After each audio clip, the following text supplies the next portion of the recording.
I'm Ron Swanson.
Hey, hello. Good afternoon, good morning, good evening. Happy times, though. Welcome back from ads. And Fonz, you got it first. You did it. You did it, man. You finally got it first. Congrats. Um, and thanks for the alert, Karen. No worries. Get that work stuff done. Uh, so how's everyone doing today? I hope you guys are all doing well.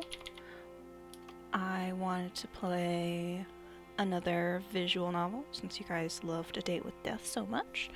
Um, so this is one that I found recently, and it was also in the Women's Day sale. But it's a free game. But it was showcased in that event, and I thought it looked kind of cute. It's a novel that was written during NaNoWriMo, which is like the novel writing month in November, I think it is. So I thought that was interesting. And it's also like fully voice acted, so I don't have to read. And we love that.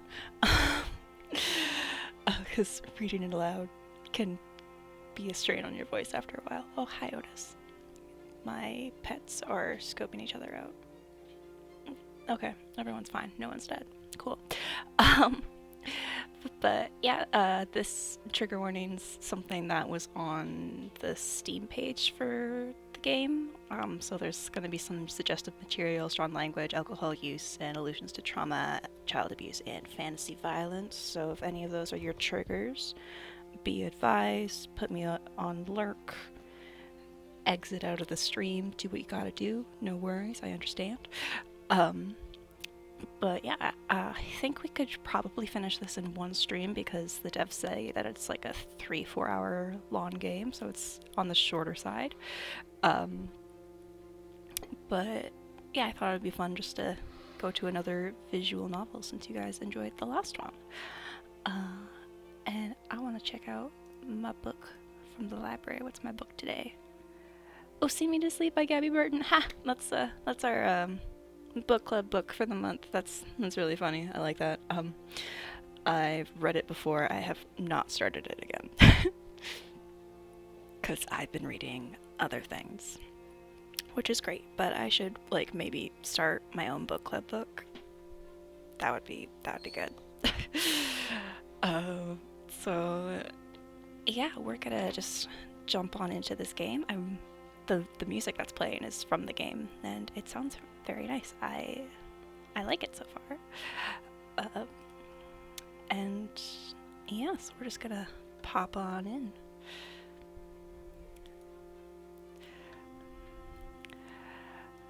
Let's start the game. Chapter 1, Prelude to Dawn.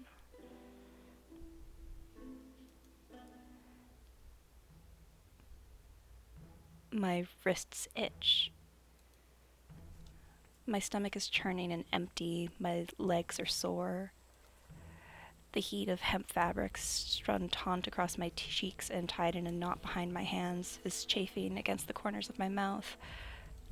There's a bitterness on my tongue. I idly wonder if it's the taste of regret. 2 armed escorts ride ahead of me, exchanging hushed words. I make a short, unhappy noise to contribute to the conversation. They ignore me. Pockmarked guardsman.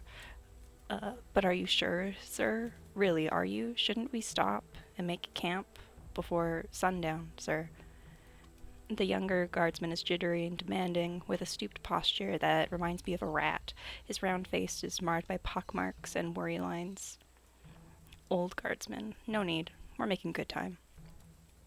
The other guard, as old and large as a cavern wall, has a deep, crusty voice, well suited to his frame. I once saw him struggle to fit through a door. The pockmarked guard glances toward the horizon line, gritting his teeth. But, sir... Enough. We'll be rid of her today. Be rid of me, like being rid of some piss-stained rug. How rude. What did I ever do to warrant such objectification? Feeling vexed, I continue to groan and yell against the hemp between my teeth. It's inarticulate and far from the most graceful sound I've ever made, but I make it sound increasingly urgent. Noise and more noise. One of them pulls the reins on his horse, dismounting with a dull, armored clatter, like a rattling dish cabinet. It's the younger one. Good. He approaches me, muttering swears as he reaches back to yank the gag from my head. What? Convict? What is it now?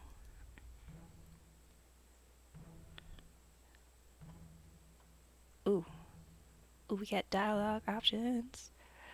Oh, that's so cool. When I hover over one or the other, my expression changes slightly. That's really neat. Uh,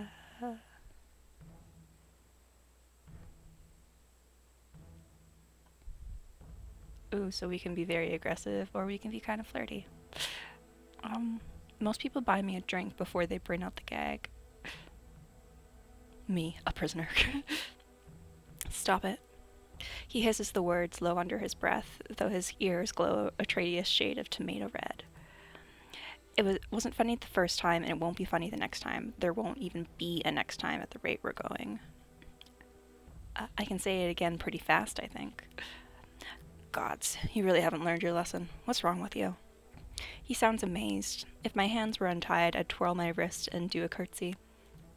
So instead I sidle up to him, reaching out to brush my knuckles near his waistband. What's wrong? I wager you know exactly what's wrong. I was under the impression we'd moved past ritualistic sacrifice as a civilization, you see. I thought we were better than all this. Yet, here you knuckleheads are, dragging me through the woods to feed me to a god's forsaken vampire. I stomp on a branch when I get close enough. The ensuing crack obscures the sound as I unsheath the dagger from his belt. I palm it under my sleeve in a quick motion, hoping my ruse goes unnoticed. The guard stumbles away from me. He draws his sword to keep me at bay, snarling. You keep away, you heretic. Don't come near me. I raise my bound wrists in front of my chest, widening my eyes to look appropriately frightened. And I still have his dagger.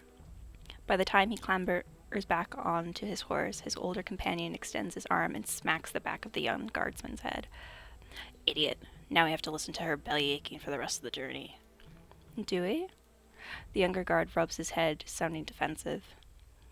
She's caused nothing but trouble. Why not slit her throat and be done with it? Let the wildlife take care of the remains. Ah! The old guard hits him again. I'd find humor in this slapstick routine if they weren't discussing my imminent demise.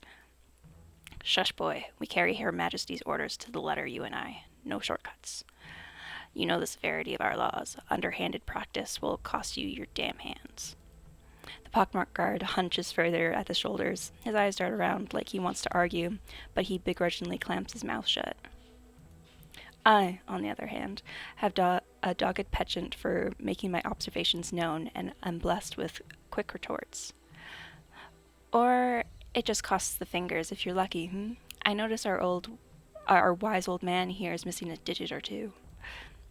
I raise my restrained palms, wiggling my fingers. They glower balefully at me. I've seen actual battlefields, harlot. Do not liken me to your crooked bar-brawling ilk. Convict, heretic, and now harlot. Wonderful. I roll my eyes and wrinkle my nose at him. I'll bet anything that the old man is lying. Illuvia hasn't waged any wars in the past half-century. Furthermore, he boasted to my jailers that he's been assigned to this post for the brunt of his service to the crown. But I know better than to push my luck with him. He's more prone to violence than the other guardsmen. I used to lag behind at the start of our journey, defiant and stubborn. The old one never hesitated to yank the rope around my wrists, lurching me right into brambles and sharp stones. Defying him, I learned, meant having scraped palms and knees at best. I know there's voice acting in this game, so... But there's nothing here to turn it off or on, so I guess we just haven't gotten to the part where it activates yet. Okay. Oh, and I'll pin the trigger warnings as well for anyone who comes in later. Dorito, don't scratch that. Hey. Thank you. Our pace carefully slows when we cross over a mossy log and a series of thick, tangled roots, for the horse's sake, of course, rather than mine. I work my jaw in silence for a while, keeping a measured distance between them. My grip on the dagger is unwieldy and clumsy. Aiming it towards my bonds is trickier than I imagined. I flinch as the pointed tip jabs against my inner arm, but shoot the guards a winning smile when they turn to look at me. So, good old cursed forest, eh? Did you volunteer to escort prisoners through the blighted brush, or was it an inherited post? Father's father and such. The pockmarked guard scoffs and mimics my words under his breath. Nothing to fear in these old woods, lass, not if you're properly armed. Nothing but bears and wolves. I'd still be kind of scared of bears, though, not gonna lie. People steer clear because they fear what lies in wait beyond. Surely you know that much. Mm-hmm. The men don't deign to tell me how they were assigned to their roles. None of my business, I suppose. An overhead canopy of leaves parts, allowing patches of sunlight to heat my scalp and cheek. The journey has been long and exhausting, but not altogether difficult. I'd even consider it idyllic from its perpetual backdrop of birdsong and distant running water. Any sense of leisure sinks and coils at the pit of my stomach as I realize the birds have gone silent and the sound of water has risen into a dull roar.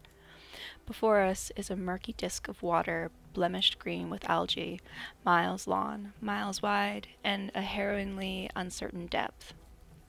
A jagged, ostentatious estate, protruding from the ground like a sword through someone's back, looms across the water's expanse. Not the first decrepit castles I've seen in my travels, but perhaps it may be my last. That's where I'll be staying then. Home sweet home? Shit, I barely shorn through a quarter of my restraints. Even if I make a break for it now, they'd run me down on horseback. I tried it before, back when they marched me through the greater plains. They nearly trampled me into paste. Quiet down, you sorry lass. You may wish to take this time to consider your last words. That's not a bad idea. I could hit you with a real zinger before I go. The old guard groans, mumbling a bitter prayer. I barely have time to hide the dagger before he dismounts and shoves me with more force than necessary. He loads me unceremoniously into a ramshackled little boat, leaving the pockmarked guard to deal with me while he tends to the horses. My breath catches when the remaining guard takes the seat opposite to me. His gawky movements nearly makes the boat capsize before we've even left the shore. The boat cuts through algae like a knife. Over on dry land, the old guardsman takes a heavy seat in the grass as he watches the sun descend. It's a more serene view than he deserves. I take a deep breath and open my mouth to shout.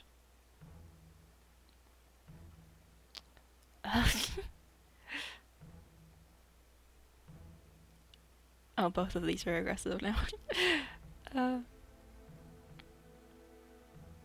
You old bastard. Young guard bites back a chuckle and clears his throat. I suppose he's freer to find revelry now that we're a safe distance away. As I warily crane my neck around, I observe how the water completely surrounds the estate. That makes this a moat, but there curiously isn't a drawbridge in sight. At its northeast and westward edges, the moat connects to a river. Following one side will likely lead one straight to the Rubicon Ocean. It's quite lovely, really, to be surrounded by such a wealth of natural water. Shame I never learned how to swim. I don't suppose I can persuade you to ferry me over yonder all the way around the estate, on the other side of the shore? The guard elects not to reply. He won't even look at me now. Aside from the oars carving through the water, the remaining boat ride is hushed and nerve-wracking. I sit up straight and stock still, trying to keep my weight centered despite the stinging insects nipping at my neck and ankles. The sun turns red as it dips closer to the horizon. It takes half an hour to reach the other side, if not longer. Beyond the lip of the water is a carved ledge with a pit of trenches surrounding the estate's perimeter. The guard wastes no time forcing me upright and pushing me off the side. I fall into a roll, barely cushioned by the impact of grassy mud. I aim myself back up with effort, ready to yell the insult boiling at the tip of my tongue. To my surprise, the young guard is still up there, lingering at the edge.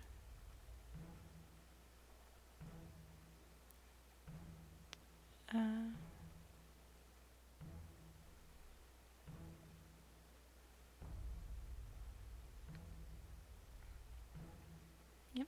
Hesitating doesn't make you better than him. With the sun setting behind the guardsman, his features are cast in unreadable shadow. His fingers twitch and tap at his side. He casts an uneasy glance over his shoulder before, finally, he crumbles and rummages through his overcoat. From it, he pulls out the neck of a familiar instrument and throws it onto the ground with me. I cry out as my lute lands in the mud, nearly falling onto my own shoulder as I reach and fail to catch it. You owe me one in your next life, convict. I hope this accursed thing provides you some comfort in your final moments. I glare up at him. Old guy made you nervous, didn't he? All that talk about cutting off hands for being underhanded. Shut up. I knew you were acting jumpy for a reason. I just knew it. Oh, hi, Otis. You were gonna pawn off my poor little beauty here, but now you don't want to risk getting caught with it. Harlot. He spits at me before he hurries away. I listen for the sound of the boat sloshing into the water, and then the creak of the oars shortly thereafter. Oh, my dog's eating the cat's food. Just a second.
I'm back.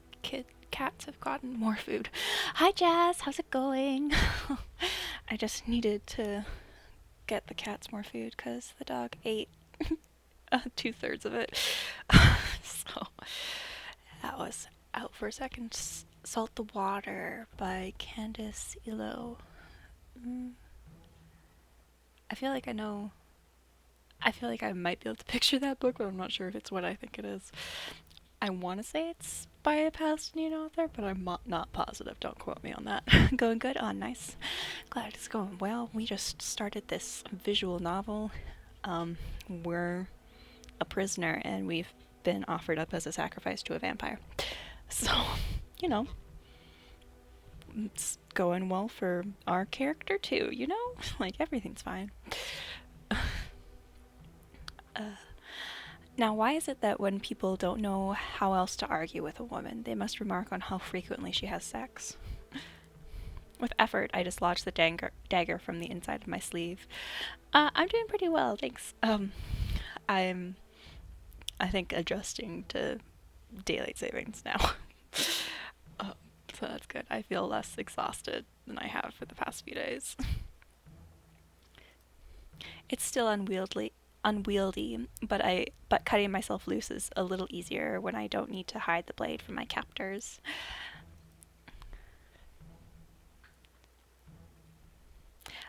I pick up my lute, carefully wiping off the dirt and grime before I check and adjust its strings. Pretty tired as well. Oh no. Yeah, like it's not perfect. Like I still do feel tired, but it's the past few days. It was like I just kind of want to hibernate. Like that's how tired I feel.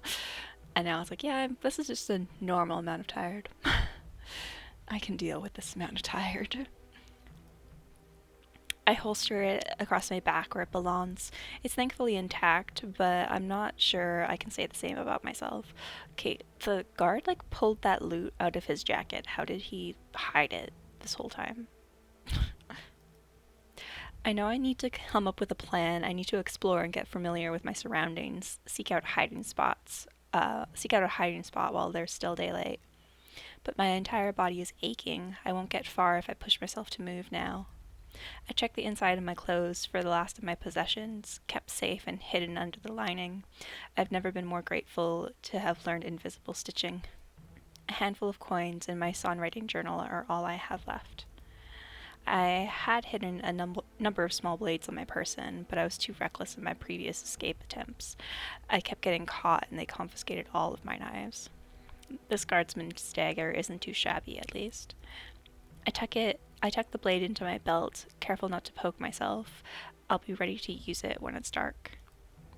The ledge I fell from casts a long shadow. I edge away from it into the remaining light, and I concentrate on taking deep, rejuvenating breaths.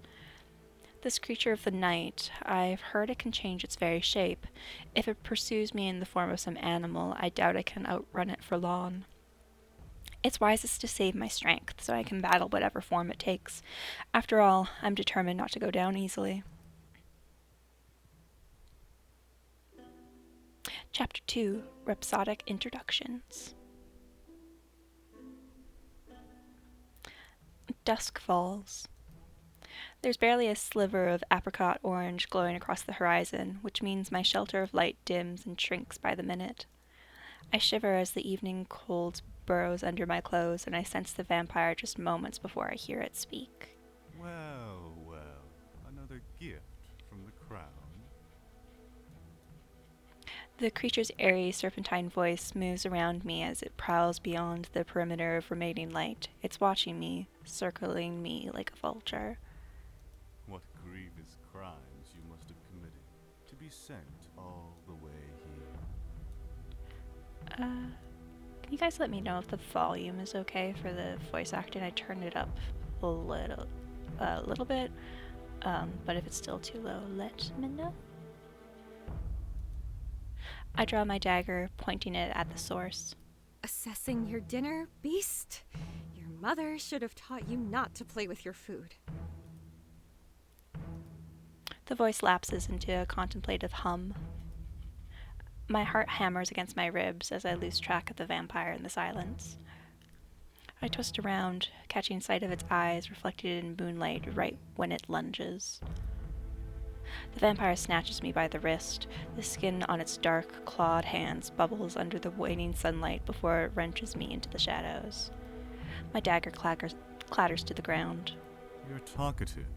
I usually like it when they're talkative. But yours is an insolent nature.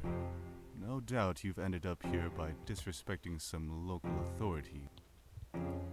The vampire hoists my arm above our heads, positioning us face to face as he regards me.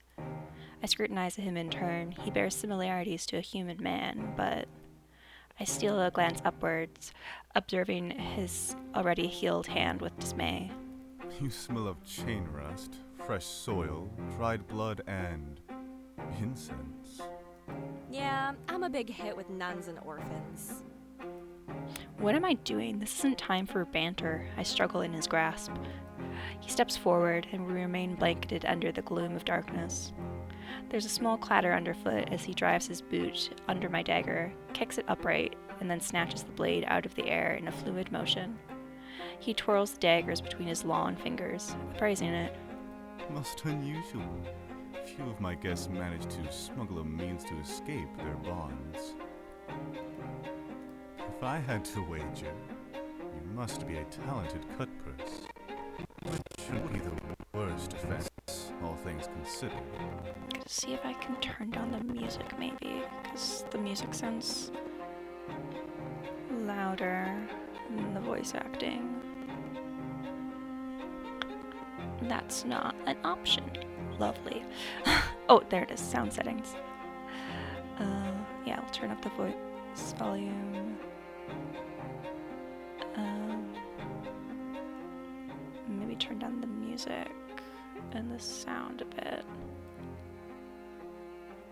Yeah, I think that should be good.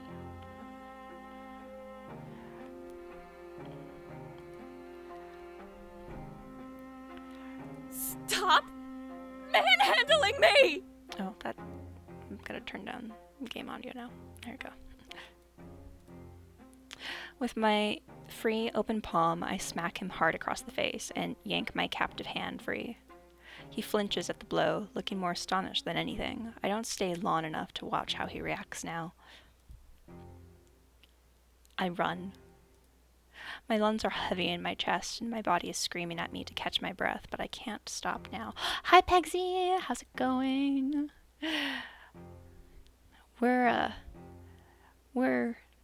at the home of a vampire, and we're trying to run away from him. So that's where we're at.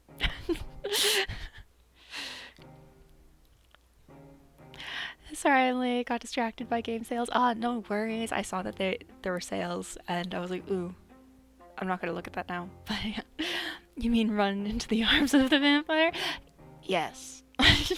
Just not yet. Eventually. There's nothing I can use in the courtyard. My only choice is to head into the estate and hope to find a means of escape. There's gotta be a ladder, or something I can use to scale that damn ledge. Runs again. Then I just need to find something buoyant, like a wood panel or a door, something. Steam has a spring sale going until the 21st. Yeah, I saw that when I opened Steam today. I was like, oh yeah, I'm gonna be late for stream if I look at this, so we'll look at that later. I run down dizzying, identical hallways. Down several carnivorous rooms, displacing dining chairs and overturning saloon end tables in my wake. I gotta check it out right now, lurking time. Yeah, no worries, Jazz. I hope you find something good. Let us know what you find. But there's nothing I can use to escape. Nothing I can narrow down in my panic. All the while, the vampire follows me with an even stride. He rubs his cheek with narrowed eyes. But, when did we get inside the house? We were outside, and then all of a sudden we were inside. I assumed when we ran away we were, running around the island that this house is on, but I guess not. That could have been clearer. Sorry, I have an editor's brain. Will you slow down? This is terribly tedious. Oh yeah, and Pegsy, if the audio could be adjusted to make it better, please let me know. I was playing around with it for a second. I think it might be okay where it is now, but let me know if the music should be lower, the voice acting needs to be lower, or whatever. No. He hasn't changed his shape, but I know how quickly he can pounce if I let him near. I can't let him get close. I topple a nearby cabinet, sending it careening onto the floor between us. Okay, yeah, thank you. The vampire makes a small, offended noise amid the sound of crashing glass. Before he can react further, I seize a standing vase and hold it aloft, ready to throw. Stop. Stop. Stop it. Calm down. I pivot my grasp on Water. Thank you.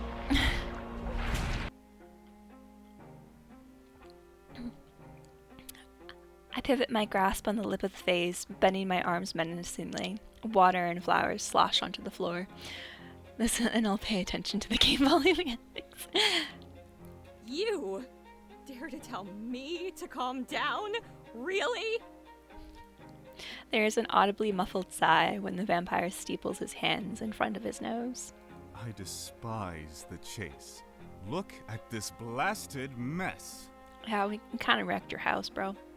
Do you realize no one else lives here? After you're gone, who do you think has to clean up the remains of your rampage? I'm sorry. Are you criticizing the way I'm fighting for my life?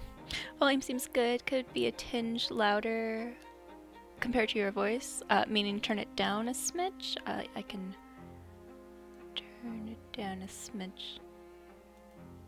I turned down a tiny smidge. You must understand, mortal. Despite what the good people of Illuvia will have you believe, I have no bestial compulsion to take your life. All right? Tiny smidge again.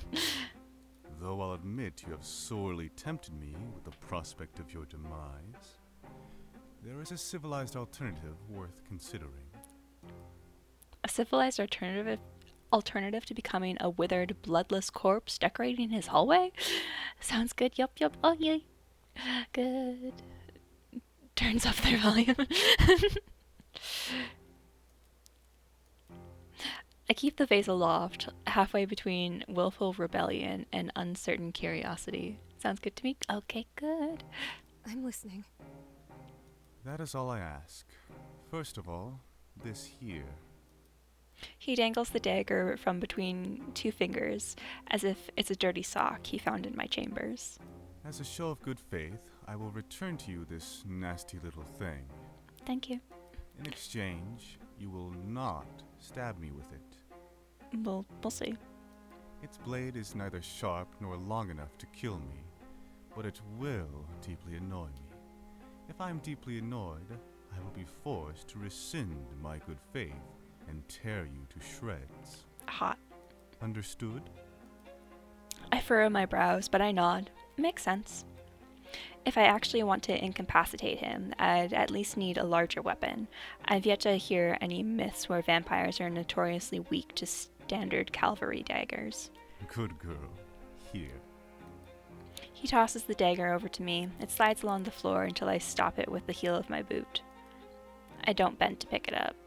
Our next matter at hand is the barter. I've been known to spare and set my prisoners free in exchange for knowledge or for an item of substantial value. Fortunately for you, I noticed the loot strapped to your back while you were racing through my abode. Oh no. I pivot my torso away, trying in vain to hide the instrument from sight. Come now, don't be selfish. Give it to me and you will have your freedom. Oh, turn the game volume up? Yeah. There you go. Turned it up a little bit. Your life will be yours again. Keep away from Illuvia and lay low for several years, and the crown will be none the wiser. I can't. What? It's my musical instrument, bro. I like it. I've cared for it ever since I was a little girl. How can I possibly give it up now? I can't give it to you. No. I nearly lost it once already. I know the what was very dramatic. I was like, okay. Nothing is stopping you from purchasing a new one once you have your freedom. Certainly you'll have to save up for a while. I recognize the value of an average instrument, let alone how much an artisan lute must cost now after centuries of inflation. However, you will have plenty of chances to— No. I said I won't give it to you. Why not? It's so dramatic. I love it. Why is he angry at me? Hypocrite. I raise my voice to match his tone. I can't help it. I get competitive. You imply me to be insensitive on the grounds of trampling through your home, but what about you? Demanding my only means of providing for myself. I'll throw a tantrum, I know. Your only means? Nonsense. You're able-bodied, young, far from hideous. Once you have your freedom, I'm quite certain you'll figure something out. Wow. Thanks for the compliment. Your venerable age must have impaired your hearing then, vampire, because I'm not sure you quite caught it when I repeatedly said no. I am not giving it to you. You think I'm pretty? He thinks we're pretty. Fine. Then you're not leaving. Cool beans. He flings his hat and skywards, turning and stalking toward the nearest window. I pray you'll have fun rotting in here for the remainder of your brief and miserable existence, mortal. At which point you and I might have something in common. Nice.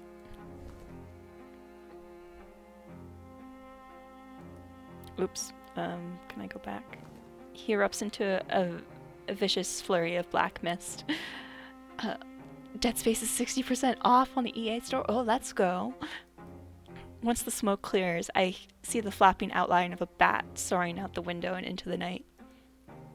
I groan between gritted teeth, jostling the stupid vase that I'm still holding over my head.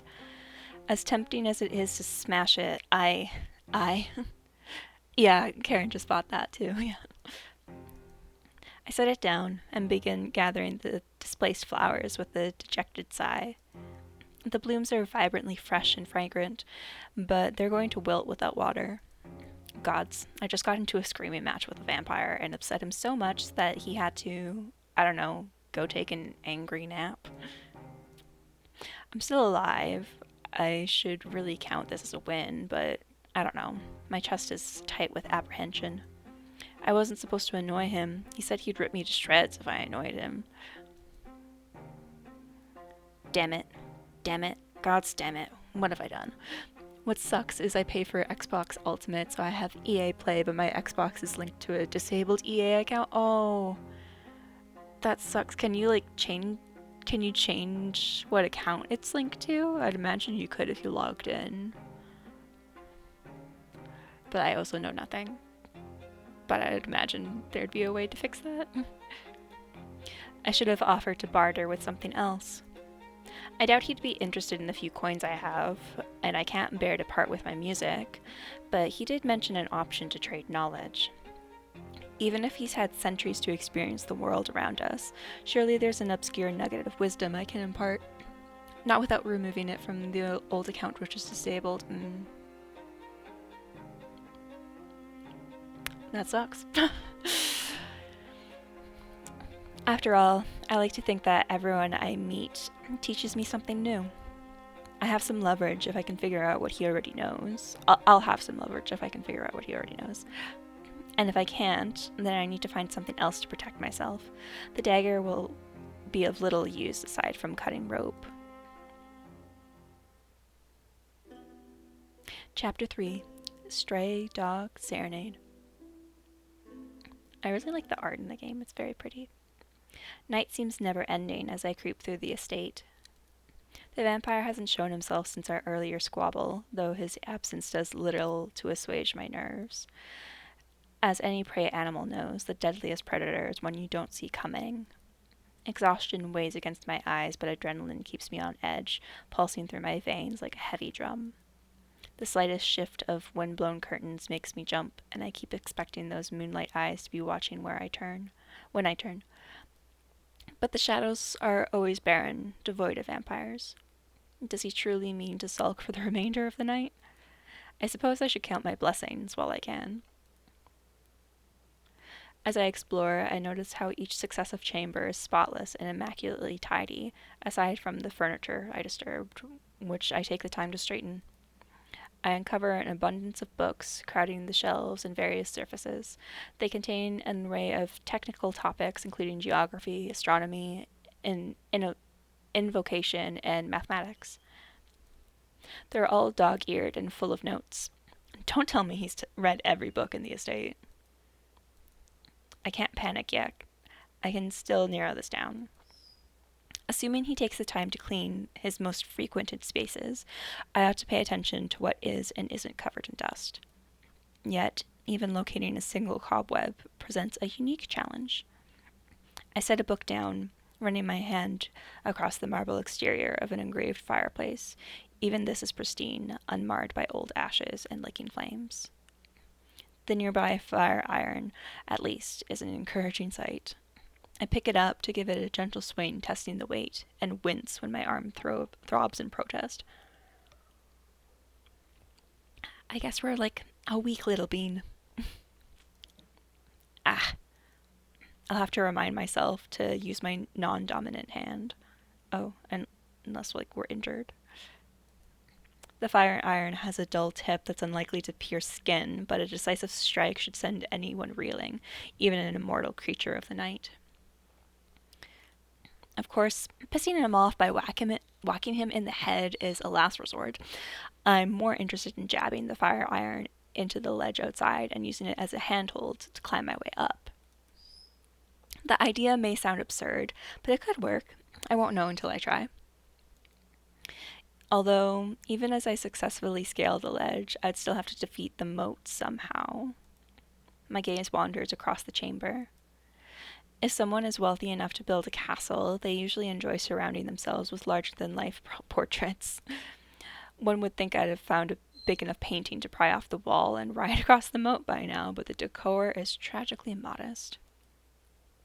Which is ironic because I see several paintings in the background. As I move to lower my arms, a golden glint reflects off the dark metal of the fire iron. I pivot my shoulders with cautious hope. There, thin rays of dawn's light gleam through the drawn curtains. My body practically moves on its own. I march to the window and wrench the curtains open. Morning daylight fills the chamber. I had never been happier to see the sun peeking over the mountains like an old friend. Though, the moment the curtains shift, a small beige shape moves with it across the floor. A rat? I hate rats. I've always been scared of them. When I hop away from the shape, I observe how it doesn't continue to move. I bend to inspect it, using the fire iron for support. It's a furled scrap of parchment, brown and frail with age. Yet it's an unusual sight considering how free of dirt and clutter the rest of the room is. Would you look at that? He's finally missed a spot. I suppose the vampire doesn't enjoy cleaning under the curtains, lest the sun sneak up on him unawares. I turn the paper over, noting the smudge of charcoal rubbing off on my thumb. Part of a larger drawing? Maybe even one of those enormous portraits I'm sorely missing. I'm sure it's worthless, but no harm holding on to it. Perhaps the vampire will appreciate my help in tidying up.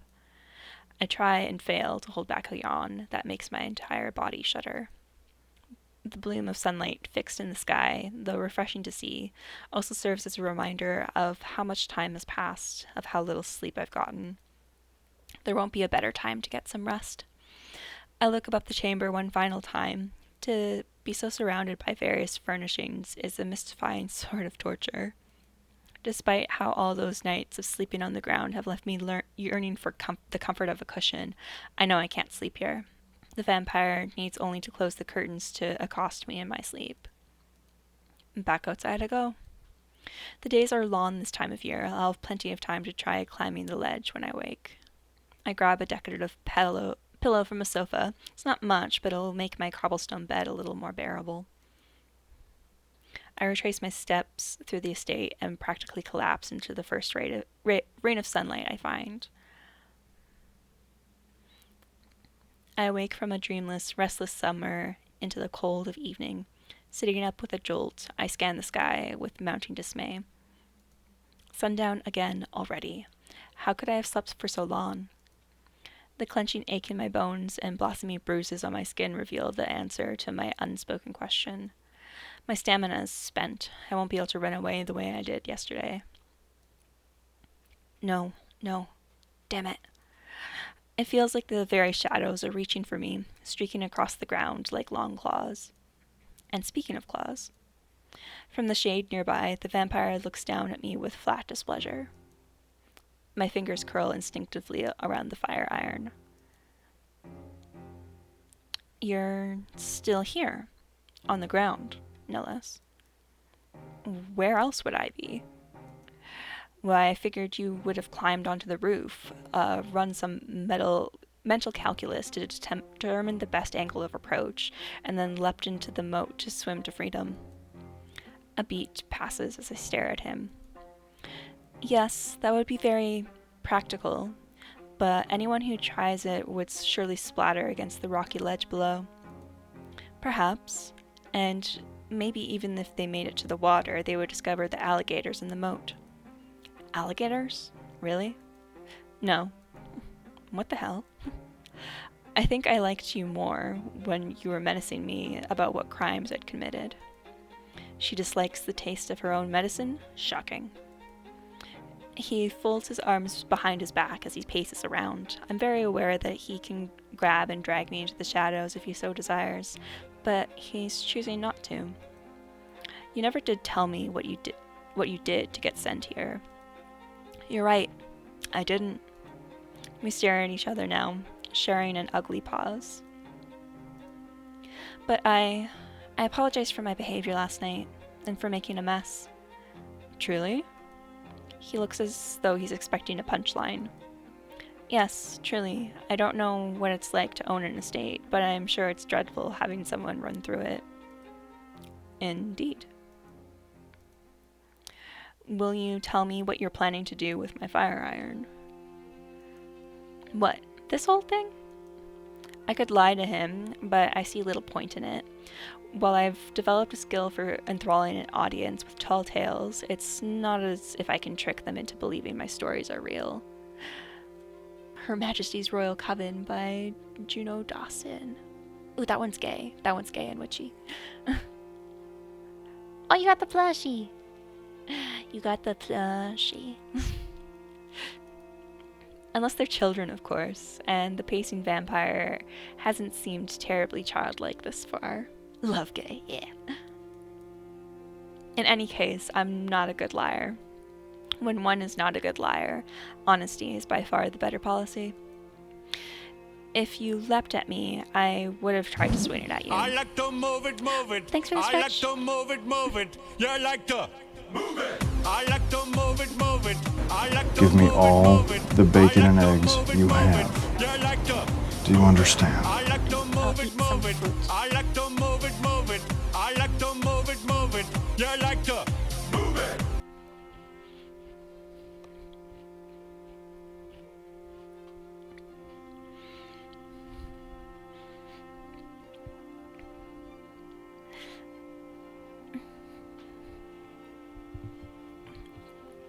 Thanks for the stretch and the foods. Dance, dance, dance. Dance, dance, dance, dance, dance. But I also thought I could use it as a handhold to get over the ledge. I cannot begrudge you for your caution against me. But using a fire iron as a handhold, really? The ledge is made of solid stone. Well, it's old, isn't it? Surely the stone has weathered down over the years. What is snacky today? I have a bowl of fruit, and I ate a grape, and I will eat a piece of watermelon.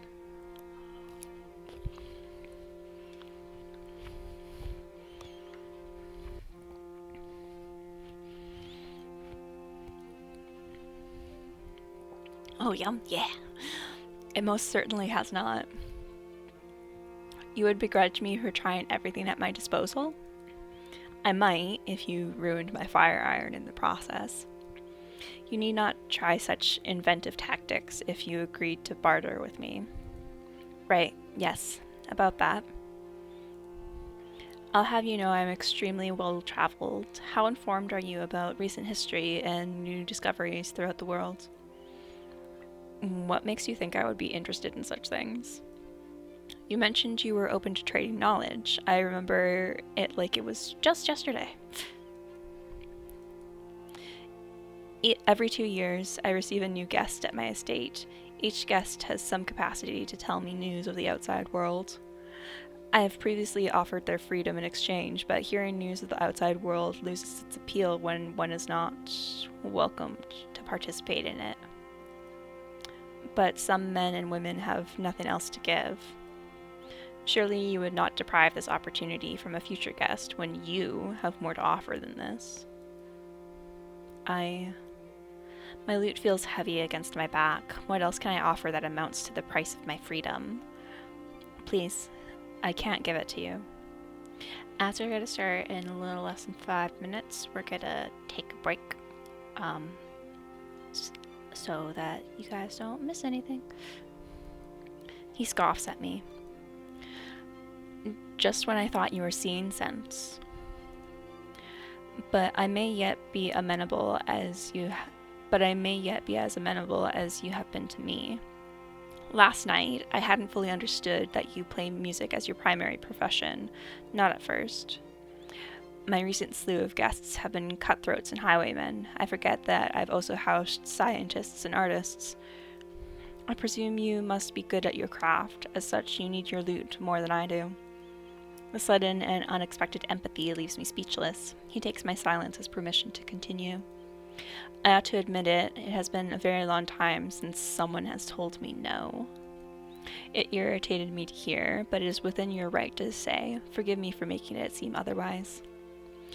As if our cordial conversation hasn't been astonishing enough, the vampire inclines his head toward me. You're forgiven, but wouldn't everyone have fought you to the bitter end? I imagine there must have been several no's sprinkled in there. He chuckles wryly. When properly bound and restrained, one's capacity to fight to the bitter end is quite limited. I expect this lends itself to making my guests more amenable to negotiation and to giving me anything I should desire. Oh, he really wasn't expecting me to break free of my bonds. Enough of this matter. I propose we approach this from a new angle. What do you want, mortal? If freedom has no strong appeal for you, perhaps you'd be interested in power, in immortality. I don't miss this saccharine way he says that last word. No, I'm fairly sure I do want freedom. I can't imagine what price I'd have to pay for the other two. My stomach growls. But I could do with some food. Food. Even if I get out of here, the nearest village is miles away. I won't get far on an empty stomach. You would ask a vampire to feed you. A marvelously modest start to our negotiative relationship. Your empty stomach shall be filled. I should have a surplus of blood lying around here somewhere. I'm joking. I'm not so old that I forget often what mortals eat. Come with me. He begins to lead the way. I struggle to my feet, but have enough difficulty steadying myself that he pauses and turns to observe me. I end up using the fire iron to help me maintain my balance, like a metal walking stick. You look pitiful. I'm sure. My apologies for not being the picture of grace after a 9-day hike with slave-driving guardsmen. Now, where exactly do you plan on taking me? The vampire is kind enough to slow his pace and walk with me in parallel tandem, though he stays in the shadows, and I in the waning light. You're astoundingly paranoid. I'm taking you somewhere I can feed you, like we agreed. You mean to feed on me, don't you? No. He says it with such disgust that I gape at him, taken aback. Oh, don't even begin to act offended. Have you looked at yourself? Filthy. dragged through prison cells and mud. Your taste most certainly will be foul. I bite back a retort about how I'm supposed to taste. More importantly, you're really not gonna kill and eat me? Ever? Covered in muck as you are, I have no desire to touch you. Note, never take a bath, because then vampires don't want to eat you. You doubt me? I don't know. It sounds like you'll attack me the moment I'm clean. I can't get a read on you. Maybe it's your fetish to lure your victims into a false sense of security. How easily you remark on a stranger's fetishes. I had my suspicions that you were a traveler, but I'm certain now you could not have been raised in Alluvia. Ah, yes, beautiful Alluvia, kingdom of ungrateful brutes. They don't appreciate me here at all. I'm quite certain they did not. You may have a seat and wait here, though I can't guarantee the chairs won't bite. Very funny. He smirks a little at that, though he turns as if to hide it. The kitchen is nearby. I won't be long. I caught a glimpse of his kitchen during my exploration last night. I noticed it was stocked with well-loved pans and utensils, but I never imagined that meant he used them with any frequency. I expect you'll stay put, woefully wounded as you are. If you wander off and I can't find you, I'll have to deposit your meal into the moat. Ah, very well. I'll tame my adventurous spirit for the time being. Wouldn't want your imaginary alligators to feed in my place. You're catching on. Good girl. Okay, ads are about to start, so we'll take a break here for the ads, and we will be right back.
from the ad break.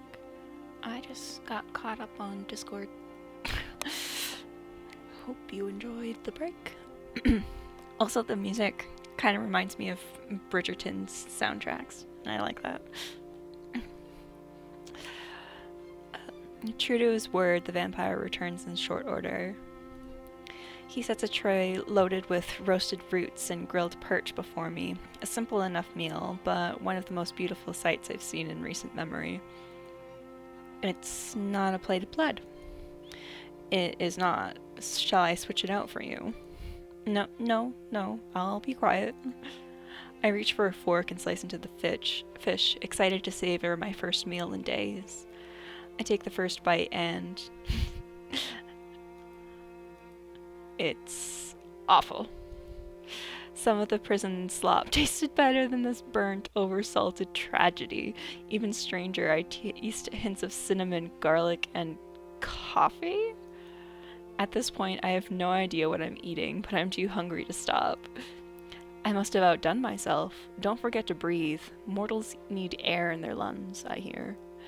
It is delicious, isn't it? My fork pauses against my lips. Ooh, do I get to choose? Yay.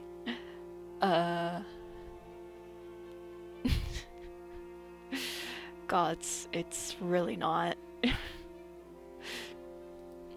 This is one of the worst cooked fish I've had in my life, but it tastes better than starvation. The vampire regards me with an unreadable expression. His next words are as slow as they are measured. I've served more than 100 guests in my lifetime. Not a single one of them has described it as, I quote, better than starvation. Without constructive criticism, how will you improve? Surely you will not begrudge me for being honest? The vampire watches me finish my next bite, eyes narrowed. No matter. I care not what you think of my cooking. I was like, no, we're gonna be honest. We're just gonna say what we think, you know? His lower lip is unmistakably jutted into a small pout, but I don't get to see it for long.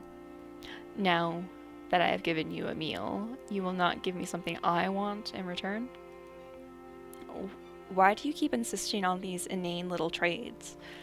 He shrugs his shoulders with a touch of derision. It is my nature. Nothing ventured, nothing gained. No service without a cost.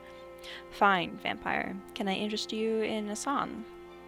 He arches a brow and says nothing, but I can tell I've piqued his interest. I've seen your books, all technicality, no whimsy. It must have been some time since you last heard a compelling story. I shift my lute into my arms, strumming it once for intrigue, a tempting little preview. Very well, bard. A song in exchange for the meal. I lower my gaze to my lute, heaving a sigh I didn't know I was holding. Good. I just have to play a single song. It's a simple request, one I've fulfilled thousands of times over in several dozen taverns, but the thrill of anticipation is making my fingers shitter. Just yesterday, I was grimly certain that I would never perform again. Now I'm performing for the vampire who was supposed to tear me to shreds. I trace a fingernail over a single string. Then I pluck at each string sequentially, testing and tuning in turn. And then I begin to play.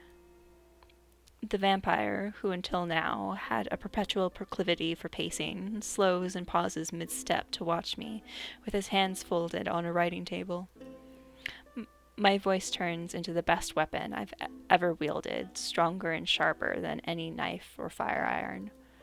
Notes trickle from my lungs, rush through my throat, and pour from my lips into a song that floods the room with a tale most forlorn. The ballad I've chosen starts melancholic. It follows a man as life takes from him. His father is the first to be taken, life cut short by a plague. His betrothed the next, abandoning him for a wealthier man. When he's brutally mugged and left for dead, he feels as though his last remnants of peace have been torn to shreds.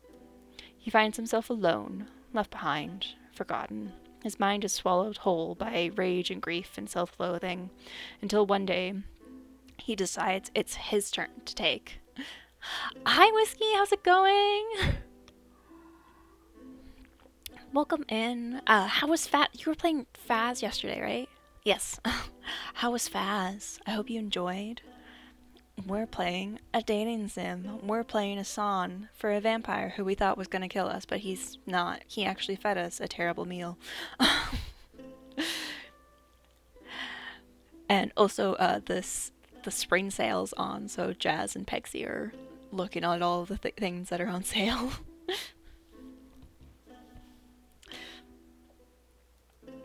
He takes a torch to the stables to his former betrothed. Oh, this is gonna end badly. He takes a noblewoman's heart with false oaths and pretty words. He takes the world by storm, molding it like wet sand to fulfill his every desire. When I finish the song, I offer the vampire a small bow. Good, trying to wake up. I know. I was saying that earlier that like I feel like my brain is finally maybe kind of sort of adjusting to daylight savings, but for the past few days I've felt like I just wanted to curl up and hibernate for forever. Just waiting for the coffee to kick in. Yeah, if only. I wake up at 3:40 a.m. That's way too early. That shouldn't be allowed. It's just no. Throughout my entire performance, his gaze clung to me like a thorn, never once wavering from my body. What a wretched protagonist. I get out at 1 p.m. though. There is that, but I don't think it's worth it. In my brain, that wouldn't, for me personally, that wouldn't be worth it. I'm already home for the day, which I find nice. That is nice. But when do you manage to get sleep? You don't like it? It's one of my most requested tavern songs. Ah, how baffling to hear that human men find inspiration in an egocentric finale. There's a version of this song with a female protagonist. It's not always requested by men. Another unexpected revelation. I go to bed at 7:40. Yeah, I guess that makes sense then. So you're still getting 9 hours. It's just different from when most people get their 9 hours or whatever sleep they get. That's nice. I don't manage to fall asleep until like 4 a.m. I need to fix my schedule. Yeah, I think I fell asleep around 4 as well, whiskey. And I woke up at my alarm and then I turned it off and fell back asleep for a few hours. Start work at 4 a.m.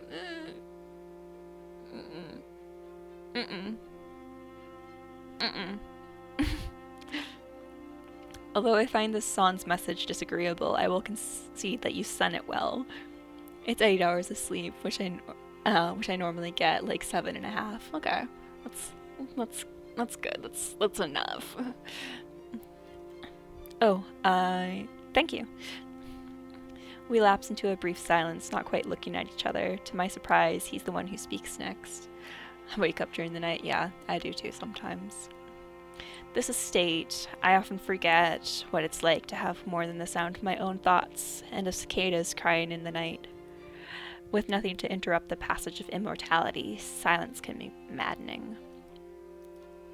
How much do you earn at these taverns of yours? How many songs did it take for you to afford an instrument of that quality? How many songs? I've never thought of it that way. It doesn't really work like that. I look down at my lute, running my fingers over its surface. It was given to me, which means I never actually had to pay for it, but I don't need to share that with him. Sometimes I compose original songs on commission, which is more time-consuming but affords me more gold. As for crowd work, a classic in a well-stocked bar on a good night would net me several dozen coppers and a handful of gold. I suppose it amounts to 100 songs or so if I combine the two. Of course, saving up for an artisan instrument would take even longer. Oh yes, 100 songs you say. 100 songs over 100 nights, and I will ensure you have food, hygiene, and eventual safe passage from the estate. Hygiene? But if I'm clean, you'll want to suck my blood. Then you can be clean in the day and dirty yourself up in the night if it pleases you. Do what you will. His words hang in the air between us like a haze. Despite the numerous opportunities he's had to hurt me, he hasn't laid a hand on me all night. If my safety really is guaranteed, it's a tempting deal to take. Besides, it's not like I have many other options. Just some songs and you'll let me go? You won't try to steal my loot while I sleep? You take me for a common thief? How dare you?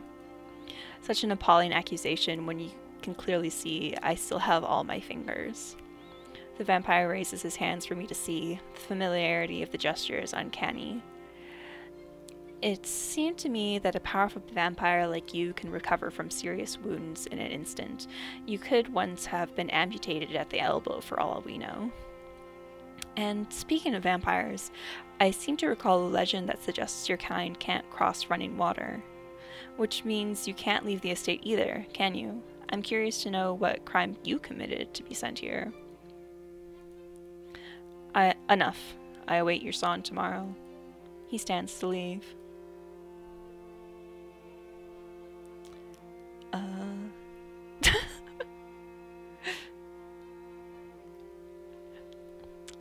Oh, hi, Lencham. Thanks for looking and saying hi. I'm pretty sure I modded you. Not mod, sorry. I think I gave you VIP status, so you could talk if you like. No pressure at all. Let me just double check that I did that. Yes. Yes, I did. So if you want to chat, you can. Absolutely no pressure at all. Also, I'm pretty sure I heard that you got Hades recently. How are you liking it? If you got questions, let me know. But hi. I hope you see me in your nightmares. Who says I don't already? I am not going to sleep, besides, I just no longer wish to be in your company. Ouch. He strides to the nearest window.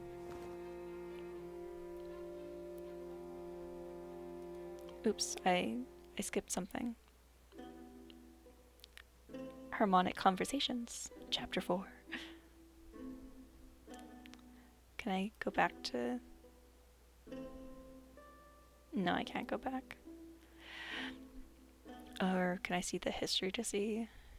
There we go.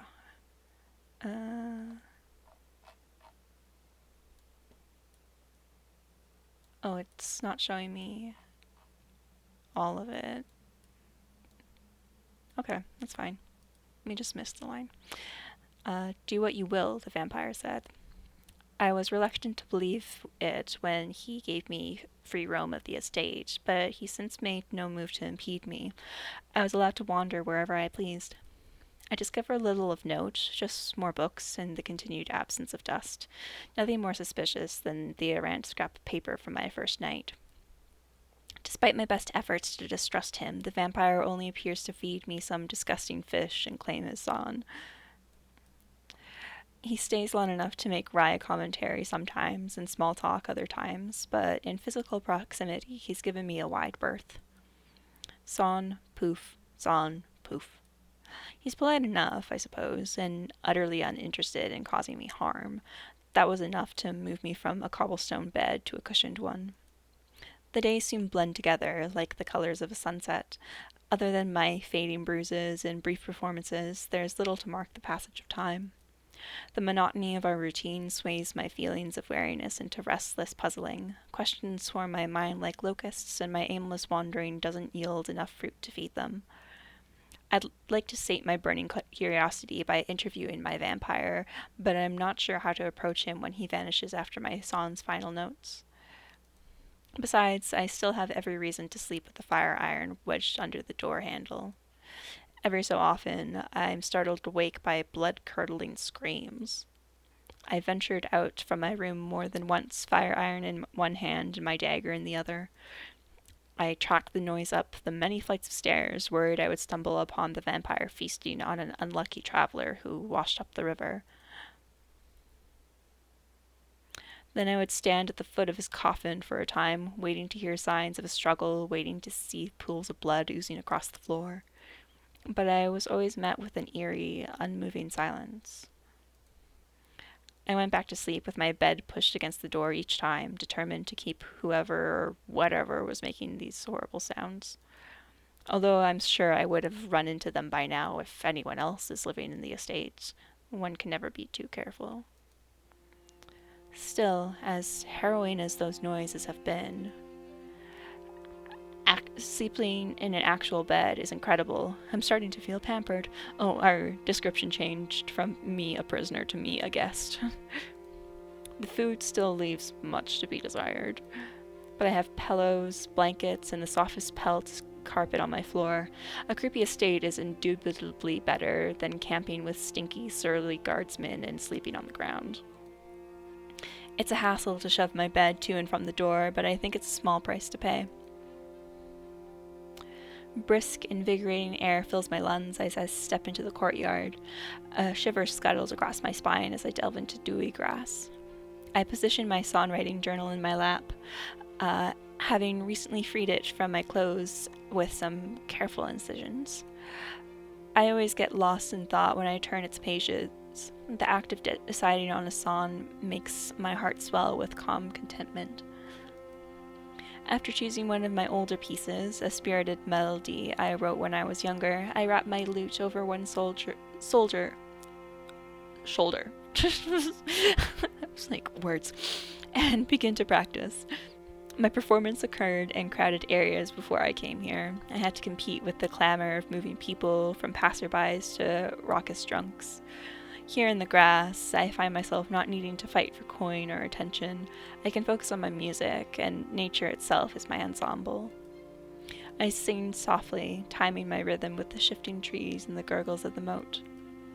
I like to imagine my notes, quiet though they are, carrying far into the forest, reverberating down mountains. Performing without an audience. My pulse quickens, startled by the sudden voice. My fingers slip. The next strum is discordantly off-key. I squint skywards, trying to make out shapes in the darkness. Reclined across a brick parapet overhead, the vampire stares down at me with his usual flat expression. I slam my journal shut and hide it behind my back. You! Did you mean to sneak up on me? You'll have to try harder than that if you want to catch me off guard. In an easy, soundless motion, the vampire drops to the ground like a falling feather. He saunters towards me, eyes glimmering like diamonds in the dark. I can assure you that if I were to try harder at such a thing, you would not wish to be the recipient of my attention. And I'll have you know that I was here first. Ah, then I suppose I've disturbed you. I didn't mind. His reply was faster and more decisive than I anticipated. My heart hammers harder against my ribs. What is this? Fear? Am I really afraid of a speedy retort? Ridiculous. In a vain attempt to hide weakness, I hover my hand over my chest. No, I suppose you wouldn't mind a free ballad. Shouldn't you be hibernating in the rafters this time of night? I don't normally perform for another hour or two. Not tonight. He gestures to the night sky. The moon above us looks swollen, rounder and larger than I remember ever seeing it.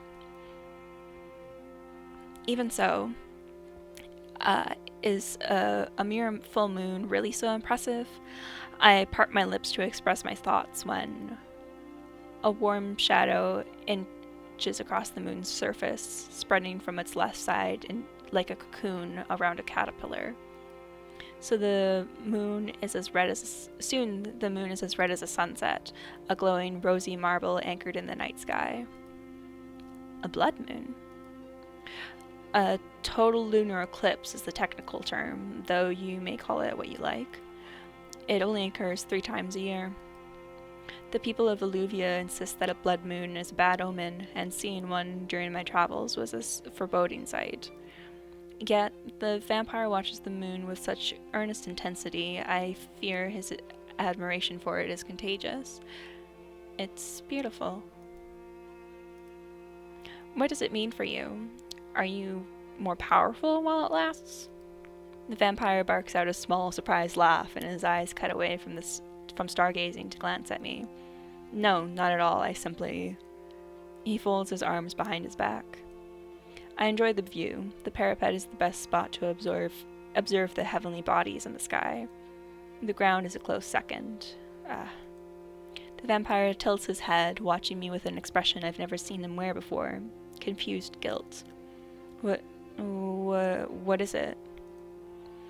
My hand twitches, ready to seize the dagger at my belt. I have been referring to you as a bard and mortal all this time. I don't believe I ever asked for your name. I rest my hand over my lute, relaxing somewhat. You're right. We yelled at each other in the hall and never even introduced ourselves. You can call me...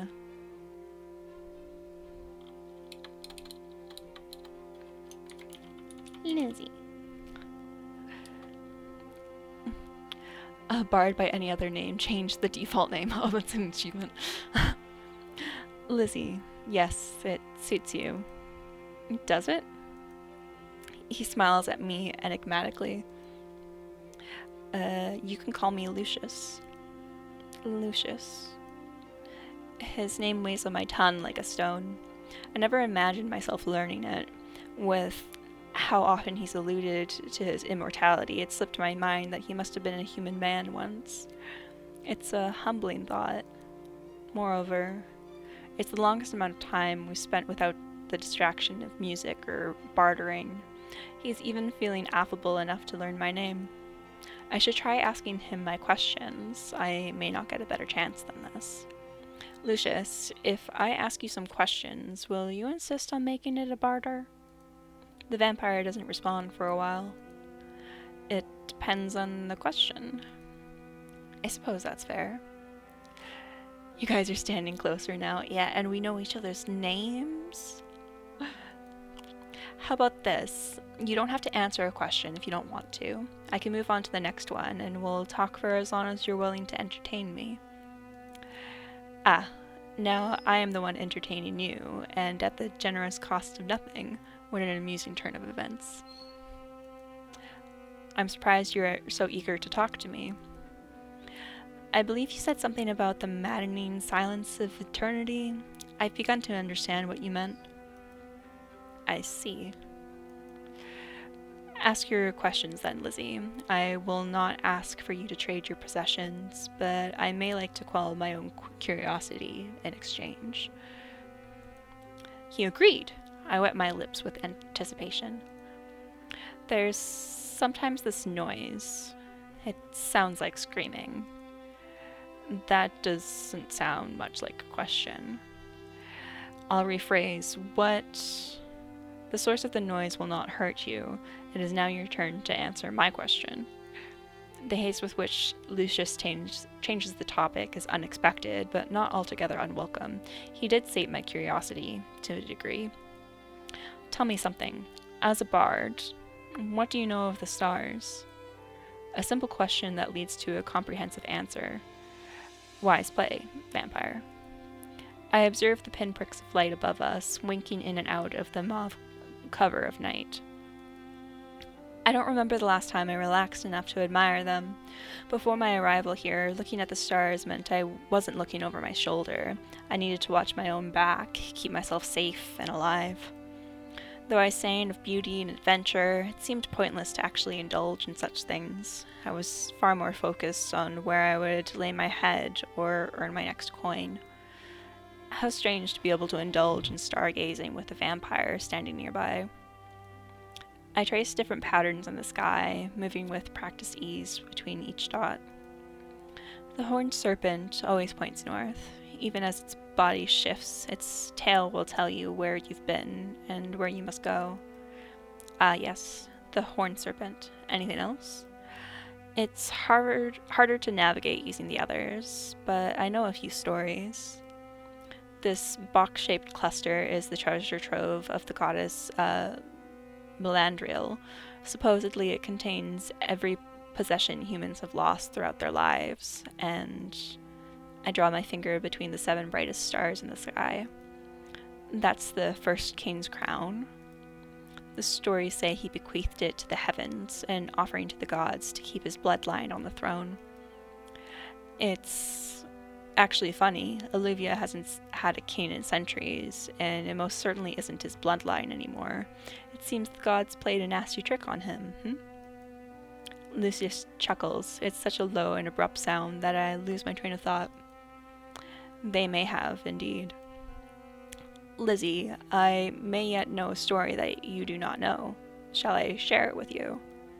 I arch my eyebrows at that. Still lurking, but Len just told me she still can't chat. Oh. I was pretty sure. Let me see.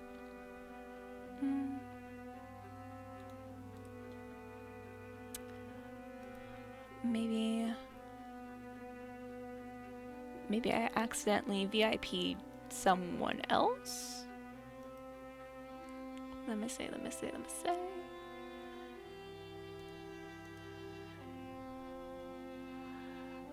I'm just...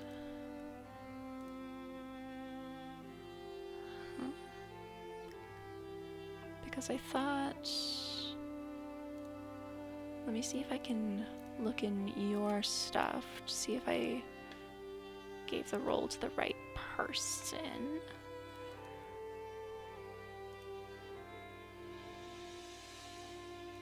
Oh, I can't see that on your stuff.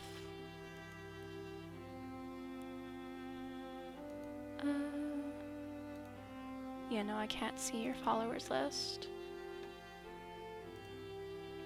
Maybe a typo? Yeah, because I don't think Lanchem was here when I did that.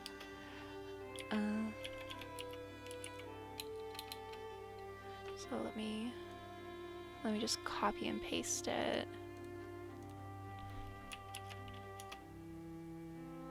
Yeah, Lanchem is already a VIP. Huh. Isn't that what you did though, Karen, to get Lanchem to get Lan to talk in your chat? Like, didn't you just VIP her? Just added her quickly onto mine. Yeah. Because it says that she's already a VIP here, so I didn't misspell it. So it should work. But I also know nothing. So you gotta make her VIP and then go into your moderation settings and exempt the VIPs. Ooh, okay. Let me see. Moderation.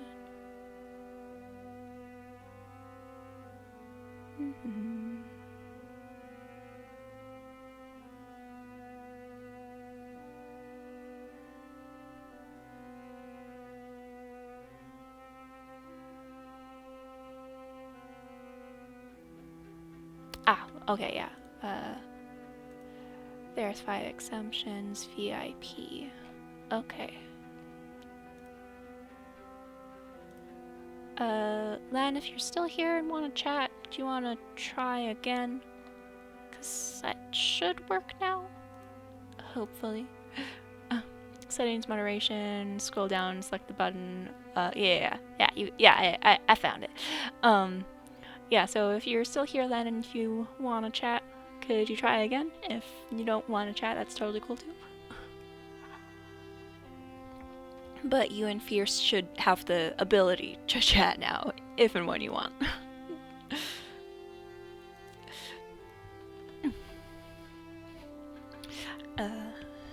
Refresh the browser for, Lan, and then try talking, and I'll just confirm that the setting changed. Yeah, I really reloaded the page and it confirmed that it changed, so yeah, it should work for you now, Lan. Test, hi! Hi, Lan. Yay! They're here, yeah! New friend.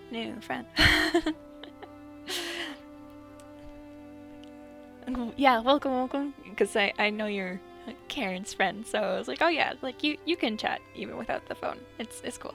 Sorry about that hassle, but thank you. Yeah, no worries. I I'd hoped that you'd be able to chat today because I made that change last time, I think. I don't know. But I didn't know there was an extra step I needed to do. Go back to lurking. Yeah. But Highland. I think, like, you're Karen's friend who's an author, right? And who just got Hades? That's so exciting. Both of those are so exciting. Twitch do be hard, I know. I know. Yes! Oh, that's so cool. Yeah, she was like, if you guys know people who need children's books, tell them to get my friend's book. It's like, I got you. This is super cute. Instagram? Oh, I'm gonna have to check it out. It's so weird, though, to say it. Yeah, I know. Like, I've had a master's degree for, like, almost a year now. It's like, oh yeah, I have a master's degree. Like, that's a thing that I did. Holding off on Hades because it looks so fun, and I have no self-restraints. Yeah, I understand. When I first started Hades, I would play until, like, 5 in the morning, so I get it. So I'd be like, yeah, I'm just gonna do one more run, and then it's like, oh, actually, one more run became, like, 5 more runs? Oops. I should go to bed now. The sun is coming up. But hi, you can chat now. It's exciting. You don't have to. You can lurk. Lurking is good, but yeah. Oh, thanks for adding that, Pegsy. Yeah. Also, like, yeah, we support all of our artistic friends. We love doing that. Thanks for adding that, Pegsy. That's so nice. Yeah, the struggle is real. I know. It's like, ooh, I'm addicted to this now, and now I can't stop. Ooh, I didn't mean to. Yeah. But hi. I arched my eyebrow at that. Who says I don't know the story? You're being unfair, vampire, making me play guessing games. Lucius. Lucius, right. You're being unfair, Lucius. Then tell me this, Lizzie. Do you know the story of when the stars first appeared? There's a story behind that? Aside from the idea that each one was placed in the sky by the gods, I suppose I don't know this one after all. I knew it. Oh, don't gloat. Are you going to share the story with me or not? He lets out another low chuckle before he deigns to continue. I suppose no one knows for certain how the stars were created, but one of my guests shared with me a tale from his homeland. Unlike the self-serving stories Olivia dictates to his children, his kingdom believes that humans were not always a fixture in our realm. He believed that once, a very long time ago, the world existed in an endless night, a quiet, pitch-black quilt of eternity, unbroken by castle spires and bonfire smoke. When humans began roaming the earth, they would hold their newborns up to see the divine darkness. The stars above them, dotting the skies in this peaceful, lonely world, were believed to befriend these infants and provide protection. The stars were there when we first arrived, and they will persist long after we are gone. That is what he believed. That's pretty beautiful. Hi, Emma! Welcome in. How's it going? Oh, you also got the plushie. You and Pegsy both have mouse plushies now. Thus, watching the night sky is when we are closest to glimpsing what it was like at the beginning of the world, and what it will be at its end. Oh gods, did your guest earn his freedom with this story? Oh, hi Funk, how's it going? Welcome in. Oh, I love that dance emote. It's very cute. It's very, very cute. I would have given it to him, yes. His cryptic phrasing gives me pause, and Lucius falls quiet. His gaze remains transfixed on the sky. Meanwhile, I'm having trouble tearing my eyes from him, and from the melancholic air he wears like a heavy cloak. I don't know how I ever could have missed it before, but I think that sadness has always been there. Good, but super tired. How's you? I'm I'm good. I'm like adjusting to the time change from daylight savings, so I don't feel as exhausted as I did earlier this week. But still tired. I'm usually tired. But yeah, we're playing this visual novel where we've been sent to this vampire who lives alone as a punishment for some crime that we committed. We don't know what we did. But we're a bard and we sing to him every night in exchange for food and housing. And after 100 nights of that, he's gonna let us go. 70% gay today. Nice. 59% sleepy. Yeah, the library mouse is reading. You can't interrupt her reading.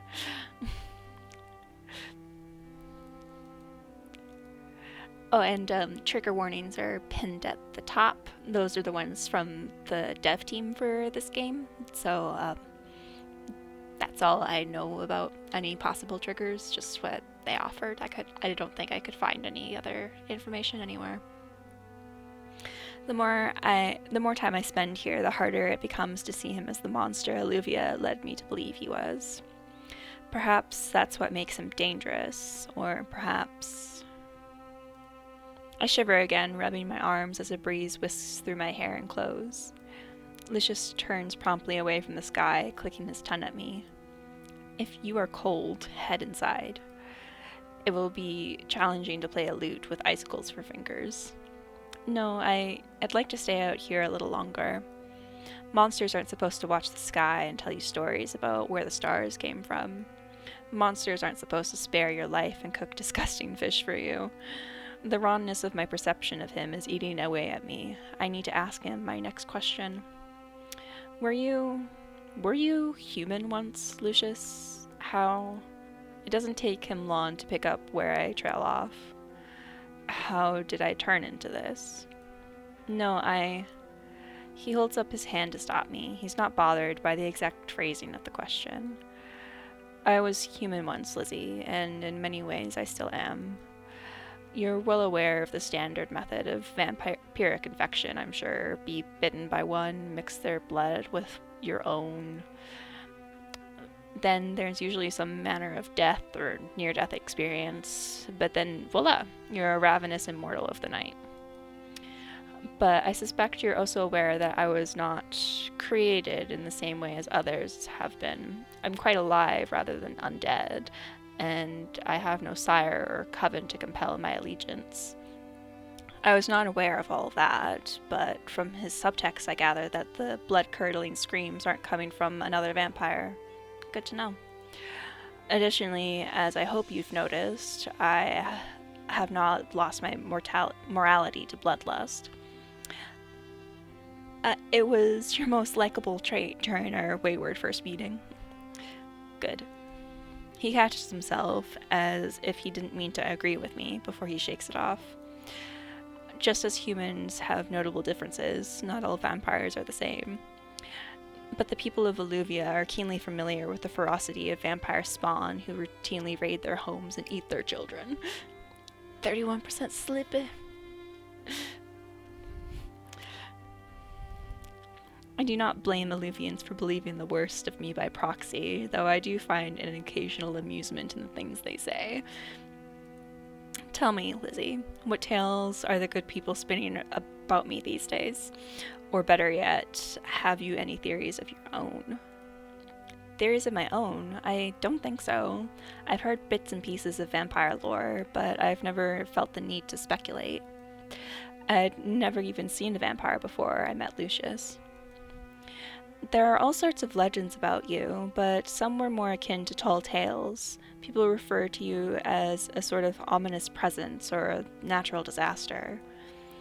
As far as how you were created, as you say, one of the guardsmen who captured me, he believed you stole from the gods. Did I? I'm impressed with myself. How did I manage such a feat? They said you broke into the church's wine cellar and drank your fill. As punishment, the gods cursed you with a voracious appetite for the blood of your own people. I've said before that I'm not a thief, but overindulgence in wine does sound like something I'd do. I've always had a fondness for reds. Any other thoughts? We gotta make a choice. You're what happens when a man mates with the bat. Well, let's go with you dealt with demons. Yeah, you dealt with demons. Yes, demons. Affable creatures, I hear. Very keen on bartering the very moment you meet them, unlike someone I know. And strangely like someone else we both know, it's well known that demons offer immortality in exchange for a steep price. I wonder what you traded, Lucius, if you truly did deal with demons. He smirks at me and elects not to respond. You've tricked me into another guessing game, you know. Are you going to tell me the truth, or will you keep goading me to recite absurd theories? His white fangs gleam when he smiles, reflected against starlight. Why, if I revealed all my secrets now, I fear there would be no riveting banter left to pass the time. We wish to stay the hand banding in silence for as long as we can, do we not? Fine, we do. Maybe I can ask you about simpler things. I retrieved the small charcoal scrap I found on my first night of exploring, holding it up for him to see.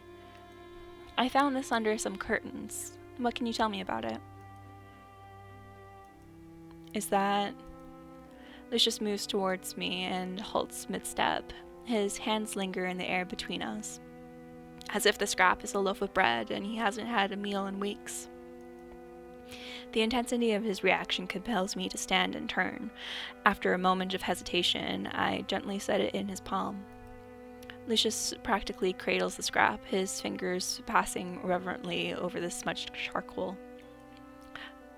I just thought I was being helpful by tidying up a spot you missed. I was going to tease you about it. You actually recognize it? I do. His demeanor has completely changed, almost to an unrecognizable degree. His stooped shoulders don't resemble the rigid, dry-humored vampire I've come to know. Then again, I hadn't taken the time to know him until tonight. He breathes out with shuddering difficulty, as if his lips have gone dry, but slowly he begins to speak again. I ripped it to shreds one night. I was so angry back then. The night I arrived? No, this was a very long time ago. This was a portrait of someone I once knew. I shake my head when he starts to hand the scrap back to me. You don't need to give it back, Lucius. It was yours to begin with. Unless you ripped the drawing because you hate the person depicted, do you not want it anymore? Lucius avoids my eyes, though he tucks the scrap carefully in his pocket. A pointed question. Humans really do prefer black and white thinking, don't they? He's referring to me by my mortality again, rather than by my name. It's complicated then. A sore subject? Yes. Ooh, he's showing us his veins. His snappy tone makes me flinch, but I hold my ground and refuse to let it show. Because how can hatred persist in a vacuum of eternity? Once anger has finished ransacking what remains of your soul, all that's left is... exhaustion? Lucius narrows his eyes at me. How would you know such a thing? I give him an innocent little shrug. I'm not ready to change the topic to myself because I find myself genuinely wanting to know more about him. Lucius regards me for a while longer, tapping his finger against his collarbone before he relents with a sigh. I see no reason to keep this secret from you. The portrait depicts the reigning monarch who exiled me here over 300 years ago, Her Majesty Hildegard Edgehaven. Oh. I had suspected we'd both been punished by members of the royal family, but to have it confirmed... My mind races and I bite my lip. I don't want to upset him any further with a poorly timed question. Carry on asking whatever you like, Lizzie. Within reason, I will indulge your curiosity. My questions burst from me like water from a long-suffering dam. How did you come upon such a portrait? I hear it's illegal to depict the faces of the royal family in common artwork. Having one in your possession, it's an open act of rebellion, isn't it? He lifts his lips lift on one side, taking on a smug edge. I'm well aware. What further punishment do you think the current crown can bestow upon me if they find out? Perhaps they will banish me to a different estate. Or perhaps they'll stop sending me guests, hoping in vain that I'll dry up like a prune from lack of blood and attention. To answer your question, I described her face to an artist from memory. 96% sleepy today. Facts. Well, yeah, you did say that you normally go to bed, like around 7:45, so it's getting close to your bedtime-ish. And 65% gay, cool. So you've seen her. You knew her from before. What did you do to Queen Hildegard? It's only 4 p.m. Yeah, but that's like 3 hours away.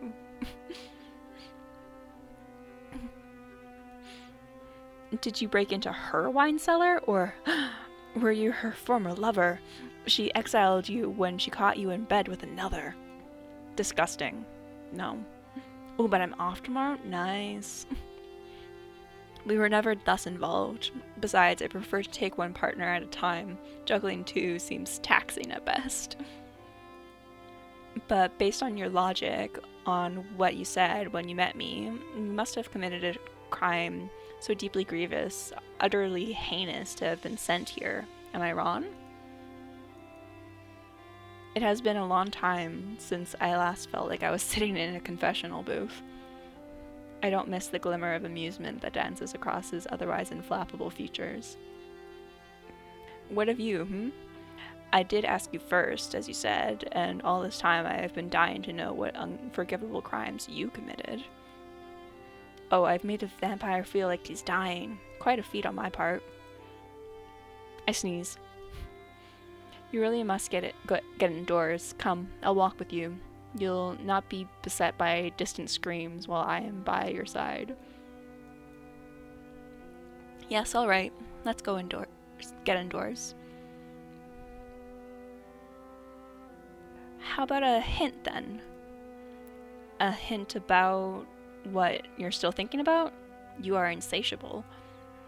It's one of my most charming personality traits. Come on, let's trade hints about why we're here, what crimes we committed. Will you go first? I will go first.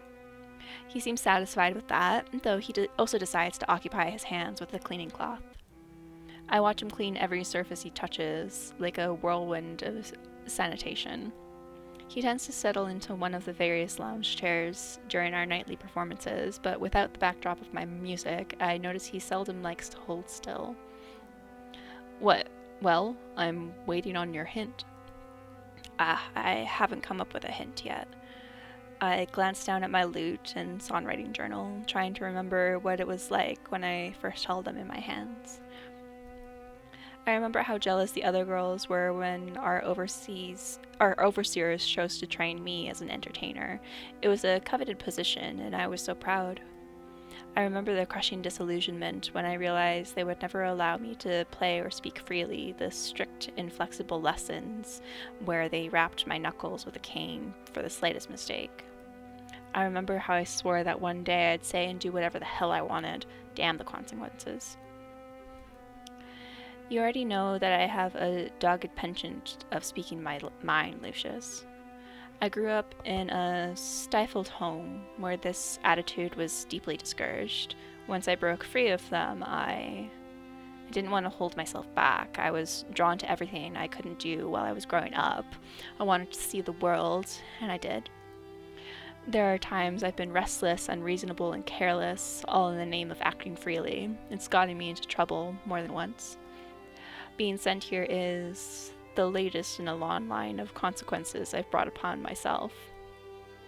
I see. You grew up among people who wanted to break your spirit and punished you when you did not bend. The stifled home you describe sounds a lot like an alluvian one. You'd have much in common with the children here. More than you know. I bite the inside of my cheek, taking a moment to weigh my options. As far as I can tell, he has been honest with me. Should I not be honest with him in turn? Lucius, I'm from here. I'm from Alluvia. What? So you do know all the Alluvia's beliefs and customs, yet the way you act and carry yourself is in spite of them. Huh. It seems we were both rather insolent, you and I, though they should have given you credit for turning out as entertaining as you did. I don't act this way to spite them, not intentionally. I ran away at a young age and haven't returned in years. I suppose I've shed what little Illuvian matters I had. That means you get to stay up an hour later, yeah. Ads are going to start in 5 minutes. I'm going to go get more water, and we're going to take a break until the ads are over. But if you left to see the world, why in heaven did you come back? Don't you owe me a hint? Now owe me a hint? No, don't you now owe me a hint? I know words. A hint. He echoes me, folding his arms in front of his chest. He finally ceased cleaning, or perhaps ran out of things to clean, and has settled into his usual velvet chaise. A hint about what I did to end up here. Are you always this articulate? Thank you. Words are hard. Lucius aims his face at the ceiling, as if he could see the stars through it if he stared hard enough. I don't think I did anything wrong, Lizzie. You don't? After I made myself vulnerable, told him where I'm from, and detailed the shortcomings of my personality, the nerve. What does that even mean? You don't think you did anything wrong? How does that qualify as a hint? That doesn't... I falter as I notice Lucius isn't arguing with me or even looking my way. Will you play me the song you were practicing outside, Lizzie? I fear we do not have all the time in the world. I will be forced to return to my coffin before long. Forced, you say it as if you can't sleep in a bed with the curtains drawn shut. I would if I could. I dearly miss sleeping in a bed. Wait, you actually can't sleep in a bed? Why not? Questions. Words are very hard. Yes, they are. Words are so hard. Despite his griping, Lucius does not leave me in suspense. Vampires are prone to compulsions. Universally, they cannot enter one's home without an invitation, and they cannot set foot across running water. I hear some vampires are even compelled to count spilled seed and grain, or to count the holes in a fishing net. I have an additional compulsion, a curse, courtesy of Her Majesty Hildegard Edgehaven. When she had me exiled, she also used sorcery to bind me to a coffin. I cannot stray far from it, lest my insides twist upon themselves, strangling me from within. Nice. The first night I resisted the coffin's call and slept in a separate chamber. I awoke vomiting blood. Naturally, this is far from my ideal. I need to retain all the blood I have. You asked me if I hated the subject in the portrait. While it's true that my anger has faded into exhaustion, I do still find her abominable. She knew how I despise tight spaces. Oh gods, Lucius, that's terrible. Terrible enough for us to move on to your nightly performance? Yes, of course. Forgive me. I clear my throat, brushing my fingers over my neck. What are you doing now? Is that where you'd like me to bite you? I yank my hand away from my neck as if touched by a hot pan. As if I touched a hot pan. Lucius! I jest. If I bit you there, you would die from blood loss. Though I would bite you if you asked it of me. Are you so certain that you're not interested in eternal life? You keep talking like a man who no longer wants to hear a song. Lucius raises his hands in surrender, though I catch sight of his shoulders still quaking with amusement. Chapter 5. Rhythm and Rain. Are you saying you love me? I think so. Since we just finished the chapter, I think I'm going to run the ads now instead of starting on a new section. I don't know how many chapters there are. It's supposed to take like this game is supposed to be 3 or 4 hours of gameplay, so we might be about halfway through. I'm not entirely sure, so I'm gonna run the ads now, and we'll be back in a few minutes.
Welcome back from ads. Oh, you did a looky look. I poorly searched and found no amount of chapters, but yes, did see 3 to 4 hours playthrough. Yeah, and I don't know. Like, I'm reading it aloud, so that might mean that I'm going slower than anticipated. But I don't know how they calculated that time, like how slow they were reading, how fast they were reading. So I don't know. I'm guessing we're at least halfway through, since we're at chapter 5. Like 10 chapters feels like a good round number. Welcome back. Oh, welcome back to you too. And also, I know this was written in a month during NaNoWriMo, so I don't think it's like a super long novel, and that's probably partially why there aren't that many choices. It's more like this is a book, like this is a novel, and there are some pictures, which is fine. Yeah, for sure. I think that might be in factor as well. Slow, fast reading to an audience with ad breaks, breaks for redemptions, breaks for reading chats. Yeah, so it may take longer. Yeah, in my brain, I was like, okay, so if it takes 3-4 hours for you to read it, then maybe like max 6 hours with stream. But I don't think it will take that long. Because I feel like we might be halfish way. I don't know. We got past the I hate you and you suck part fairly quickly of the story arc, so I feel like we're a decent amount of way through so far. Yeah. The heavens are generous with rain this year. Within a fortnight of my stay, black clouds have begun blotting out the moon. A few days later, we were neck deep in Alluvia's rainfall season. Well, like if your city's named Alluvia, I hope that you have lots of rain. Like that name sounds like rain to me. At first, I was a nervous wreck that the moat would overflow and flood the estate, but the weather was wickedly fickle. The rain frequently stopped and began anew, like a broken music box. Nonetheless, the ground outside was perpetually muddy. I spent a lot of time indoors. I was reluctant to soil the only boots I owned, and Lucius gave me hell whenever I left dirty footprints in the halls. Tonight, a thick fog hangs like a curtain outside. The windows shake and rattle, straining against the storm. Because I'm disinclined, to set foot in violently dreary weather, I decide this is an optimal opportunity to write some new songs. I was surprised to find a number of brushes, parchment, and writing quills stowed away in a cupboard, and even more surprised to find an inkwell that hadn't dried out. I recall how the vampire told me he housed an artist once, and tried to picture whether said artist could have single-handedly smuggled in all these materials. He must have been much sneakier than me, or had a lot more pockets. If I were him, I would have prioritized smuggling in some food and weapons instead of art supplies. But I should be grateful to him in any case.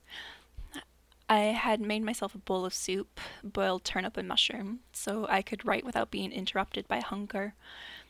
Lucius's disgusting fish can only tide me over for so long. While I never had much interest in cooking and often survived on trail rations in the past, I do know how to feed myself in a pinch. Although my soup is only palatable due to some dried herbs I scrounged from the near-empty pantry. There may be unforeseen perks to living in a vampire's castle, but gourmet meals are certainly not one of them. Thankfully, I've never had much interest in the finer things. While my soup cools, I start a small fire to keep myself warm. On the whole, my impromptu little workspace is comfortable. I've always wanted a writing nook, and this may be the closest I'll ever get to having one. Unfortunately. I tap the nip of my quill against the writing desk, glaring at the blank, loose-leaf piece of parchment. Sorry. Joking on air. I'm okay. Call me a perfectionist, but I refuse to transcribe a song into my journal until I'm certain it's amazing. Besides, I found it's more freeing to write when I don't care for the paper I'm using. Before I scratch out the word before my quill completes the arc of the E. I have everything I need to write, don't I? But now that I'm sitting down to do it, my head feels as foggy as the weather outside. Maybe I'm being too hard on myself. Let's try this again. There once was a old farmer who... The weight of each word feels hackneyed and rotten, like old apples. I feel like I'm choking on them. I flip the parchment over, feeling miserable with contempt. Stupid blank page. Before long, I find myself leafing backwards through my journal. It doesn't contain much of my original work, honestly. To survive as a traveling bard, I've had to memorize and rewrite songs that were already popular, already known. Original work, I quickly learned, was not often well received in an unruly tavern. I've been booed, had tomatoes thrown at me, and have even gotten into brawls because someone wanted to hear a song I didn't know how to play. So I had to learn, I had to adapt, I had to make it work. At times, I've even stolen promising lyrics from my peers and rivals. I hated doing it, but I did it anyway. And all for what? Freedom? Coin? Glory? Gods, with so much time to think, I can't help wondering if the life I've led has been one worth living. The vampire was right about the maddening silence. It must be well past midnight. Lucius should be here any minute now. I realize that, while thoughts of his arrival used to fill me with dread, I've recently looked forward to seeing him. We've been surprising each other with how easily the conversations came, how willing we were to talk. I often find myself trying to stay awake, to finish a thought, only to be shooed to bed the moment he catches me yawning. As much as it pains me, I just can't get the hang of the night cycle. I've tried, because being in his company is far more preferable to being stuck with my own mood. This leaves me cherishing the few hours we have together each night. Without realizing it, I had flipped through every page of my songs. My hand pauses over the inside cover of my journal. I gaze absent-mindedly at the strange runic symbol on the first page, some sort of bejeweled pendant, encircled by a knotted half-wreath of thorns, which has somehow resisted fading no matter how often I've touched it over the years. Brushing over the bold red ink, I wonder if I'm imagining the faintly sharp prickle across the pads of my fingers. Below the symbol, written in a hurried, clumsy scrawl, are the words, "Keep safe. Oh." I once felt at ease from such simple words. Looking at them now only tightens the knot at the pit of my gut. Maybe this is a sign that I just need to move on to bigger and better things, that I've been too rooted in the past. I shut the journal. My chair squeals across the floor as I stand up, resting my palms on either side of this blasted book. I could toss it into the fireplace if I wanted to. Here and now, I could break the final chains linking me to my past. Keep safe. Those were her instructions to me. Try as I might, I can't defy them. I gathered the journal into my arms, cradling it against my chest. For a moment, I can still feel that blossom of warmth from the words. Keep safe. I'm going to find Lucius. This silence truly is maddening. I thought there would be more voice acting in this game, but it is free, so I was just surprised to know that there was any voice acting. But so far it's only been from like their first meeting that there was any at all. So I guess they saved it for like key moments in the story. Wouldn't be a novel if you had voice acting, yeah. But like for visual novels, there's occasionally voice acting depending on like the budget and the size of the studio. But yeah, like I know this is a free game, so I wasn't expecting it, but like when I saw like, oh, there's voice acting, I expected there would be a little more. Yeah, there was bits. And it would be nice because it's like, oh yay, voice acting. I don't have to read. It's like, oh no, I'm reading. I have to read everything. It lied, I know. It lied. I gather my things, striding out into the hall. We are very close, only to collide unwittingly into the vampire lurking outside. He catches me by the forearms, taking a step back to keep us balanced, although my journal and supplies tumble to the floor. Lucius? Lizzie. Lucius releases me once he's sure I'm steady and immediately bends to pick up the mess. No, don't. I seize the journal and hold it away from him. He eyes me with some measure of confusion, but shrugs and picks up the loose parchment instead. I see you've found some old supplies. I'm glad they're getting some use. Though I really thought the ink would have dried out by now. What have you written so far? There once was an old man in a farm. I snatched the documents from him. I won't have you making fun of my first drafts. What are you doing out here? I didn't wish to disturb you. You looked like you were trying to focus. In vain, perhaps. There was not much to disturb. But you were trying to be considerate. Thank you. Lucius nods, dismissive but polite. He doesn't like to acknowledge gratitude. For you to rush out of the chamber like a bat from a cave. Why? Rushing to seek inspiration elsewhere? Excuse me. Also, that's funny. Like, Lucius as a vampire turns into a bat. So, like, the bat from a cave. That's good. I like that. No. Gods, I can't just admit that I wanted to talk to him until I forget my grievances. Isn't it time for our nightly ballad? He watches me through narrowed eyes, but favors me with a small smile. You need not hurry for such a thing. If you wish to write tonight, you may write. Come. What? Wait.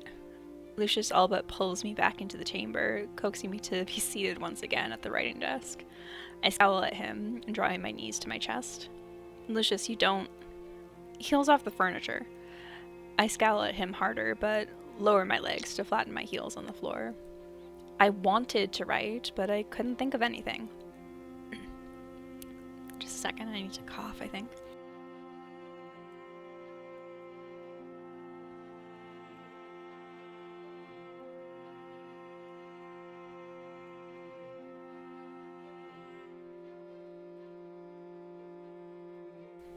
Okay.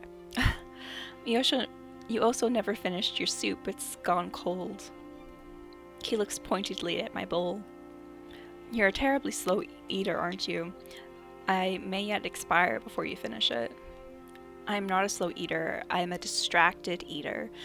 Why do you want my soup? Here. I push it towards him. He gently pushes it back. No, thank you. My taste buds aren't quite what they used to be. A mortal's meal may as well be a mouthful of dust. That explains your cooking. Lucius arches a brow at me. Forgive me. That was uncalled for. Have I done something to annoy you? No, not at all. I just... Would be nice to have more, yeah.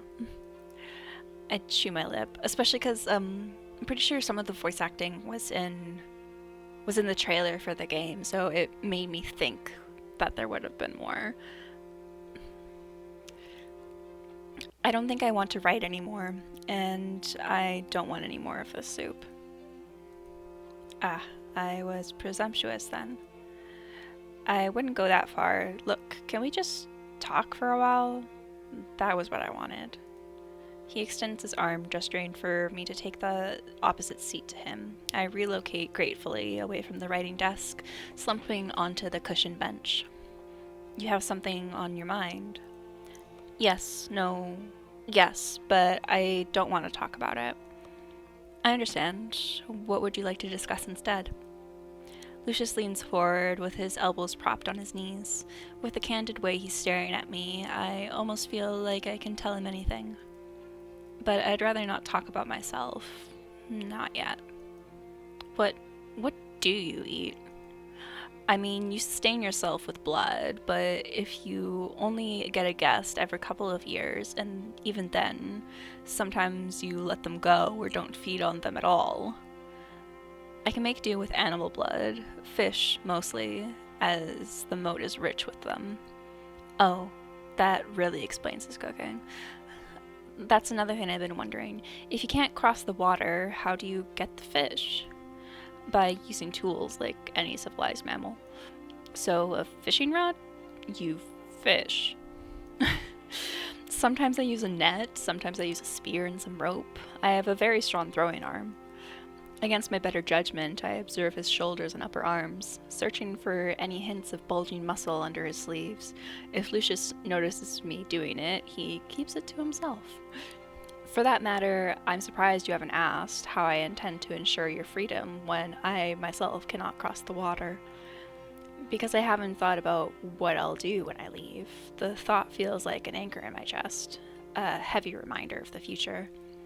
I presumed you'd tell me when it was time. Of course, I can also tell you early. I will simply throw you across the moat like a javelin. Sure, that sounds safe. You wouldn't. He practically cackles as I recoil from him. I wouldn't. There is another way. I will show you in due time. Oh, then good. We lapse into a hollow silence as my mind wanders back to my troubles, until the vampire starts making a tutting sound at me. Hot trophy daddy? He studies my face with intent, and I realize too late that my pleasantly neutral facade had at some point fallen into a frown. You're in low spirits tonight. Is the weather bringing you down? How else can I help?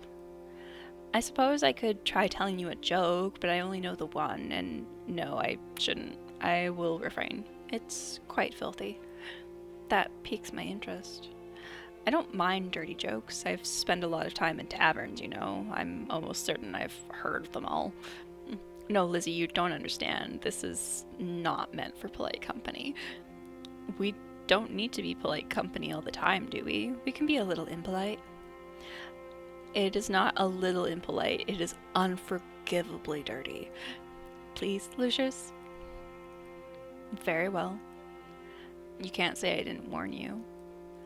It's not too late to change your mind. Lucius, you're killing me. Do you want me to beg? I don't think I can go on without hearing it. His laugh is a low rumble in his chest, and he still makes me wait several seconds before he finally delivers his dirty joke. A white horse falls in waist-deep mud. That's it? That's the dirtiest joke you know? What? Wait a minute. He tricked me. He played me for a fool. Oh, I should be so furious with him, but indignant laughter is already bubbling from between my lips. How dare you? It's not even funny. You're the worst. My laughter ripples into a snort, and I know it's futile to try to contain it. Lucius smiles at me all the while, incorrigibly satisfied. Gods, I hate this vampire. I was like waiting. I was like, what's the joke gonna be? Am I gonna, like, I have to read this now. Like, oh no. I was like, oh, okay. A white horse falls in mud. Cool. I had a similar reaction when I first heard the joke. It pleases me to do it it pleases me to do it some justice. You burst out laughing? I don't remember my exact reaction. It was a long time ago. Well, do you remember who taught you that joke? A former guest, Jillian. Lucius's face softens and my laughter stops like a clogged drain. There's that sadness again. He didn't try to barter with that joke, did he? Oh gods, can you imagine? No, this was before I began bartering with people. A darker time. Were your dark times lifted with the joke about a white horse? Lucius smiles at me wryly. Would you like me to tell you about him? I'm surprised at myself when the words spill from my mouth. Not if it troubles you. I mean, if you wish to tell me, I will listen. Lucius hesitates, tapping at his collarbone until he musters the initiative to speak. When I was first exiled to this estate 300 years ago, there truly was no escape. I frequently fought with the desperate men and women who were sent here. They feared me even when I showed them kindness and reason, and made a point to attack me when I least expected it. My spine stiffens. That frightened, desperate outlook sounds grimly similar to my own back when I first arrived. You had no choice but to defend yourself. I did try other methods in hopes of coexisting, of earning their trust, but yes, they tended to turn on me regardless. It often resulted in a fight to the death, their death at my hands. I never could resist untying them. I felt a certain kinship for them, I suppose, before it was inevitably dashed. It was never difficult to overpower them. They were mere humans, and I was an immortal being. I was becoming more powerful with age. Until one day, when I was careless, I had subdued an intruder and left her at the brink of death. Unbeknownst to me, her conditions were ripe for her to turn. As a vampire spawn, she was vicious. Her anger overpowered any compulsion I had over her, and she managed to run me through in the same moment I ripped out her throat. Lucius's hand hovers over his chest, where his wound must have been. I was alive, but I was pinned down, paralyzed in place. I was lucky to have fallen in the shadows near my coffin. The vampire spawn was not so lucky. She was well and truly dead, and so she began to decompose, though those claws remained embedded in my chest as a parting gift. I was perpetually awake, but I could not move. I must have laid there for nearly 2 years. Lucius, I'm so sorry. You run into a lot of strife when you become as old as I have. It's not unusual. Yes, but it must have been harrowing. Mostly I was just bored. He's being aloof, but his hand is massaging his chest right above his heart. I assume he doesn't want to show weakness. Gillian was the one who found me there. He gave me a wide berth at first, approached only to use the vampire spawn's claws to cut his bonds before jumping away. Comical, really, but then I was practically a husk. I could sense him, but I could not move and could not speak. I would sense him coming and going each night, wandering the estate, much like you've been doing. After some time, he returned to my side and tugged the claws out of my chest. He what? I knew the story must have been leading there, but it was still a bit of a shock. Why on earth would someone release a petrified vampire?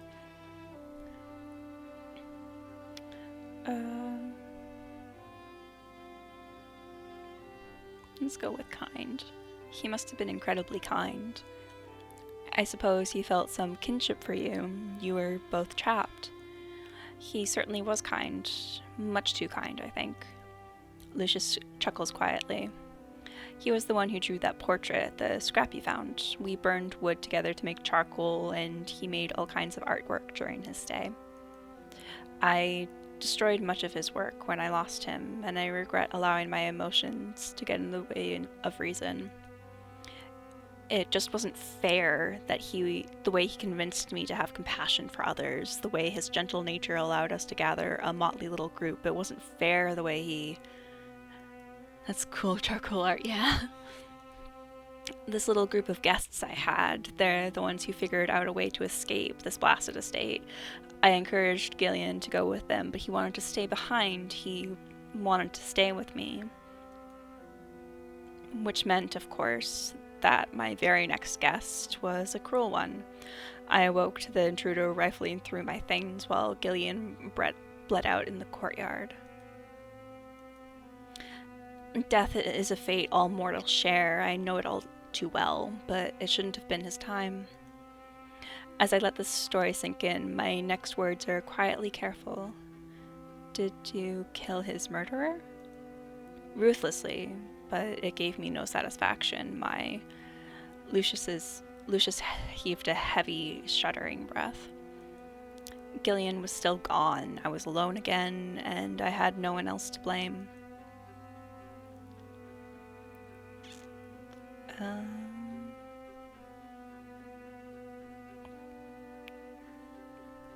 Do you wish you turned him?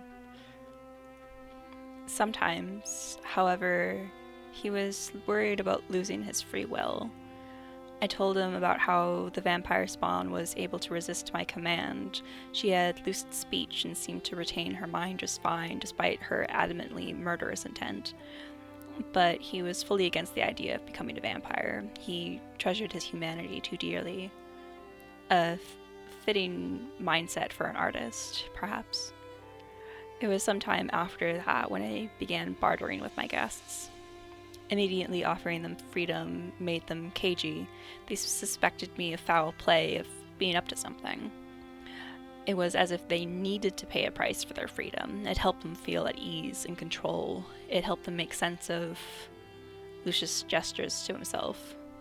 I remember the scuffle we had when I first arrived, the way he disarmed me, but otherwise kept his distance, the way he prowled around and said those menacing things.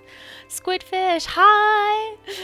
I've seen you around so many chats recently, hello! And I've noticed, like, every new chat I see you in, you've changed the color of your username. And I love that. It's like, oh, it's Squidfish. Oh, it's Squidfish, but a different color. Squidfish, but it's a different color. Squidfish, but different color. Cool. They're everywhere, yeah. Yeah, hi, welcome in. We're maybe in the middle of this visual novel. I'm not entirely sure how far through we are. But we're the character on the left, that's us, Lizzie. We're a bard who's been sent as a punishment to this vampire, Lucius, and he made a deal with us that if we sing him a song every night for 100 nights, he'll give us food and let us go at the end. I think there are maybe 7 chapters, but I don't know. Okay. I haven't changed it myself at all. Oh, funny, because it's like every time, because like now it's pink, but before I saw it as like dark blue, and I think I saw it as like a light blue and maybe a green. Shows as lime green for me. Oh, weird. I thought this said baddies at midnight at first. That would have been a different game. It would have been a different game. Hi, Leg Zone. The vampire's just lonely. Yeah, he's just lonely. So we're just talking about his past right now. I've been in your chat before. Oh, it said first time chatter. So maybe you were lurking before. Baddies at midnight, a strip club edition. That would be a cool game. But hi, welcome in. Yeah, maybe lurky turkey. But if there are 7 chapters and we're on chapter 5, we might be over halfway through. So we'll see. Sounds like one of those naughty dating sims. Yeah, it does. Not that I know anything about that. Yeah, this one is very tame. But baddies at midnight would be something very different. But otherwise kept his distance, the way he prowled around and said those menacing things. You had to play the part people expected of you. It's exhausting, but they fear me more if I don't. And of course, bartering does not come from a place of pure altruism. It gives me something to look forward to, alleviate my apprehension of what the next guest will have in store. I know I followed you from rating or rating you. Oh, nice. But hi. When one finds himself acting as the Queen's personal executioner, the odds are high that some of the people she sends will be dangerous. Though occasionally I will receive someone kind enough to offer a listening ear. Like Gillian? Like you. I blink at him, bewildered. Gillian was kind, but he was a notoriously bad listener. He would have interrupted me 10 times just then, usually with some absurd tangent about how he thought snails were effervescent. So I've been following you for about a week or less. Ooh, cool. Yeah, a lot of besties have rated me recently. It's just very sweet of them. What I mean to say is thank you for listening to my sad old tale about a lost love. I've never told it to anyone before. Can I ask you one more question? Of course, anything. Something about the last word makes my stomach flutter. No, I must be hungry. I grab my deserted bowl and sip at the cold soup. Glad you will view. Yeah, cozy time. Yeah. Sometimes it's like action-y, kill, cozy time. Sometimes it's like, let's sit and read a novel together, cozy time. If Gillian was such a good man, what did he do to get sent here? What was his crime? Lucius outright grins at the question. He edges a little closer to me, as if he wishes to rope me into a conspiracy. Supposedly, he painted an unflattering portrait of a nobleman's daughter. What? That's it? Yes, and Gillian couldn't help it. He was both an architect and a prestigious painter, lauded for his accuracy and attention to detail. To willfully make the girl more beautiful than she was, well, it would have been a lie, and it would have tarnished his good name. The daughter's betrothed took one look at the portrait and cancelled their arrangement, leaving the nobleman high and dry with an unwed daughter. The nobleman needed someone to take the fall and convince the crown to send Gillian here, but it wasn't Gillian's fault. The man had an ugly daughter. I think I just realized something. Oh, what did you realize? Oh, so I think that's hilarious that was his crime. Like, it sucks that he got, like, sentenced to what he may have believed to be, like a death sentence, but, like, that's hilarious. Ugly daughter, yeah. 'Cause some people, like, every once in a while, I will see posts online of people saying, like, oh, like, how did, like, all of these old portraits from, like, the 19th century or whatever, like, how do they all have such flawless skin? It's like, well, they were paying the person who painted them. So they had, like, a really great blemish remover, you know? Like, the painter was getting paid by them, so of course they made them look better than they likely did. I clasp my hand over my mouth. My giggles are punctuated only by the sound of crackling fire. I hadn't anticipated that Lucius would make me laugh more than once, let alone show such vulnerability tonight. And it's so odd. It sounds like the artist was punished for revealing the truth, even if it wasn't entirely his intent to do so. And in a way, I suppose I swivel my lute into my lap and gaze down at it. It's awash in glowing firelight. I think I'm ready to tell you what I did, Lucius. He straightens immediately at attention. Really? Is this like a Stockholm Syndrome situation? Well, from my understanding, Stockholm Syndrome is like you become in love with your captor. Lucius isn't the one keeping us captive. Exactly. Because he's not the one who imprisoned us. We were imprisoned by the crown. But he isn't helping us escape just yet. So, like, yes and no? I think I've seen you everywhere, but never actually joined here and got confused. Yeah, no worries, Squidfish. Yeah, I think I've seen you in Squidneys and Sixes and elsewhere. It's like food for singing kind of situation. Yeah, we sing to him, and he promised that after 100 nights of us singing to him, he's going to help us escape, and he'll also make sure that we're fed. So, yeah. So kind of ish Stockholm Syndrome-y, which is why the title's like, who doesn't love a toxic romance? Because it's like, this is kind of toxic. A little bit. Yes. You've kept me waiting for so long, I didn't expect... Hold on, just a moment. I need a drink. Shall I fetch you a glass as well? I think it will be nice to keep my throat from going dry, yes. What do you have on the menu? Wine. You have wine? Where? Since when? I mean, sure, if you don't mind sharing. Lucius shoots me a mysterious winning grin before he stalks off into the halls. Where does he hide these things? Every so often, Lucius will present me with some new object or tool from God knows where. Just earlier this week, he fetched me a ladder to climb the ledge when I complained about running out of bathing water. Reason 6th Bailey Moose, yeah. Jesse V, Paquito Potato are ones I watch. Yeah, I watch 6th and Bailey and Potato, like, basically whenever they stream, so yeah. Once I climbed up, he made me promise not to attempt the perilous journey of swimming across the moat, and then handed me a bucket and told me to take all the water I needed. I could swear I've walked through every hall and peeked in every room. Not once have I seen any ladders or buckets until he materialized them into existence. I always end up watching 6, yeah. And Karen Pegsy, yeah. Maybe he knows creation spells, conjuration magic. 6 is a cutie patootie, we love her here. Yeah, she's so good. Oh, 6, like an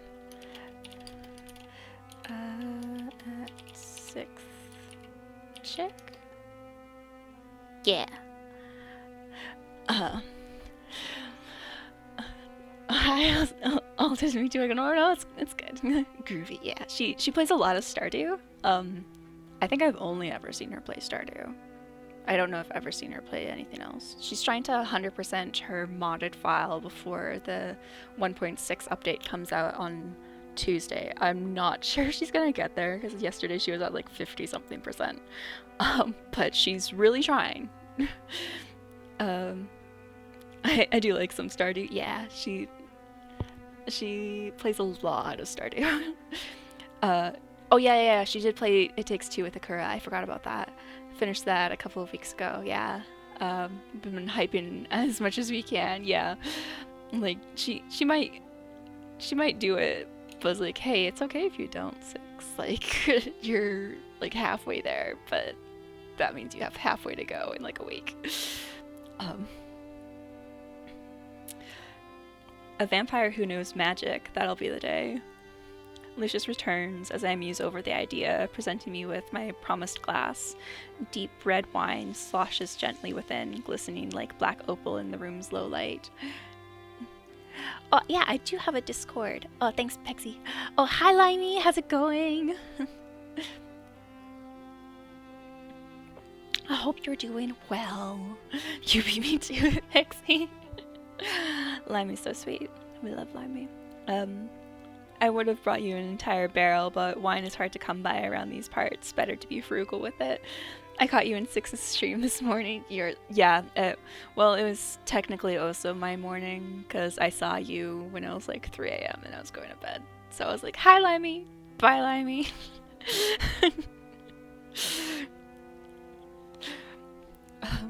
You can carry an entire barrel? I told you I have a strong arm. When I first arrived, I even hauled my coffin up all those flights of stairs. Admittedly, it was exhausting. I was strong enough to do it, but I don't have unlimited stamina. And why were you hauling your coffin upstairs? You wanted to be closer to the sky? You know me so well already. Lucius returns to his seat and crosses his legs, sipping his wine and peering at me over the rim. He looks very at ease indeed. I'm doing well, Limey. I hope you're also doing well. We're like maybe half-ish way through this visual novel.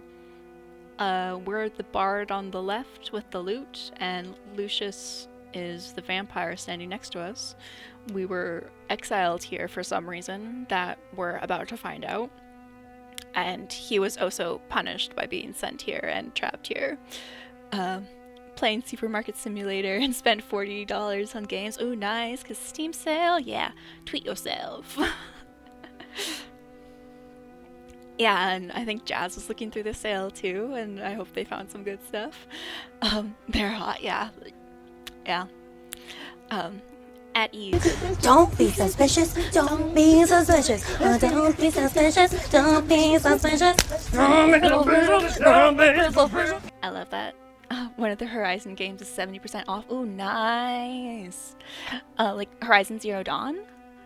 Because if Horizon Forbidden West is on sale already, even though it hasn't come out. Oh, no, it's not. That would have been amazing. Ooh, the other... I'm just on my wish list now on Steam. The other To the Moon games are on sale. I might buy those. Because I didn't know that there was more than one until I was in Pegsy's stream when they were playing demos and someone said that there were other ones. I can't remember who. It might have been Swiss. I have a bad memory. Oh yeah, like everything's on my wish list is on sale.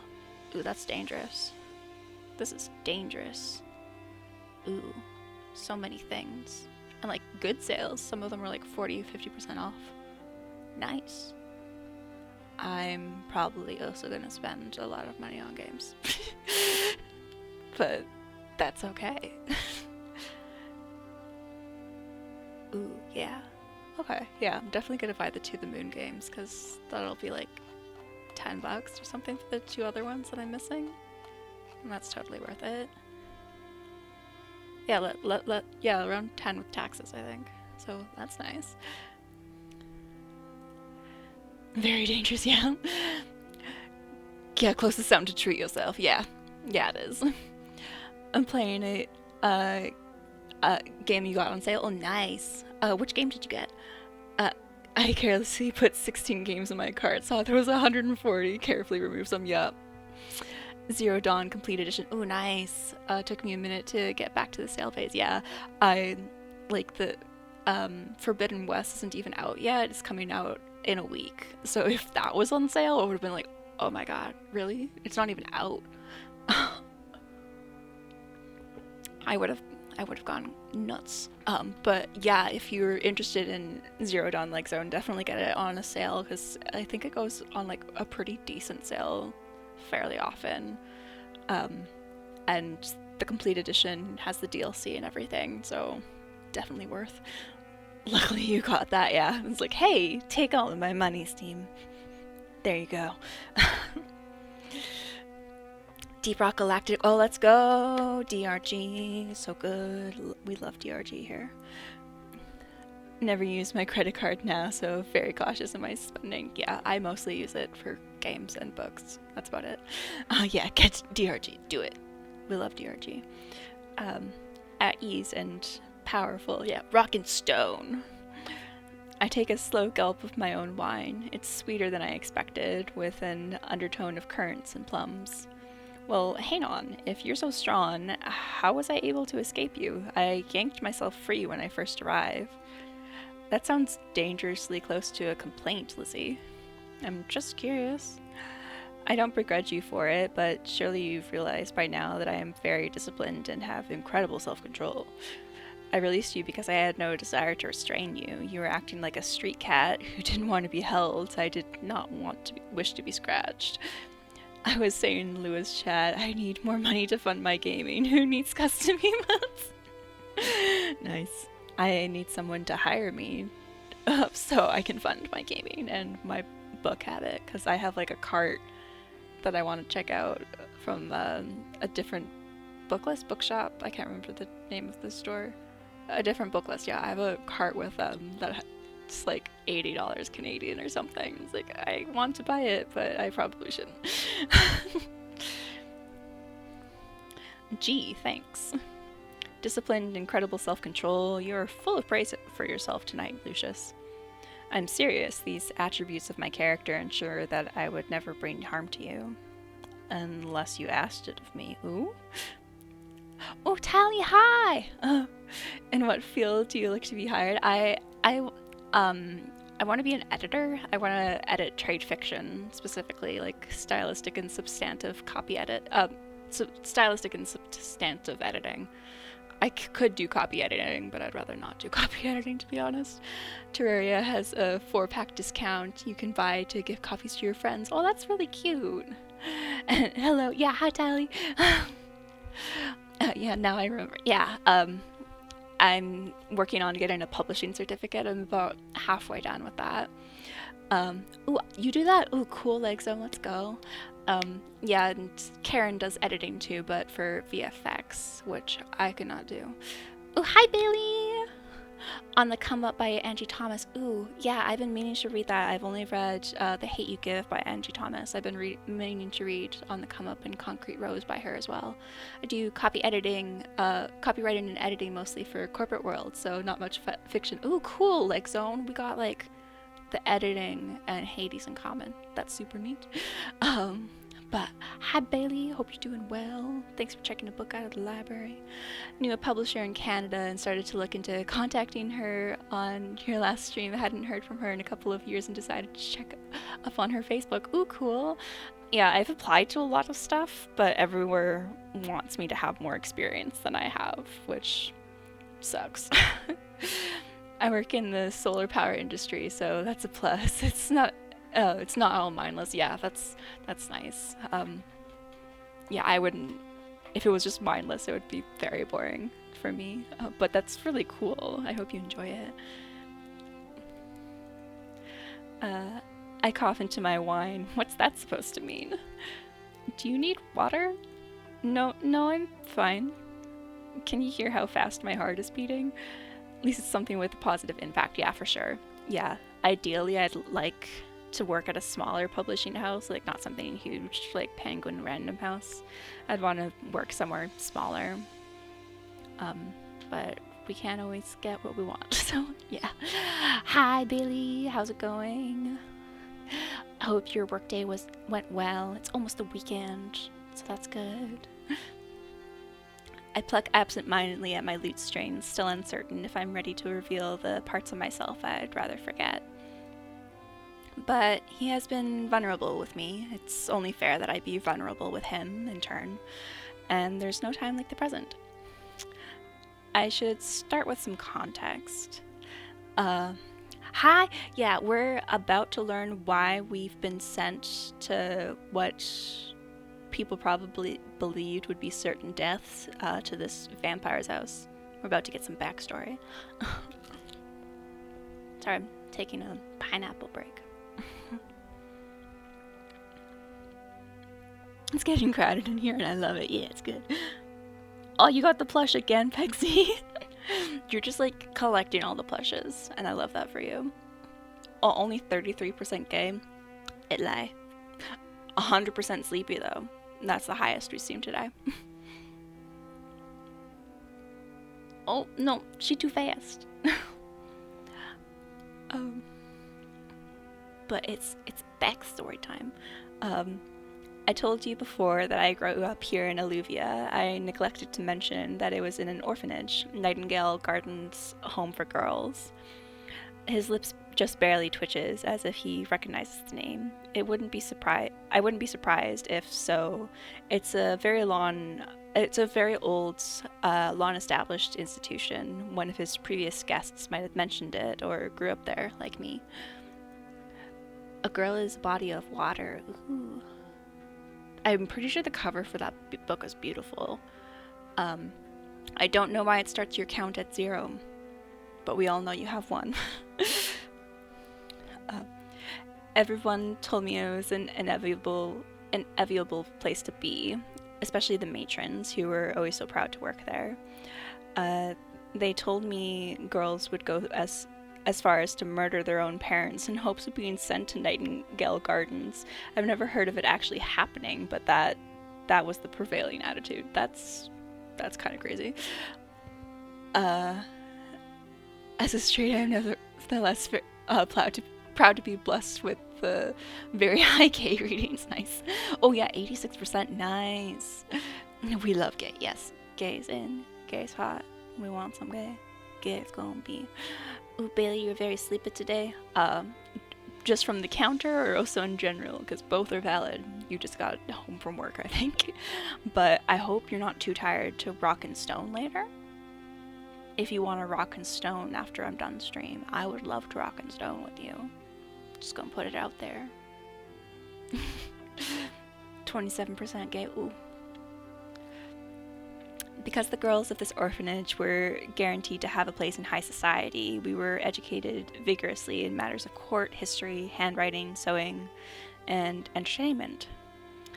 Once every several dozen years, the best and brightest girl was even chosen to become Alluvia's next queen. Oh? Did they have that tradition when you were human, Lucius? Oh, the kids are watching the mouses play. That's so cute. Yes, I believe I heard something about it in passing, but it was so long ago. Well, the tradition was in full swing when I was young. The last queen was growing old and infirm, and there were talks that the new queen would be chosen soon. That's adorable, thank you. I was like, what fun things could there be if you're trying to catch a mouse in a library? Thanks for the lurk, Pegsy. How fortunate for you. Yes, you could have been chosen. Oh, you got her! Bailey got the mouse! I'm gonna reset the counter, because I've been resetting it whenever the mouse gets caught.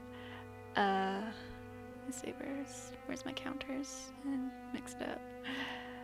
Oh, and ads are gonna start in about 5 minutes. I'm gonna take another break so no one misses anything during that time. Yeah, you did it. You did it, Bailey. You caught the mouse. That gets a pin. I did it. Yeah. But here are the trigger warnings for this game again. It's not super intense so far. It's just like there's some alcohol and some suggestions that people's backstories aren't that nice. You play DRG, I see it's on a big sale and I hear it's really fun. Oh, it's really good. Like Zone, I really enjoy it. It's best played in multiplayer. Oh yeah, we're gonna go on break in like 5 minutes when ads start. Yeah, it's best played in multiplayer. You can have the max party is 4 people, but you can increase that. I have a mod that allows me to have like basically as many people as I want. But you are a dwarf, you go mine, you shoot bugs that look like spooters, so they don't eat you. Yes, magic. Yeah, I got mods. Magic. But yeah, it's really good. Bailey, I don't think you've started it yet, but if you aren't too tired to play it tonight, I'd love to rock and stone with you. And I know that Pegsy would love to do that as well, and Karen would like to join, but she's got work until later. Is the base game good enough? Is it one of those games where you have to keep up with the expansions? No, the DLCs, from what I understand, are mostly all cosmetic. It's just like different armor and stuff to support the devs because they update it a lot with like new content that's free all the time. I'm definitely playing it tonight. Let's go. She just lies and says it's a mod so we don't figure it out. No, I only, those are like that's the only game I've ever played modded because I have another mod that my brother made me get that gets the dwarves to swear. It doesn't add anything to the game other than them swearing every once in a while. It's very funny. But that and increasing the number of players you can have. Base game's like $10 right now. Oh, let's go. That's worth it. That's worth it. I have like, I think I have close to 100 hours in it now. Let me check. Yeah, I have 130 hours. And yeah, my siblings have like a few hundred hours apiece too. So between like the 4 of us, we probably have like 1,000 hours in that game. Got it on sale for $10. Nice, let's go. Rock and Stone is a good game. I haven't played in maybe a year and a half. It's the new update. The newest update is like there's like infected stuff. So you have to call down cleansing pods to get rid of like these infected bugs and infected areas on Hoxus. I don't love it, but I know they're working on the next one, so maybe it'll go away soon. DRG, Horizon Zero Dawn, and the Terraria 4-pack in my card in that moment. Ooh, that sounds good. That sounds like good games. I love Zero Dawn. I'm really excited for Forbidden West to come to PC. I've never played Terraria, but I hope you love that one too. Ooh, Bailey loves Terraria. That probably means it's a good game. They got good taste. Yeah. No, I hated it there. It was stuffy and full of pompous snobs. The matrons had our entire lives planned out for us without once stopping to ask what we wanted to do. And they had the nerve to act like I should keep my mouth shut and be grateful. The other girls seemed content with their lot, which meant they didn't understand how I felt. They kept me at arm's length. I hated the pressure to succeed, and I got into a lot of trouble even back then. I never would have been lying for the throne. The closest person I had to a friend was an older girl named Ophelia. She was in line for the throne. We all knew she would be chosen too, because she was perfect. She was beautiful, graceful, and always seemed to say the right thing. Always. She was always talking about the changes she'd like to make, the things she'd like to improve, the way she'd like to improve our kingdom. She does sound lovely, but Lizzie, forgive me for saying this. No one is perfect. Surely your Ophelia is not exempt. He looks a little surprised when I start laughing. You're right. You're absolutely right. Ophelia was a god's forsaken rascal. She'd lie through her teeth with a smile, and no one was any the wiser.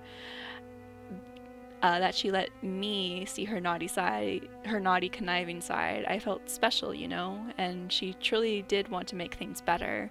She was as clever and sharp as a knife, but she did care about the people around her. At least, that's what I believed. More wine? Yes, please. I drank deeply from my refilled glass before continuing. Ooh, hi, Lua! Ads are gonna start in a second, so I'm gonna take a break on this. Can have Stardew chicken in Terraria. Stardew chicken following me brings me endless joy. Yeah. Ophelia. Hi, Doc. Welcome in. How's it going? Oh, I thought I set up an auto shout-out for you, Doc. I totally thought I did that. I'm so sorry. I thought I did that. There you go. But hi, Lua. How was the rest of your stream? Oh, and Len, you're probably gone already, but no worries. I hope your errands go well, and thanks for the compliment. And also, you might be an ans, but thank you. It was good. We finished Signalis. Oh, let's go. Nice. And hi, Duck. Duck Boxing. That's a great name. It is a great name. Yeah. How are both of you doing? Yeah, Duck. How are you doing? I saw like you've been going out and about for your streams recently. I think I saw you were you at like a shooting range recently? I think that's what I saw for one of your streams recently. Let me see. It didn't. I totally made an entrance command for Duck, and it didn't save it, and I'm very upset about that. Let me fix that right now. Duck on the body. I'm looking at the VOD. Oh yeah, which VOD? There's so many VODs. How dare you not change? Yeah, I remember making an entrance thing for Duck, and it did not save it. Good, just happy to be here. Aw, I'm happy you're here, Duck. Ooh, Limey's got a thing. I'm kind of scared what the thing is. Where's the thing? I'm just messing with Mix It Up while we're on ads. Because I'm gonna forget to set up this shout-out thing again. You can tell me, Limey.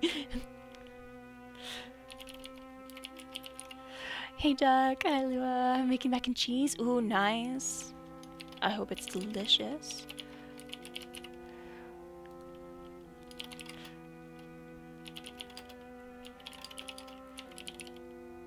Yeah, Duck has the cutest emotes. They're all adorable, and I love them so much. Let's see. There we go. There we go. If this doesn't save, I'm going to be very upset with Mix It Up. Because I remember doing this, and it didn't save. Ooh, ads are over! Yay! We just sat and chatted and yelled at Mix It Up. That's about it. Ooh, I like that. I like the jam. It's a good jam emote. But yeah, we are ready to continue with the game. You have pizza? Tax Bite? Tax Bite. I would like Tax Bite. But Lan, if you're still here, good luck with your errands, and thanks for coming. Yeah, show pizza. Show pizza and Tax Bite. Please and thank you. Pizza tax, yes. Please and thank you. Open up. I saw DRG earlier. Does this mean I need to download the game on my PC? Yes. Yes, you do. You do need to download it on your PC right now. Do it. Because we're gonna get Bailey to Rock and Stone with us tonight. It's gonna be good. Opened you up on Cell Cool. Enjoy the making of the mac and cheese. sent it to you. Ooh, there's a thing that's been sent. Cool. I drank deeply from my refilled glass before continuing. So, when Ophelia was chosen and packed her bags, she promised me up and down that she would write every day. Every single day. Gonna download while water attempts to boil? Nice. I knew that it was forbidden for Olivia's crown to contact the world outside. We both knew that. Every queen was meant to cut all ties with everyone she ever knew before she was chosen. I That am was just the a rule. whittle baby. Yeah, little baby who's gonna shoot bug. All the bug. Also, I don't think that's the audio I chose for the text-to-speech feature. I definitely chose a more female-sounding voice. I remember that. I was like between some. Or maybe I didn't. Maybe I did choose the male one. I don't know. We'll just keep it as that and we'll change it later if I want. It's okay, Lou, I won't scare you. Just a little baby. Yeah, just a little baby who's going to shoot big bug. It's going to be real fun. But I believed her, you know? She was so much smarter than me and so crafty. I really thought she'd find a way. I pat the cover of my songwriting journal, which I had placed at my side. I always try to keep it near, even when it pains me. Shoot bug. Big bug, yeah. Big bug. They're real big. But all she ever sent me was this book with its empty pages and a hurried little note on the inside cover.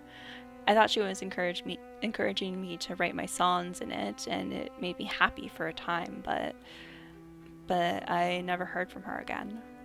Lucius is watching me with his full attention. I can't stop now.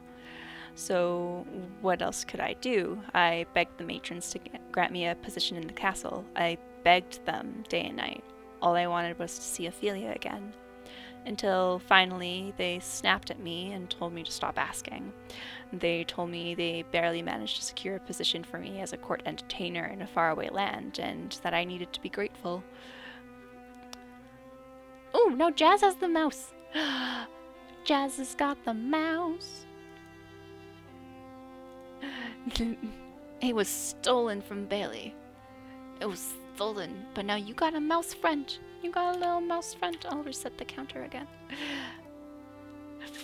But that's funny, because I think that's happened, like, both times the mouse has been caught. It's just been like, ooh, got it.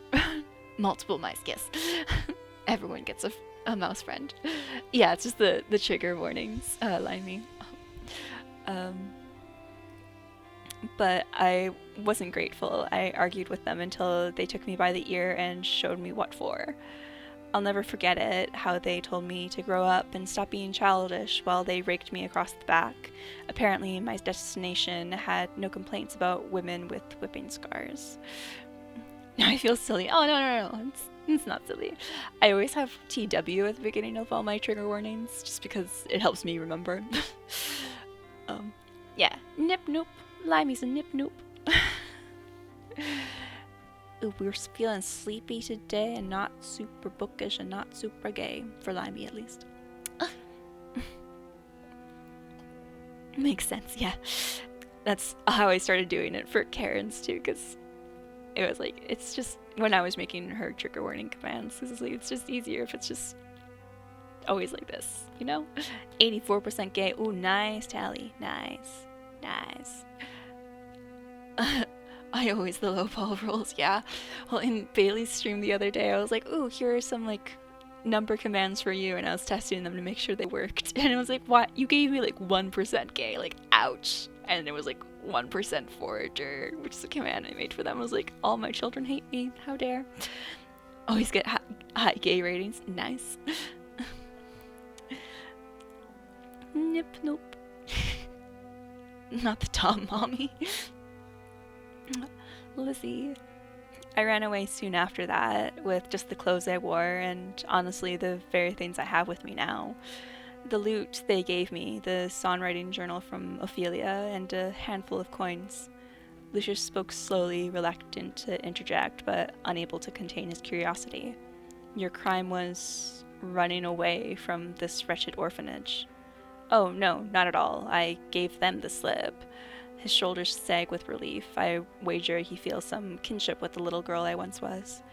I went on to become a traveling vagabond for many years. I performed everywhere I could, and I saw the world. It was difficult in its own way. People distrusted a new face, and a meaningful connection was hard to come by. I was even accused of witchcraft sometimes for some reason. Something about corrupting their women and stealing their men with siren songs. Oops, I didn't mean to click that. Some days were freeing and exciting back then, while other days made me feel like a ghost in search of a final resting place. But no matter what I did or where I went, I just couldn't stop thinking about Ophelia. Ooh, 61% bookish, 7% bookish, ooh, ouch, 74% bookish. All gay, all books, I love it, yeah.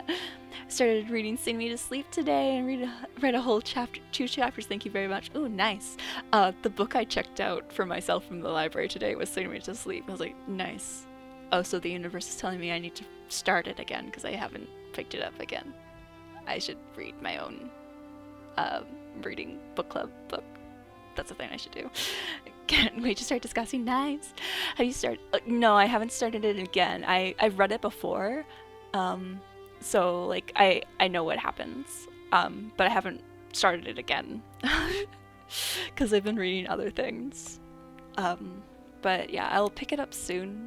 I'm a fast reader when I sit down to it, so haven't read it yet. Yeah, we got some time. We're only like halfway through the month. Yeah. And what do you guys think of it so far, those of you who have started? Yeah, but no spoilers. It's not a series, is it? It's the first in a duology. The second book is coming out in August. So there are only 2 books. So yeah, a short little series. So if you guys like it, we could definitely read the second one when it comes out too. It's interesting so far. It gives Hunger Games vibes, but make fantasy. Yeah.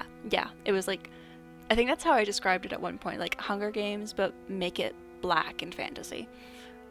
Because I think all of the characters are BIPOC, pretty sure. Usually read fantasy to nice to see a YA, yeah. A lot of the fantasy titles on my TBR are YA. Not all of them, but a lot of them. Did you have feelings for this Ophelia of yours? God's Lucius, she was practically an adult, and I was 6. Which means, yes, I was absolutely obsessed with her. Not that she ever seemed to fancy anyone. I'd ask her, if she found some boy or girl attractive. She had this way of wrinkling her nose as she turned down every single one. Like you? Like, I gawk at him. I notice you wrinkle your nose sometimes when you find something disagreeable. Were you not aware? My face suddenly feels rather hot. Anyway, well, you know how young girls idolize older women. I do. Yeah, wait, you do? Yes, I had younger sisters once. We never had the chance to grow close, but I knew they were eager to idolize. That's news to me. I start to ask him about it, but he holds up a hand to stop me. Please continue on with your tale. I apologize for the interrupt. He grimaces suddenly, and my brows knit with concern. It's not the first time I've seen that expression. Lucius? Are you okay? Ooh, the voice acting's back. I missed some chat. I'm gonna scroll up. Faster story progression, fantasy story progression, so slow. Yeah, because Hunger Games is real. I'm on chapter 5, so not that far into it. Yeah.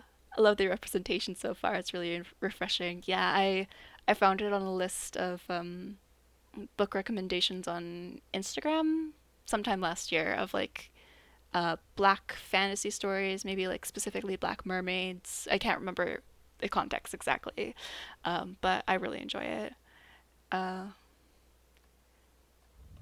If you like dark fantasy, I can recommend R.F. Kuan's The Opium Wars. Yeah, it's Poppy Wars. Yeah, I feel like YA is actually so good. It is same shit, different name.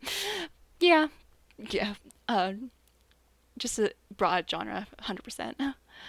I love YA books. It's like, I think it should definitely be targeted towards like a YA audience, but I don't think it's bad for people who aren't in that audience to appreciate it. The other YA book that I'm reading, I'm having a hard time with the main character because of how inconsiderate she is, but then someone reminded me she's a teenager. Yeah. Yeah, but I also think that I was a fairly considerate teenager. I don't know. Maybe I'm misremembering myself. I feel like the term YA can be a bit misleading sometimes. Yeah, and sometimes it's not applied as often as I think it would be. Like the Daughter of the Moon Goddess by Su Lin Tan. I thought it was YA. I could have sworn that it was marketed as YA, but it's not. It's an adult title, but it feels YA, like in a good way. Like I think they missed out honestly by not marketing it as a YA title. Young adult and brain, yeah. I'm fine. The coffin. He flinches as he takes a deep breath. I'll be fine for a while longer. It just calls to me sometimes. Ooh. I sometimes feel like I'm 5 years old mentally. Does it count? I also sometimes feel like I'm like a lot younger than I am.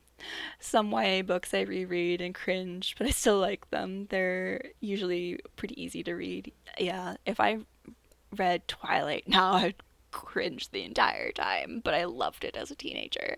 I feel like they're just like generally easy reads, and if they're well written, there's a lot of focus on story. Yeah, there's a lot of really well written YA books.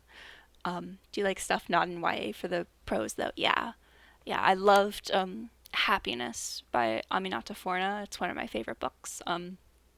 It's adults and contemporary and modern and stuff, and not fantasy, and it's not always happy despite the title, but it's very good. It's one of my favorite books. Rachel Aaron writes good YA. Ooh, nice. My body feels older than it is half the times. I know my knees crack constantly. Favorite book of all time is the Wind Up Bird Chronicle by Murakami. I love how YA books have really fast dialogue. Yeah, the dialogue's usually pretty good. That's not so much focused on the teenage romance part. That can get pretty blah. Yeah, I hate when it's like, I hate like love triangles. Love triangles are my least favorite trope. They're so annoying. And third act breakups. I hate third act breakups too in romance novels. What can be considered YA books? Pretty broad genre. Yeah, it's pretty broad. Can you get me some Bean Street yet? Robinson Crusoe and Moby Dick were my YA books, and they probably were in the 1800s. Yeah, those are old. I haven't read either of those, but I've read Pantomime, which is like it's a play that's inspired by Robinson Crusoe. You already brought Beans, keep chatting. I'm just going to write down the books that you guys mentioned so I can look them up, right? And authors you mentioned so I can look them up later. Rachel, Aaron, and The Wind Up Bird Chronicle.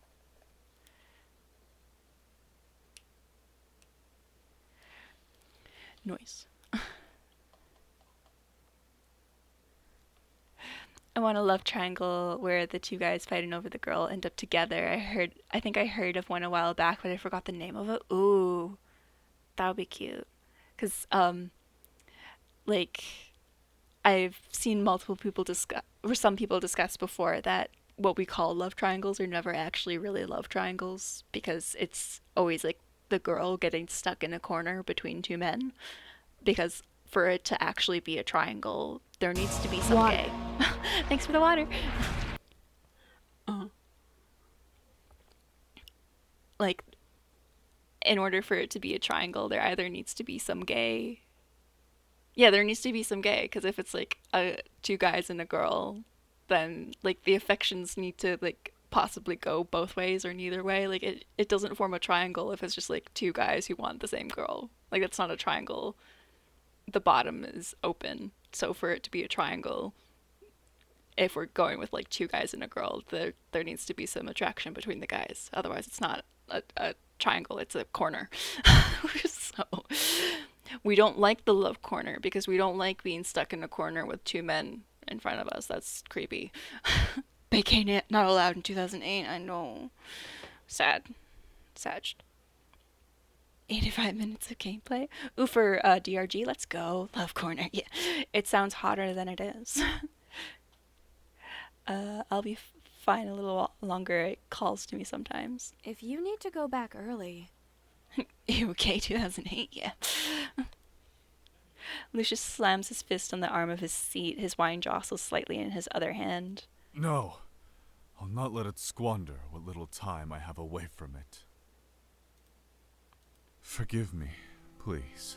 Continue.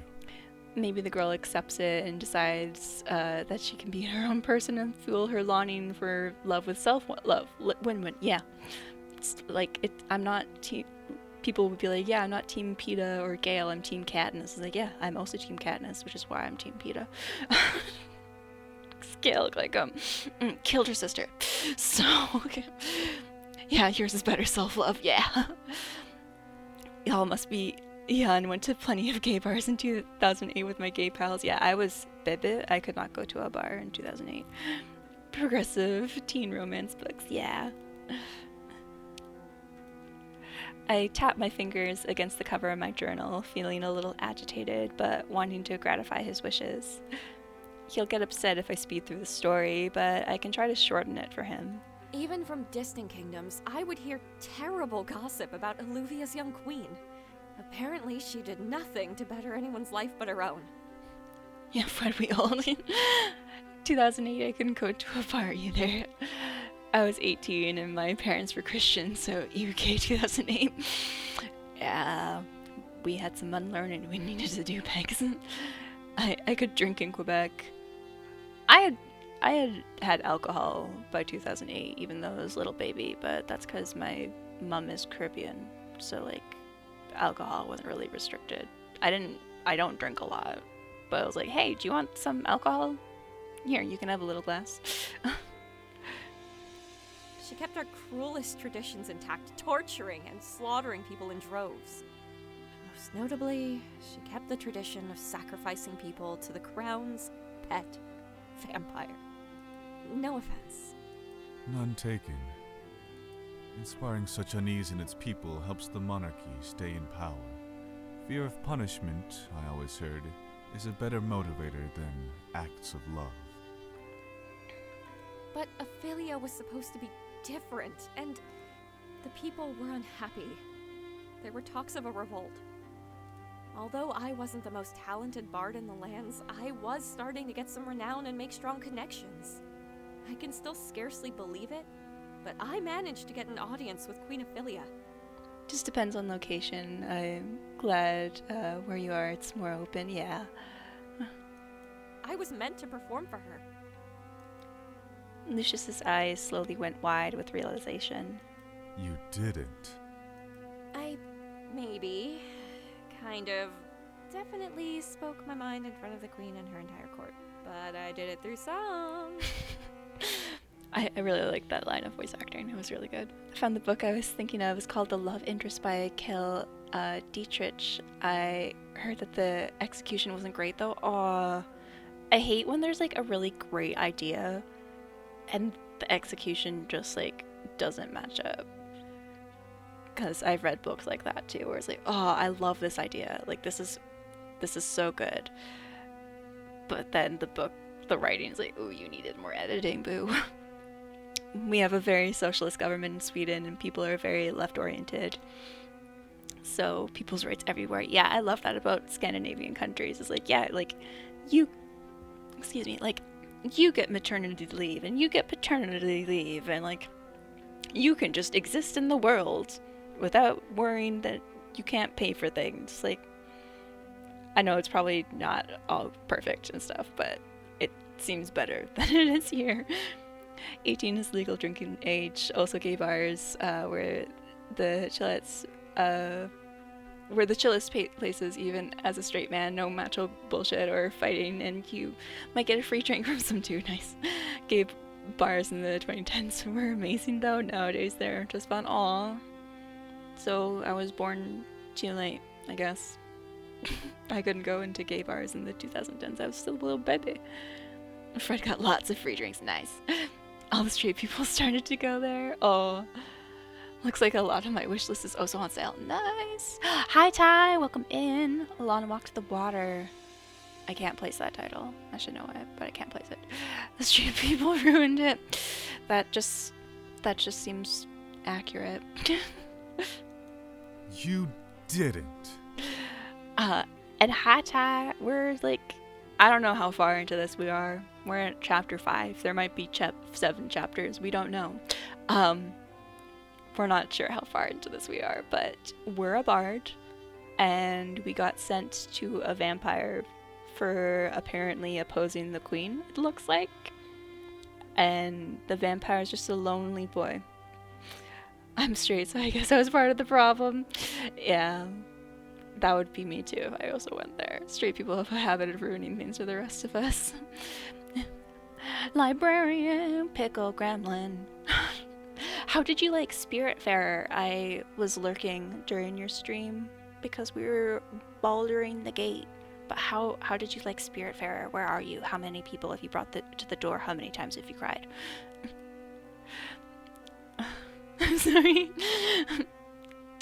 Lucius is torn perfectly between horrified and scandalously amused, clasping his hand over his jaw with disbelief. Ooh, for sure I noticed it when there were a bunch of bros in line for the club and started hitting on my gay girlies. Fuckers just had some really...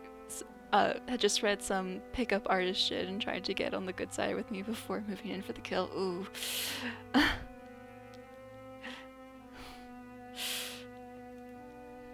I did. Do you want to hear the song? Yeah, good morning. Good morning, Ty. His gestures were enthusiastically erratic now. He waits for me to go on and can hardly sit still as he pours himself some more wine. Ty's living in the future. Yeah, he is. As for me, I set my glass down and clear my throat. No, I don't want to skip the song. I want to hear the song. How do I hear the song? Oh. Tales of their kingdoms. Those lands may now be out of sight, but you can still remember your stratagem. Be vain, be cruel, be always right, proud until unproven. Show your cruel self till the end of night, when you'll be slain at day's conclusion. Okay, I think that's the end of the song. I had to adjust OBS because like, ooh, that song is very, very quiet. Yeah, did you have yummy breakfast? Spiritfarer was amazing. Nice. Skip song. That feels so mean, especially because it was like huge text. Like, wow. Ouch. Talking it up in all the streams. Nice. I hope you still got food though. When Lucius applauds me, it's as gradual as it is resonant. The very furniture around us seemed to shudder in response. Gods. That was a more subdued version. Back in chord, I was screaming the lyrics at the top of my lungs. I only wish I could have seen it for myself. You must have been radiant.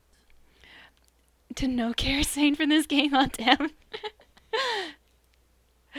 Lucius looks at me with plain, unmistakable admiration. I feel my cheeks growing warm again, but I tell myself it's just the wine. I always knew Alluvia was full of busybody moralists. To think they'd punish you so gravely for such a thing. Simply ungrateful. Oh, I don't know about gravely. I think I like it here. Aww. And I like having you here. Aww.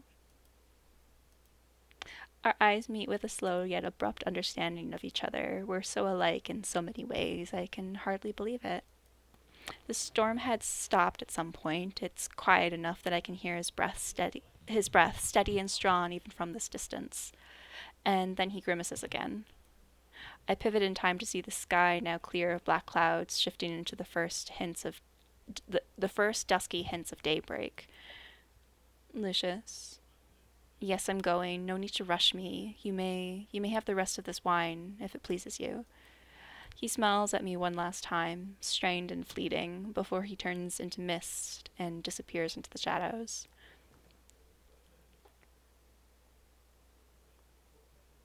I'll see you tomorrow night, Lucius. I know I'm speaking into an empty room. I know it all too well, but I already miss him. Aw, we're cute. Chapter 6, Lullabies of the Lost. Yeah, I'm assuming that maybe that we're like over halfway through. Oh yeah, it's Pie Day! Happy Pie Day. I don't have pie to eat for Pie Day. That's so depressing. But it's okay, we can rock and stone later. After staying up all night exchanging bittersweet memories with a vampire, I should have been more than ready to fall into a 100-year slumber. Yet I toss and turn for hours. Yeah, Jess, are you baking pies today? And can you ship them day of? Please and thank you. My mind is once again filled with locusts, but instead of wheedling questions, this time they whisper ideas. I stride out of my chambers with a groan, raking my hands through my haphazard bedhead. I sit harder than I tend to with the blasted writing desk, and I steadily begin to write. Yeah, I want pie. I would write the truth, just as I did when I sang before the queen in her court.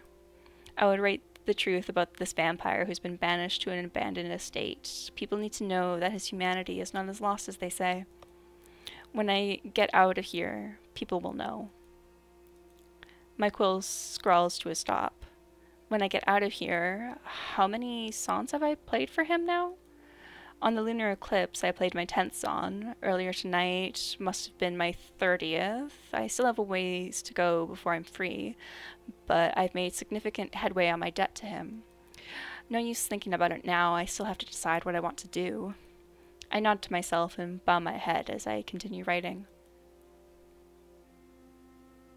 I wake slowly to a light pattering of rain outside, with my cheek pressed against the desk and drool seeping from the side of my lips. Hot. Blurrily, I wipe my mouth and squint at the loose leaf paper in front of me. I had written only 2 legible verses before I was overtaken by exhaustion. The rest were either bitterly scratched out or scarcely decipherable. I sigh, reaching up to scratch my head, and promptly knock over the inkwell. By Zero Dawn, do it, yes, yes, yes. I hope you love it, it's such a good game. Shit. I hiss out another stream of curses as the ink spreads around the desk and drips off the side. Instinctively, I save the journal and end up sacrificing my meager verses to the fast-spreading black font I can read. Oh, damn it, what a waste. What is wrong with me lately? Lucius is going to be so angry with me. Where is that damn cleaning cloth he always uses? I turn to and fro and realize with growing dismay that he always seems to have it on hand. He must keep it on his person. But maybe he has a spare up in the rafters. Maybe he keeps multiple rags near his person. To be safe, I search through all the cabinets downstairs like a pillaging raccoon. Raccoon! Not a single rag turns up. Knowing Lucius will be even angrier if I use a blanket or, God's forbid, a curtain to clean up the mess. It seems I have no choice but to venture upstairs. My hand traces the familiar cracks and bumps of the cobblestone walls, a tactile map I've learned to use due to the abysmal lighting of the stairwell. There are no windows to light my path, and the torches must have burned themselves down to smoldering husks an eternity ago. As I climb, I try to plant my feet towards the edge of each step, not only to keep my balance, but to reduce the chance of stepping on a groaning center plank. As a general policy, I found it best to avoid making undue noise. I'm winded by the time I reach the highest point in the estate, and I brace myself by resting my palms on my knees. Who in heaven decided it was a good idea to build something with so many stairs? I want to give them a piece of my mind. My friend's gonna go nuts. She loves that game. Can't beat $14. Yeah, no, you really can't, and it's really worth it for that price. I spend the next half hour carefully rifling through the attic. There's an annoying number of decorative boxes and trinkets up here, and not nearly enough cleaning rags. I jerk to a stop when I as I wrench open a jewelry box and see the contents within, realizing with abrupt horror how my actions mirror the person who killed Lucius's artist, rifling through his things. Actually, go BRB. I've just been sitting here. Yeah, no worries, Doug. Thanks for coming. Yeah, go have a good lurk. Go do things that need to be done. I don't intend to steal anything. Lucius won't see me. I should still have another hour or two before he wakes up. That's not going to end well, girl. But I take a slow breath, willing myself to calm down. Even if Lucius acts irritable sometimes, he never hesitates to forgive me. In the same way, I've never hesitated to forgive him. I find myself fixating on a particular point within the open jewelry box. There's an oddly familiar sight there, a hint of a small engraved shape that tugs at my memory. I didn't notice it immediately because it's partially buried beneath strings of pearls and gemstones. I gently shift the valuables aside, allowing the subject of my focus to be laid bare. Ooh, it's a ring. It's a chunky ornate ring, quite gaudy really, and not something I'd ever be seen wearing. I pluck the item out of the box, peering at it in the dim darkness. There's no way. At the ring's center is an enormous opal stone, which glitters like a rainbow of fire. Carved directly into the stone is a crest I recognize from the guardsmen's shields and from the banners adorning the queen's courtroom. Without thinking, I put the ring in my mouth and bite down on the shank. Okay. Poof! Bleh! It's dusty. Yuck. Of course it is. It's been sitting in a box for who knows how long. But I can feel the marks from my teeth imprinted in the metal. The body of the ring is made of pure gold. It's an actual, genuine royal signet ring. Did a member of the crown barter for their freedom with this? Or maybe it was stolen and then traded here by a thief. Because it can't be that. A scream cuts through the attic and threatens to burst my eardrums. I fumble and nearly drop the ring. I cram the ring back into the jewelry box, slamming it shut before whirling around. The noise definitely came from the coffin. Lucius? As I call out, I am met with another scream, even more frantic and agonizing than the first. The wooden box is trembling hard enough that I worry it may topple over. I approach the noise. Every bone in my body shrieks for me to stay away, but my tremendous concern for him overwhelms every ounce of fear I have. The coffin is carved with blackthorn wood, with small divot imperfections chipped off the edges. It's definitely fallen over before. I rap my knuckles gently against the wood, no differently than I'd knock on a bedroom door. Lucius, can you hear me? The coffin lid thuds as if in response. It continues to thud, over and over, as Lucius pounds his fists against the inside surface. Let me out! His roar is followed by the terrible, desperate noise of claws clawing against the wood. Ooh. Lucius, it's me. It's Lizzie. Are you hurt? Stop this. Stop this at once, I beg you. Release me. I command you to release me this instant. Okay, let's let you out. The fact that it's not yet sundown makes me uneasy, but Lucius is clearly in distress. Even if he comes out early, he can stay in the shade. I hastily run my hands along the side of the coffin lid and pull. It doesn't budge, as if it's been nailed shut. I try to wrench it open from the opposite side. The coffin continues to hold fast as Lucius screams and thrashes in its confines. The coffin rocks in place. Its corner strikes my torso as I maneuver around it, knocking the air from my lungs. Ah, Lucius, stop struggling. Please, why are you doing this to me? What have I done wrong? I'm trying to get you out. There's something wrong with this thing. Is it jammed? I have done everything you asked. Everything? I withdraw my hands with sharp recognition of his plight. Lucius isn't talking to me, even if his screams sound halfway coherent. Lucius, are you awake? He responds only with racked sobbing and a final weak thud. The source of the noise will not hurt you. He was so certain, so quick to assure me of my safety. I sigh through my nostrils, pressing my forehead against the lid. I'm here for you, all right? Even if you can't hear me. I slump fully against the coffin, sliding against it as my hands curl into fists. I'll be here for you as long as you need me. I'm here.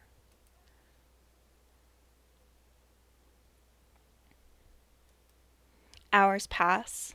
I continue speaking to him softly, even when he seems to be addressing someone else, and I hold the coffin steady, straining my arms when it threatens to tumble onto its side. Sweat drips down my brow to my cheek, both from physical exhaustion and the emotional toil. But I don't want to abandon him. He doesn't have anybody else.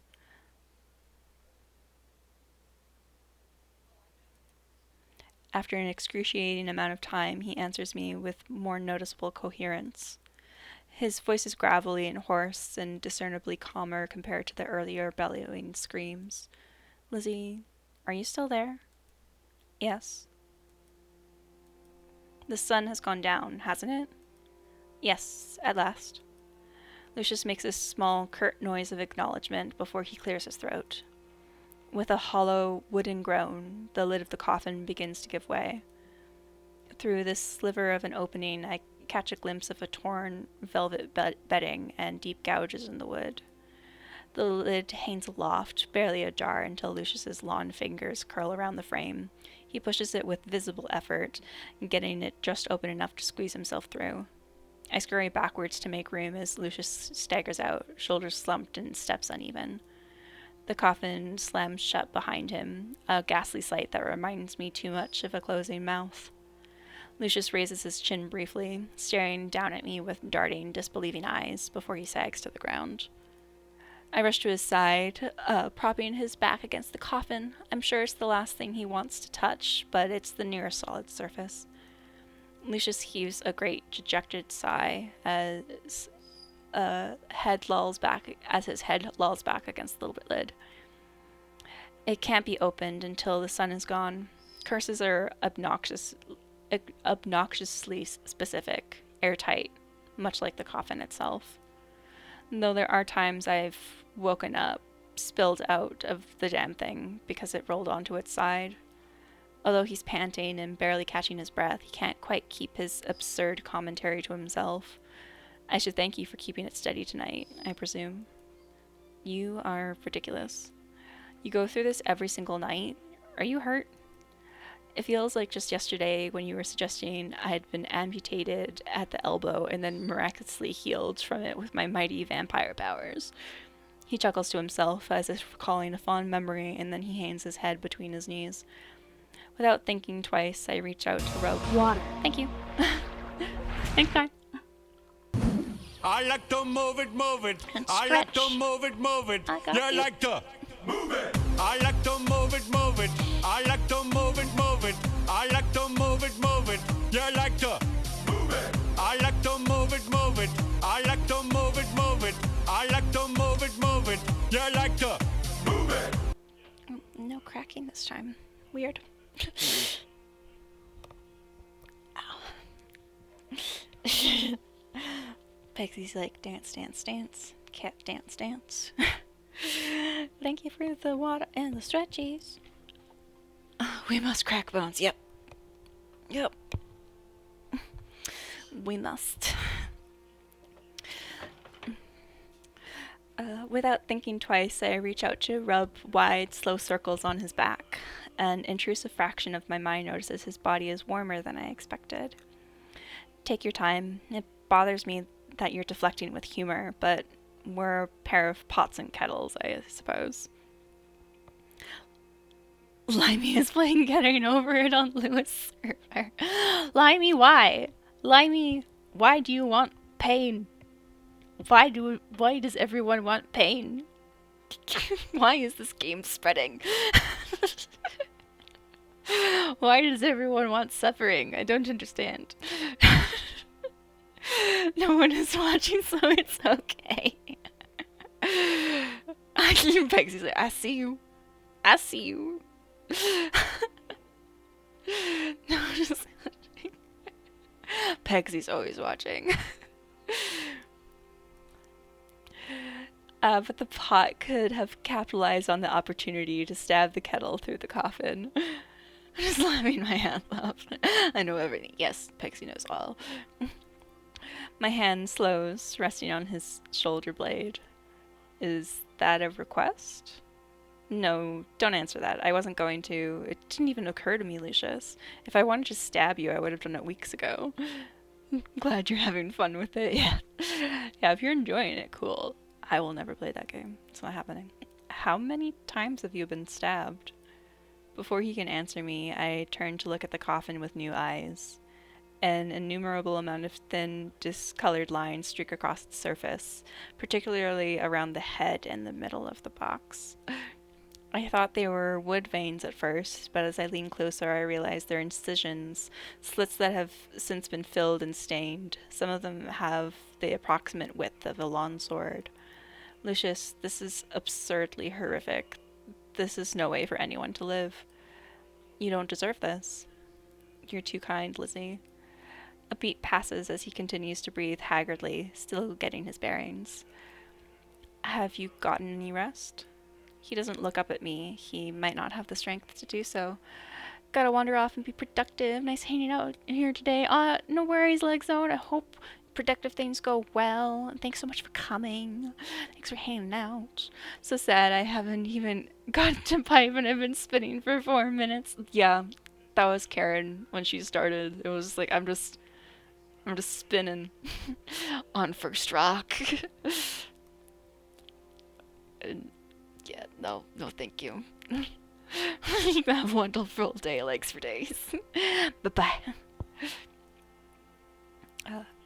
Have you? Touché, but I was technically asleep. Perhaps half asleep for some of it, but by and large I was unconscious. I know.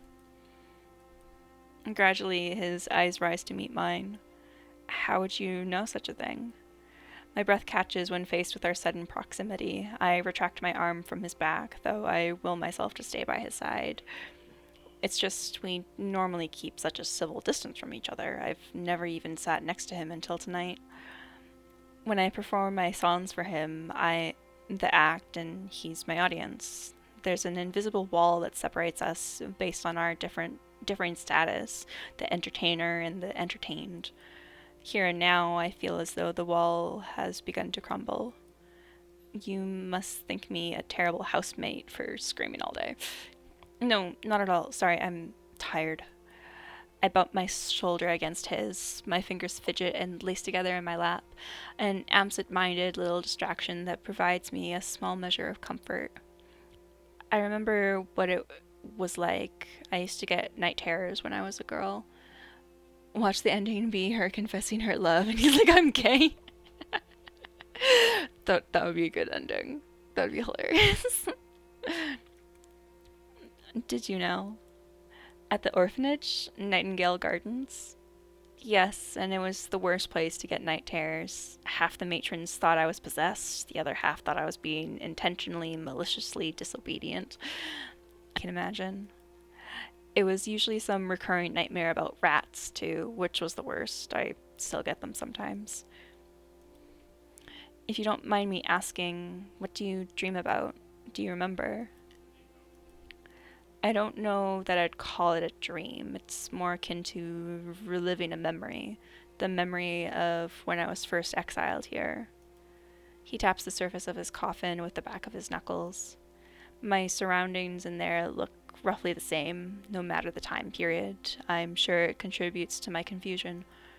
I can become convinced that this... Lucius looks at me, his eyes full of meaning that I can't quite decipher.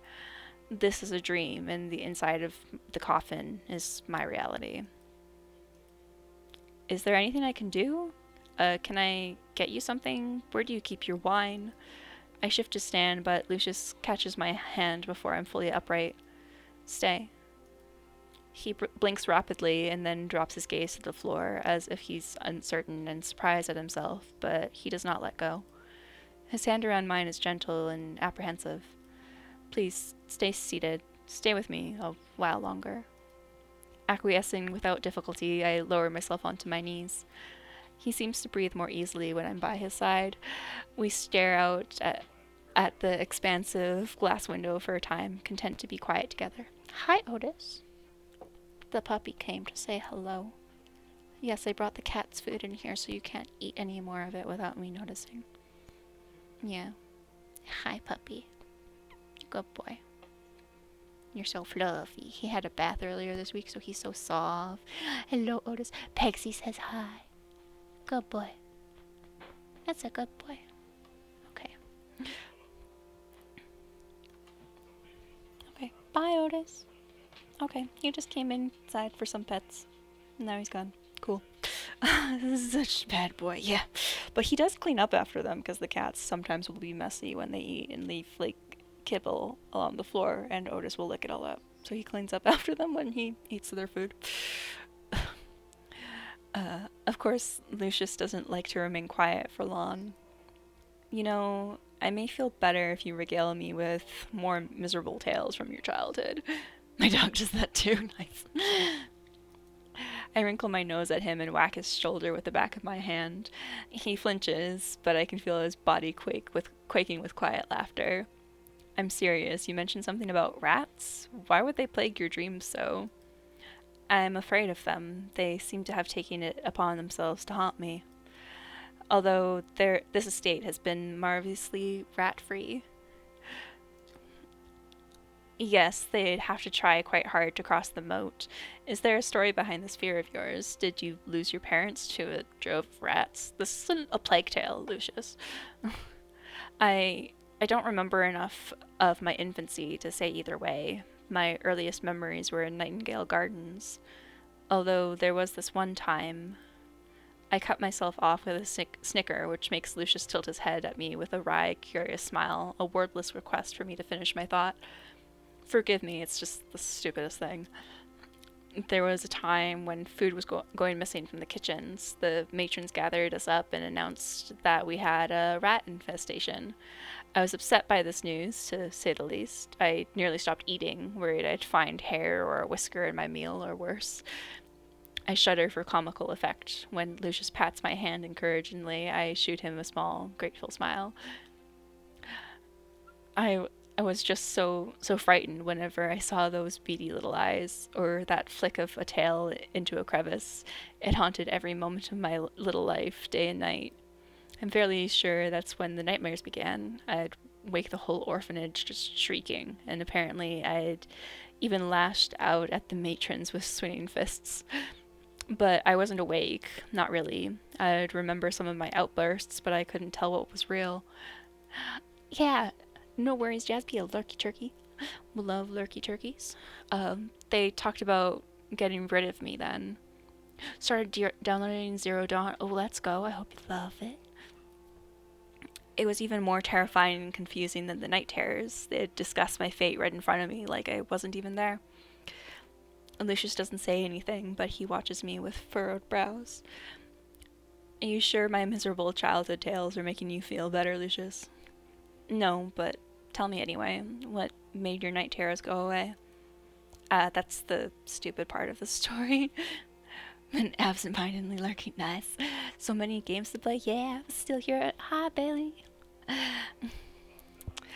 I didn't know Ophelia very well back then. I knew she was the picture-perfect angel of Nightingale Gardens, and I knew she was beautiful, but I was much too shy to speak to her, until one day. I've been listening to the story. Hi again, Otis. There's still no cats in here. I know. I think you come looking for the cats, but the cats aren't here. I don't know where they are, but they're not in here. But hi. I give you your pets. Good boy. She yanked me by the arm and pulled me aside, dragged me all the way into the cellar where we couldn't be seen, couldn't be overheard.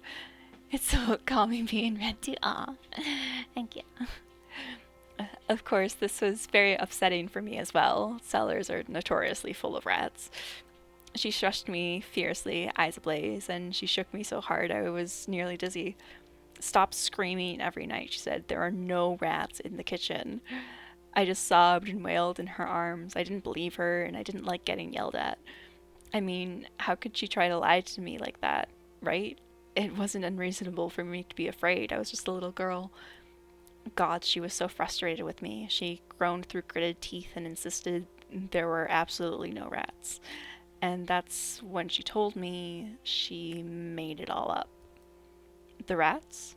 the entire infestation. She made it up. She was lying to the entire orphanage about it. Why in heaven would she do such a thing? To see if she could get away with it. Isn't that awful? She was stealing extra helpings of food for herself and then planting false evidence, rat droppings and fur, to ensure her lie held water. Each day she'd tell the matron she was going to go into town to find a cat, so the cat could eat the rats, but she never actually looked for one. She just went out and had her fun in town, then came home with one of those apologetic doe eyes that made everyone melt for her. Anyway, Ophelia showed me where she kept her spoils, and she said she would share with me as long as I kept my mouth shut. I had to not only stop screaming, but I also had to keep her grubby little secret. Her reputation was spotless, after all. Revealing her mischief would damage her chances of becoming queen. I was offended at first. I suffered so many nightmares because of her, but then I was intrigued. I promised I would keep quiet, but from that moment on, I saw her in a new light. I watched her like a hawk and followed her like a shadow, curious what other lies she's been spreading. But the night terrors didn't stop. Not right away.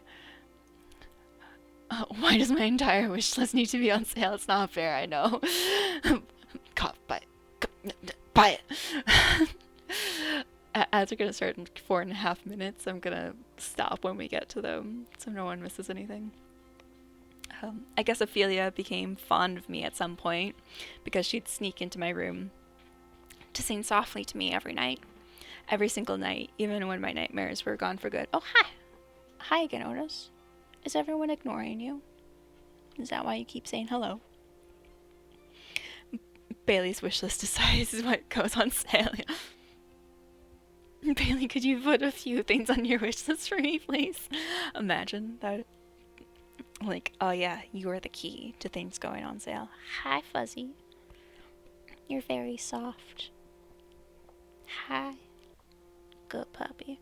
I have 125 items on my wish list and 100 are on sale. Ooh. Probably. There's a spring sale going on right now. Hi. Good puppy. You sit down so nice and pretty. Good boy. I have 7. Yeah, I browsed quickly when you guys were like, oh, so many things are on sale. And a few of mine that I definitely would want to get are on sale, so that's good.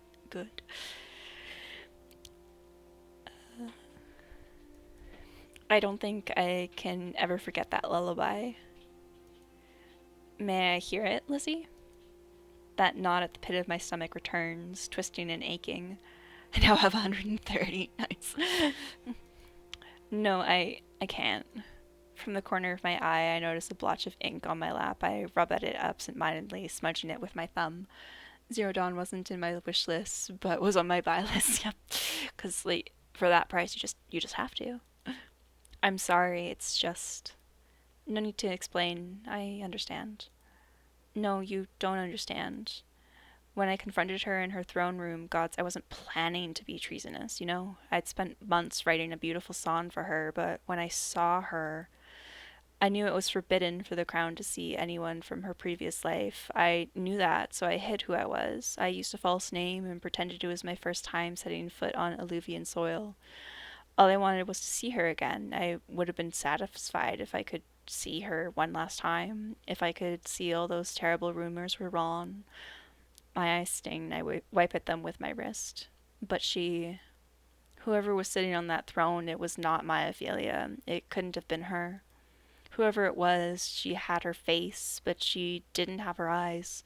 Not the eyes I knew. These eyes were hungry yet full of disdain, watching me like I was some sort of worm under her heel. And she had this ridiculous harem that was dancing around, and every so often she'd call one of them to come sit in her lap and kiss her in front of everyone. It didn't make sense. Ophelia didn't like anybody. Just to make sure, I started making small talk, something to introduce the song. I asked if there were any rats in the royal kitchen, and she just scoffed at me and told me it was a repulsive thing to suggest. She told me to be silent, that she didn't want to hear another word unless I was going to play my song. My lip quivers and my voice begins to break. So I changed the song. I had to convey how I truly felt. I Lucius throws his arms around me then, holding me tight. I bawl against his chest, losing every last ounce of my composure. I I might get the problematic story game I've been tempted to get, but I don't want my Steam friends to judge me. Oh, no, no, no. No judgy. Oh, can't you hide games from Steam friends? Ooh, Mark is private? Ooh, that's a thing. Cool. That's good to know. That is good to know. Forgive me. Forgive me, Lizzie. I shouldn't have asked you about this. She told me she wanted to make things better for everyone. She told me she'd write. Why didn't she ever write? Forgive me.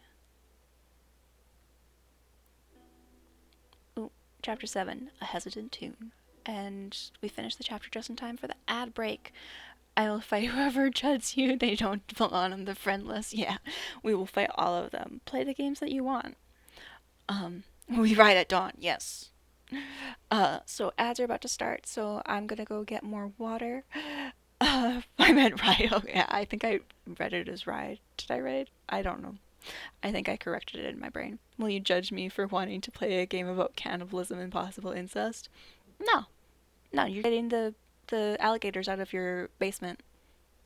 That's like an analogy that Stephen King wrote about like why we like horror. Wait, I know that game. I love that Pegsy knows the game. That's fantastic. But yeah, I'm gonna get up and get more water. And we'll be back soon.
welcome back from ads. Anyone who had to watch ads, thank you for watching them.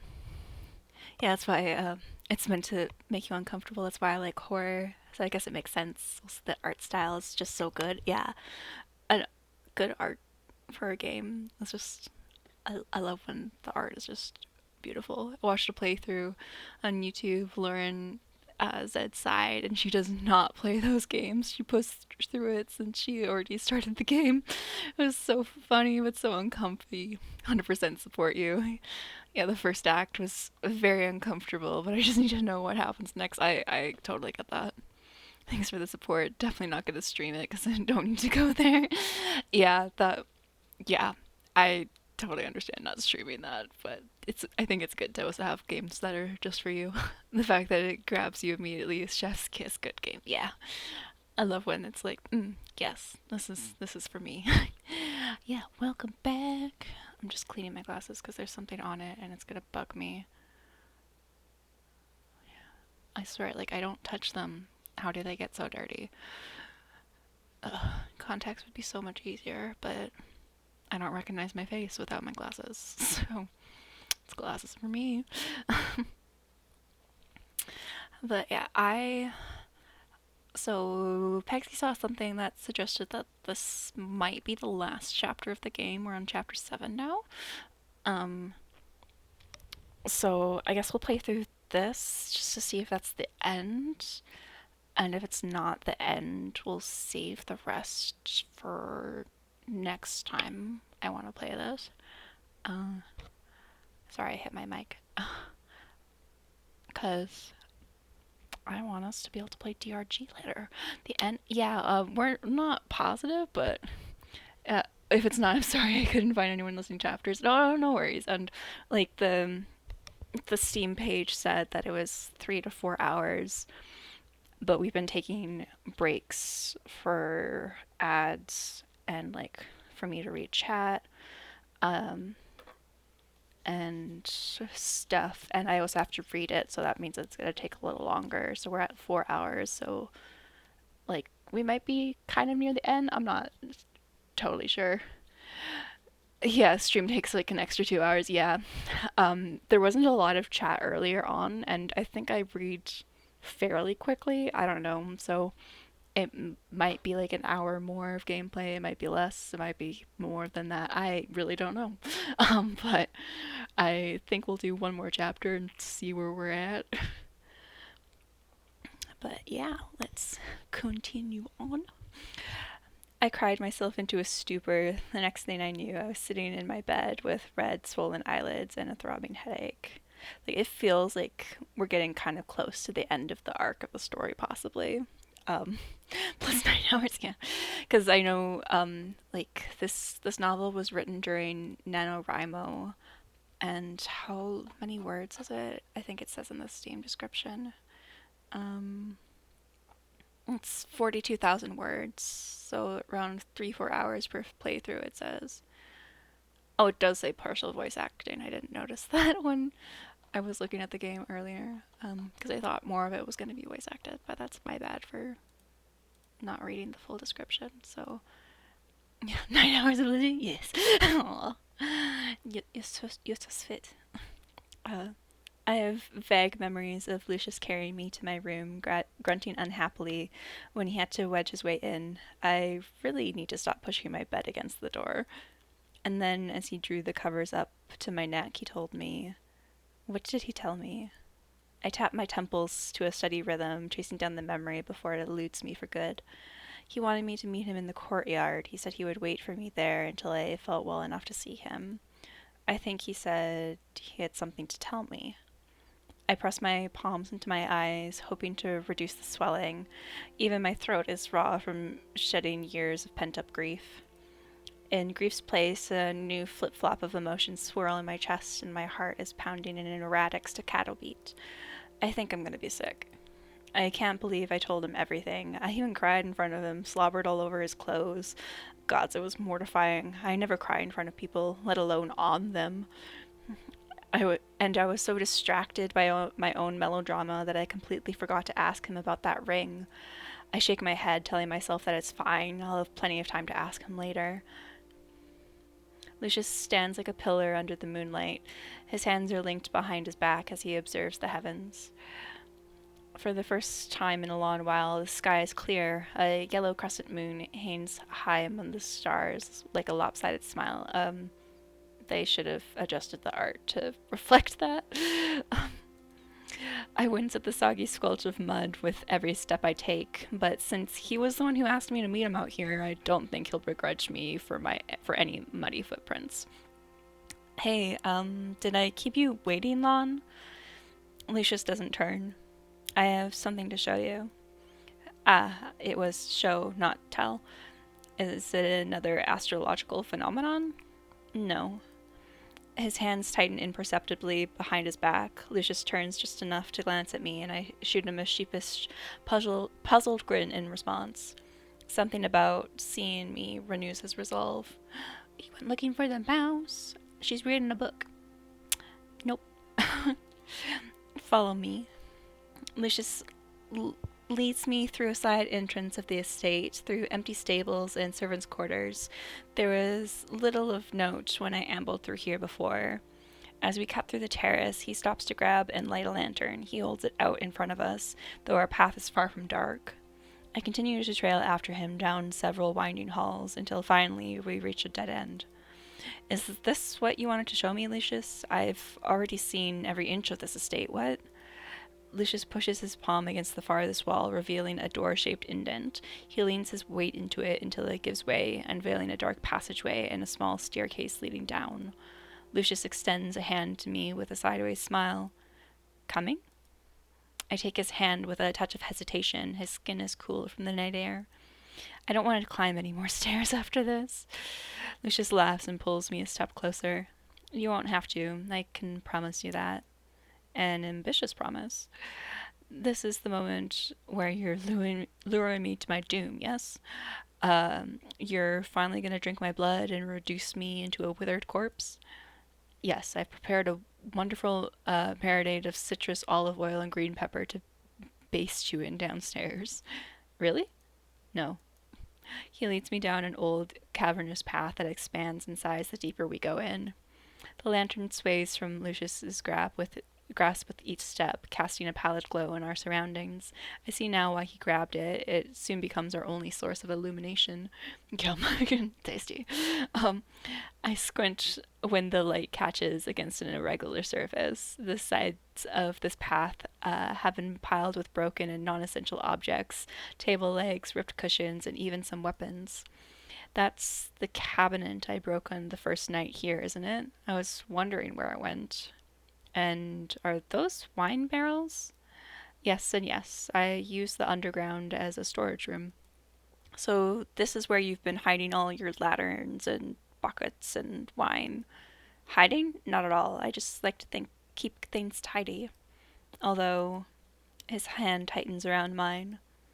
I do try to withhold the latter from my guests at the beginning of their stay.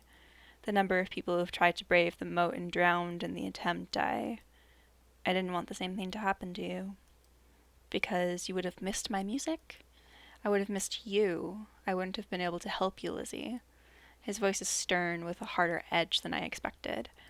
If something happened to you in the moat, if you were unable to breach the water as I am, I would only have been able to watch. I do not want to see you suffer.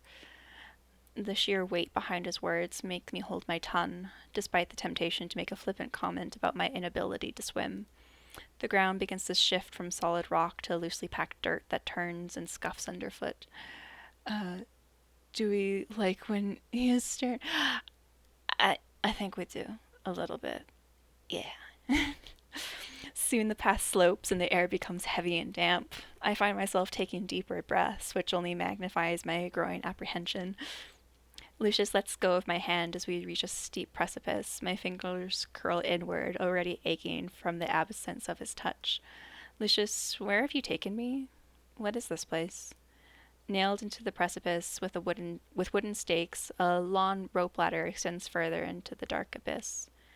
The opening becomes narrower below, but the structure of the passage seems secure and dry, no sign of water droplets leaking through from the moat. I catch Lucius trying to hide a grimace when he kneels to inspect the strength of the rope. Deep beneath the earth as we are, we must be standing in the lowest part of the estate. Being this far from the coffin must be straining for him. When Queen Hildegard banished me, when she sealed me in that blasted coffin, she ordered her soldiers to put me somewhere around here, sorry. Originally, this was an enclosed wine cellar attached to the estate, where my exile began and where I first awoke. We removed the wine, of course, before we began the excavation. Excavation? I told you before that I had a motley crew working on a way out. There were 5 of them, including Gillian. They dug for months under my supervision. You can see why I had to relocate to sleep upstairs, I'm sure. Where are you going with this? Is it not obvious? I'm setting you free, Lizzie. This tunnel will lead you safely under the moat and out the other side. I must have misheard him. I'm sure of it. That's the only reasonable explanation. He must have said something like, "Go fetch me some tunnel fish," or "I'm trapping you down here forever so you can never cry on me again, you disgusting creature." You look as though you wish to argue with me. I understand verbal sparring is one of our favorite pastimes, but please listen to me this once. Every day you spend here is a lost opportunity. This is time you will never get back. Why should you endure such a fate when you did nothing wrong? You do not deserve to be punished just for speaking your mind. All this over a mere song.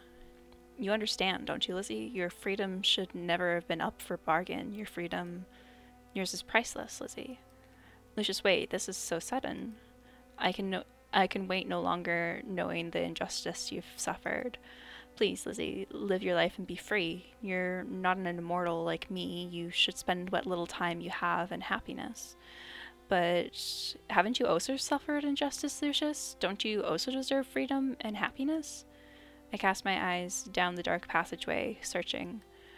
If this leads under the moat, you should be able to travel beneath it, right? He no longer tries to hide that flinching grimace, that cold reminder of his reality, the coffin, the secondary measure that guarantees he can never leave. Can't you bring the coffin with you? As long as it's nearby, can't you go anywhere you want? And what, carry it all the way through miles of tunnels and woods, stopping each day to clamber in and howl through my night terrors, terrifying the local wildlife? Verbal sparring is our favorite pastime. That is what they do most of the time. And then eventually, when we do reach civilization, you'll gain a name as the woman who travels with a possessed coffin. We'll both be social pariahs then, won't we? No, thank you. Besides, I believe I told you how deeply I dislike tight spaces. The tunnels beyond this point disagree with me. I'm better off here in my own private estate. How can you believe this is better? It's the only choice I have, Lizzie. It's the only life I am allowed to lead. You'd best worry about your own choices, especially now that your debt is cleared. I'll provide you with a week's worth of rations, along with enough coin from my personal coffers to compensate you for your performances. Now, are you ready to go? Ridiculously, my eyes are swimming with tears again, despite my best attempts to blink them back and wipe them away. What will I choose? Do I get to choose? Ooh, I get to choose. Also, Frodo says hello. Hi. He curled up to sit on my chair with me. Ooh. What do we want? Do we want to put it to a vote? Hi, Frodo. Yeah. I heard kitty. The U.S. Postal Service is making me angry. Oh, I'm sorry. It's bad. Let's create a poll.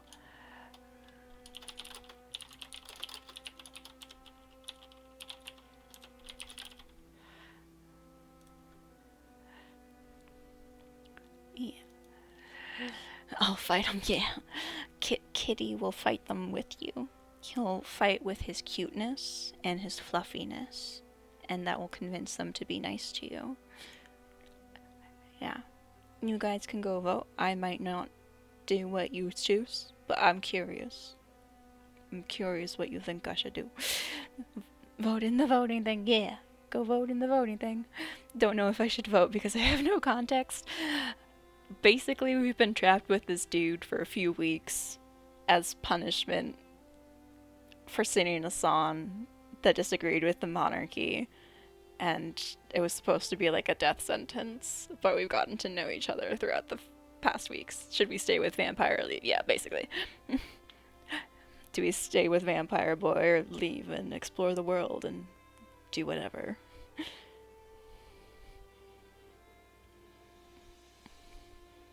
Ooh, 2 people said stay. 1 person said leave. So it has been a Stockholm thing. I don't know. Like, yes and no, because Lucius isn't the one who trapped us. Like, we're trapped because the queen sent us there, so he's not the one. He wasn't really the one keeping us there, but he didn't tell us how we could leave until now. So yeah, I agree, Pegs. I wouldn't consider it fully Stockholm, but I also, like, I'm not like a therapist or anything. I like don't really know the specifics of that. But from my layman's knowledge, I would say no. But he knew how to leave the whole time. Yeah, he did know. That's kind of sus. Yeah.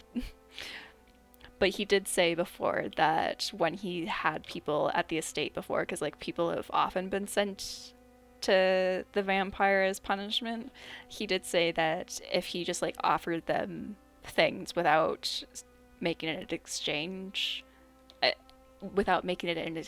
people would be suspect of him and think he had ulterior motives. So it's Lucius's home. He knew the way out. He also believes people should work for their freedom. Well, it wasn't like that he thinks that they should work for their freedom. It was more like he said that he got the impression over the past 300 years that if he just like offered things without getting people to give something in return, they suspected him of trying to like basically pull a fast one on them.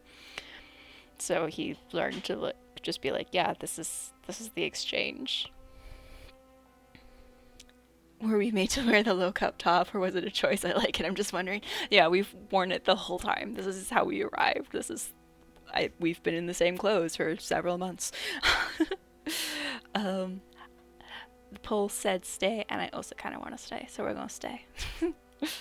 We're going to go for the toxic romance thing and stay. I won't leave you. You can't make me go, Lucius. I refuse to abandon you. Lizzie, please, you must see reason. I have explained why I cannot go with you. Then I'm staying here. I don't intend to leave your side, Lucius. Not now, not ever. Ha, yeah. Lucius recoils from me as though he'd suffered a physical blow. How could you say such a thing? You have no future here. Yes, I do have a future. It's not as if I'm going to drop dead on the spot after deciding to stay. See? I still draw breath. That's not what I meant, and you know it. Oh, 100% gay, let's go. Let's go. 100% gay and 100% sleepy. Let's go. You win. You did it. You did the thing. Yeah, 100% gay and 100% sleepy, yeah. That's not what I meant, and you know it. You know as well as I do that there's little to do and the food is lacking. On top of that, every 2 years, I risk dying at the hands of a hypothetical brigand? Lucius, it's no different from the world outside. The roads were dangerous even when I traveled with an entire caravan. Oh. Now to get to the mouse. I can be 2 things, yeah. Oh, they're really cute. I've also been forced to take lives in order to defend myself, by the way, so don't even try to bellyache about being too monstrous to associate with me. I wasn't going to. Let me finish. I hold up my chin and meet his gaze dead on, much like when I performed in front of the Queen's court. You told me before that you would respect my right to choose. I dearly hope that has not changed. I know that our arrangement began from a place of punishment and debt, but as I spent time here and got to know you, I've begun feeling differently about my situation. You're right that my time is precious. I intend to spend it in a place that has brought me the most joy I've ever felt. I don't care about food or amenities, Lucius. I'll eat your disgusting fish every single day if that is what it takes to be with you. To be with me? Yeah. I clasp my hand over my mouth. Oop. My own words sink in further as Lucius echoes them, and I realize with mild frustration that they were true to their core. Nothing is more important than being here with him. Somewhere beneath the surface, I've always known that my budding feelings for Lucius amounted to more than mere loneliness. I convinced myself that I was fine with being a companionless traveling bard, yet now it hurts to be away from him when the sun rises. How much deeper would that knife cut if I leave him now? I've seldom been in love. I'm not confident I'd recognize it, even if it slapped me across the face, but this feeling I have when I look at him now. Gods, I hate how honest I've had to be now that I'm in close, frequent proximity to someone I actually like. And they were roommates, yeah. My voice shakes, though I try my best to get my bearings. I've come to care about you a great deal, Lucius. Can't you tell?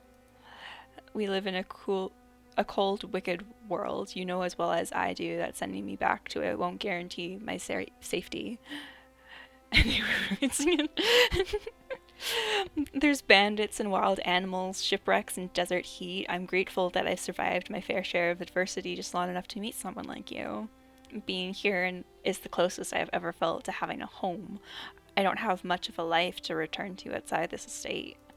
Maybe I want to rot here for the remainder of my brief and miserable existence. I want to discover what else we have in common, and I want to learn more about you. Would you deprive me of that? This is... Conflicting emotions war across his features. I can tell he's tempted to give in, but he's just as strongly compelled to battle this to the bitter end. This is precisely part of the problem. You don't even know who I was before. A member of the royal family? I found your ring, Lucius. I was shocked at first, but you weren't the one who condemned me here. I won't hold you accountable for the cruelty of your successors, so please don't suggest that I hate you because of who you are. I don't. I suspected that you found it, but you still don't understand. Then explain it to me. Are you not royalty after all? These tunnels will be the death of me. I feel lightheaded. I need some air. Lucius turns and stalks away, leaving me with the lantern. Lucius! There's an odd sense of déjà vu as I pursue him through the servants' quarters, my pace far less harried than his. Although his strides are long, I have no difficulty keeping up. He slows to a stop in the courtyard and once more stands with his back turned to me.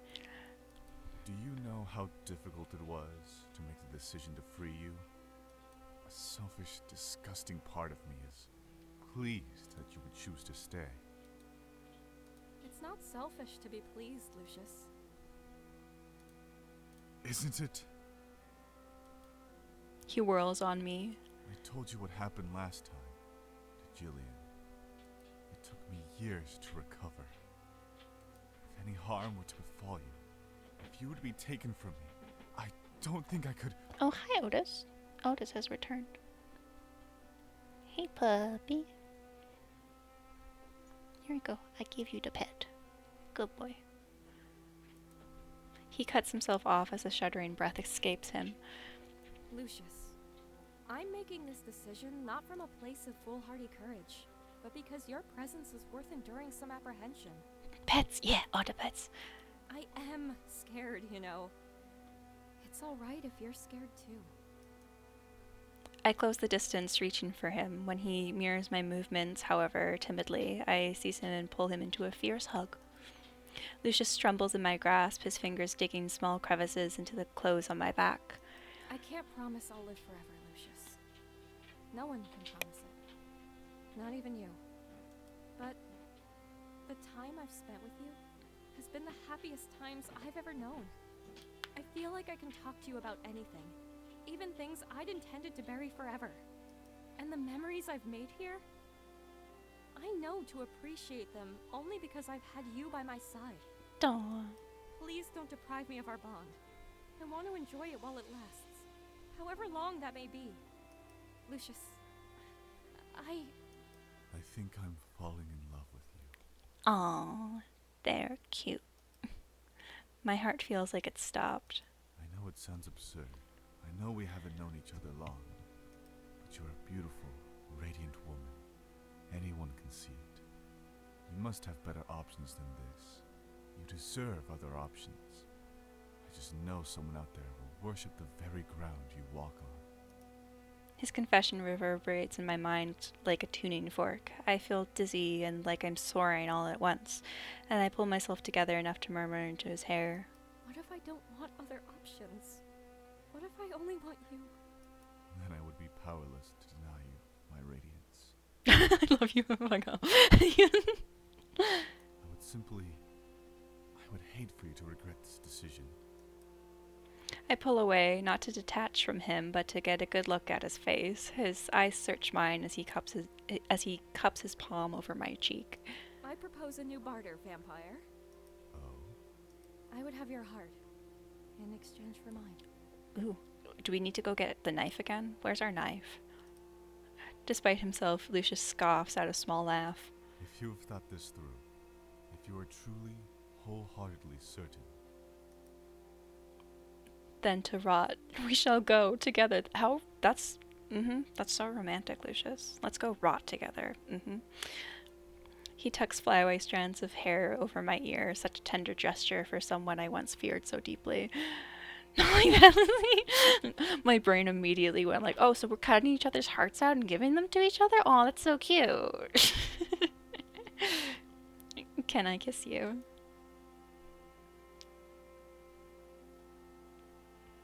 Take the initiative. I practically leap onto him, crashing my lips against his and knocking our teeth together. He makes a surprised sound, but he doesn't protest. Lucius encircles his arms around my waist and leans in, kissing me harder. Mutual laughter bubbles between us, and I kiss him all over his ridiculous face. Lizzie, you... He scoffs out another laugh, looking as bashful as a schoolboy. He cradles my face in his hands and plants a final chaste kiss on my forehead. I'm the luckiest man in all the lands. I love you, Lizzie. All along I have loved you. And then he kisses me again, pulling me close under the midnight sky. Ouch. The world feels so suddenly weightless. I recede to come up for air, but Lucius pulls me back in, kissing me with the force of a crashing wave. So I breathe him in, along with the crisp, earthy scent of moist soil. The night air normally has a cold bite that sticks to my skin like molasses. When he holds me in his arms, it feels like velvet. Lucius presses his forehead against mine with a breathless chuckle, smiling so hard I barely recognize him. In all my long years, I have never met anyone like you. And in my comparatively very short years, I never imagined I'd fall for a vampiric clean freak with the driest sense of humor I've ever known. We still haven't told him that we totally wrecked his writing desk by spilling ink all over it, and it's definitely like hardened and difficult to clean at this point. Clean freak? Oh fine, you're not wrong. I still love you, you insolent creature. Lucius catches me about the waist and lifts me, spinning us into a triumphant half arc. Lucius, don't tell me to contain myself, Lizzie. I won't do it for all the riches of the world. Bristling foxtails skim over my ankles and my feet fall uneven as he sets me down. Like, I'm waiting for him to see the writing desk and be like, you know what? Time to die. Like, screw it. Actually, I will drink your blood. Because I'm a clean freak and you wrecked my desk. Before I can regain my balance, Lucius clasps my hand in his own and begins stepping in time to a melody only he can hear. What are we doing? We're dancing as lovers do. I stumble as he guides our bodies in a revolving turn. Nom nom. Nom nom bites, yeah. Like, rawr. I don't know how to dance, Lucius. I've been tapping my feet along to my own melodies at most. He maneuvers me under his arm, then pulls me close enough to kiss my knuckles in a fluid motion. Nom nom nom nom nom nom nom. Then it's a good thing you'll have all the time in the world to learn. Cicadas buzz all around us in a steady hum of applause. In the distance, a single ox frog begins the chorus of its song, another joins in, then another, until the moat itself seems to hum with their reverie. I don't know how to dance well either. I I took dance for like all of my childhood and a good portion of my teen years, but I don't know like waltzes and stuff. I don't know ballroom dances. The very stars feel like they're sweeping around us in a beguiling dance, embracing us in the wind-blown curtains of night. As Lucius dips me back, I realize those aren't stars at all when one of them lands on my nose. These are lunar flies? There are so many.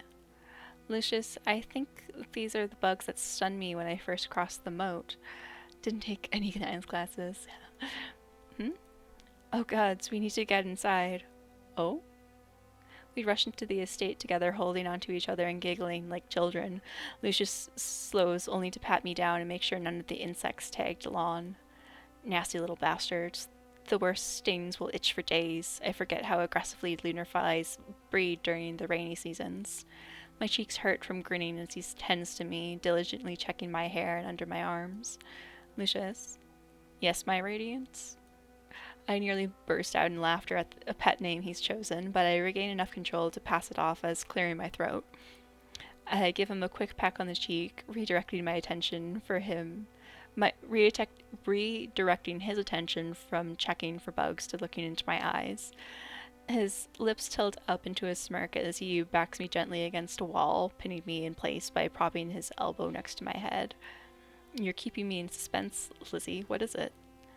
You've made it difficult to speak my mind. I enjoy challenging you. Right, okay, look. Before we go any further, I think there are a few more things we should discuss. Hot, yeah. Lucius dips his head down and begins to kiss my neck. Lucius.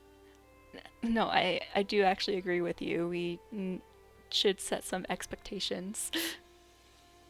Daddy. He pulls away only slightly, an eager show of mercy. For example, he traces a line from my neck to my collarbone, sending a needy shiver down my spine. How do you feel about biting, particularly the kind that would turn you into a creature of the night? Ooh. Oh.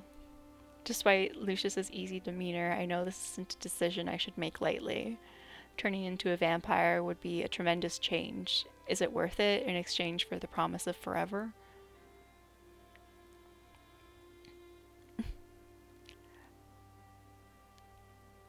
Oh, we get 3 options now. We're already going toxic. Let's go all the way toxic.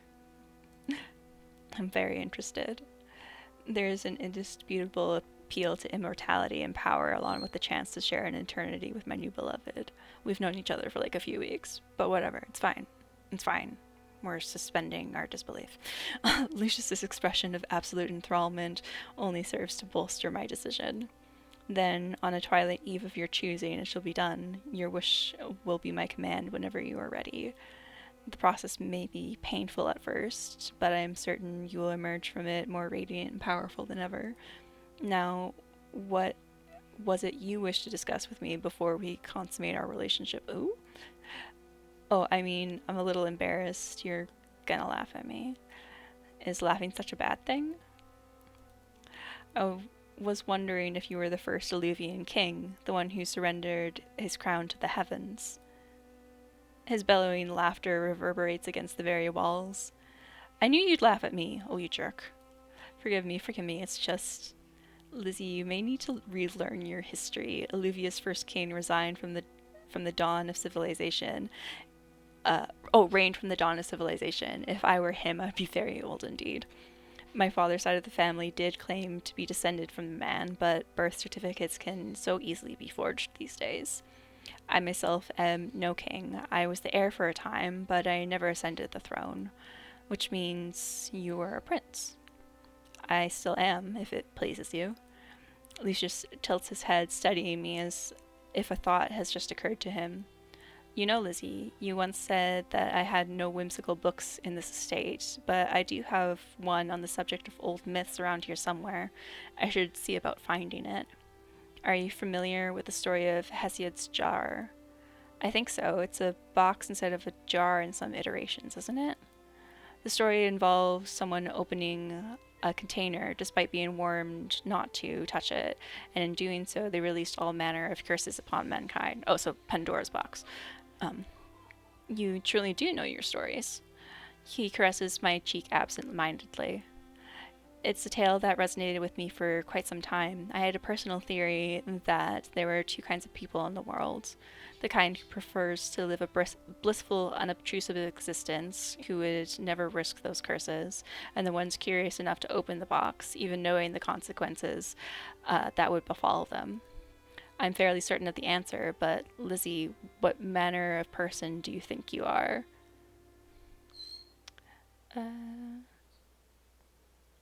I think, based off of the dialogue that she's given, that she's curious even if it hurts at first.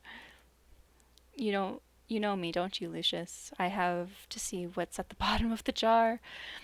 If I recall, despite its moral lesson of caution, this story has an optimistic ending. In the wake of the curses they unleashed, the main character peered just once more into the container. They discovered that hope remained. Yeah, same as Pandora's box. Though the released curses were irreversible, hope would temper their effects. I heard there was 3 endings. Ooh. I saw a dress online that I liked, and it's $400. Why so fancy? Oh, I hate when that happens. Especially if it's coming from like a big retailer. Because if it's like a handmade thing, then I understand it being that price. But if it's like, oh yeah, I know that you're not paying your workers an adequate wage and it's that price, then I get mad. It was a Van Gogh dress. Ooh, like Starry Night. That would be so pretty. That's why. The true moral of the story is, although some curiosity can be a curse, more curiosity may be the cure.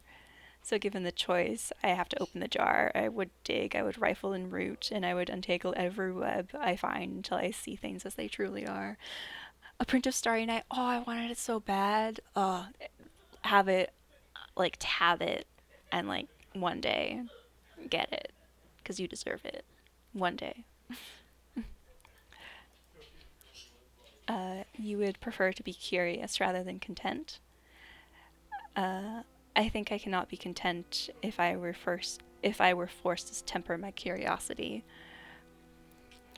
I see. I should have expected no less from a woman like you. Your relentless nature is one I've come to admire.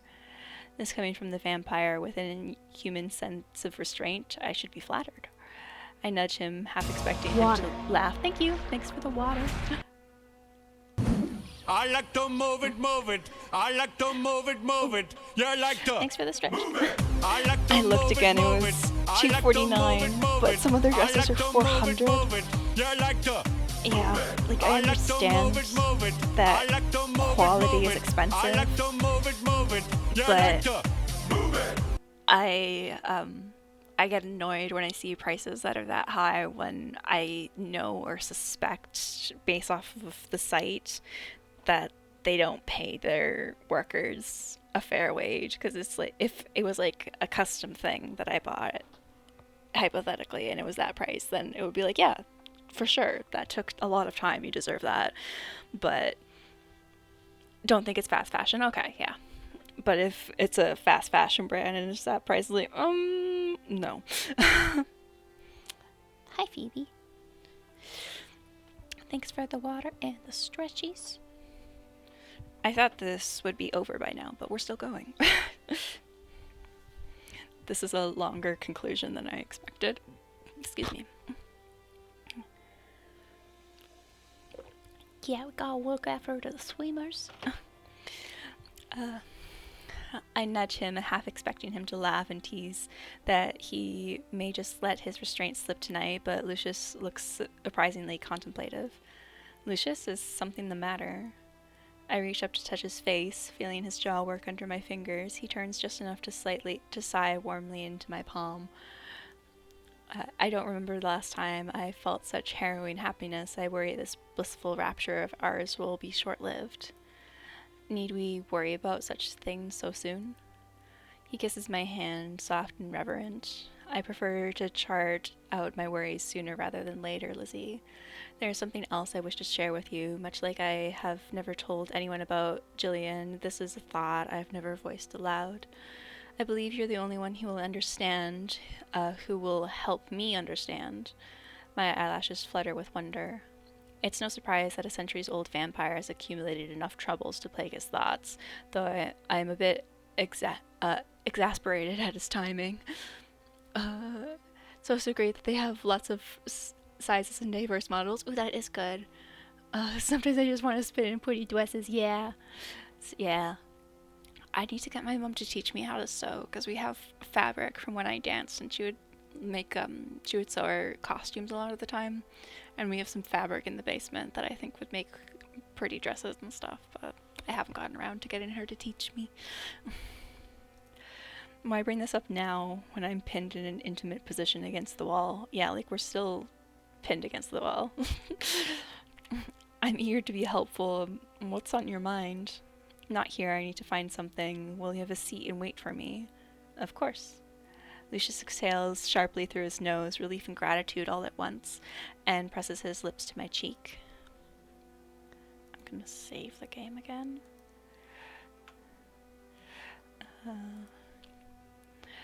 I start a modest fire in the hearth as I wait for him, prodding the branches into position with the ever-trusty fire iron. Once I'm done, I set the fire iron against the mantel where it belongs. I don't need it anymore. I recall the collection of weapons Lucius has stowed away in the underground, and I wonder if he can train me to wield one.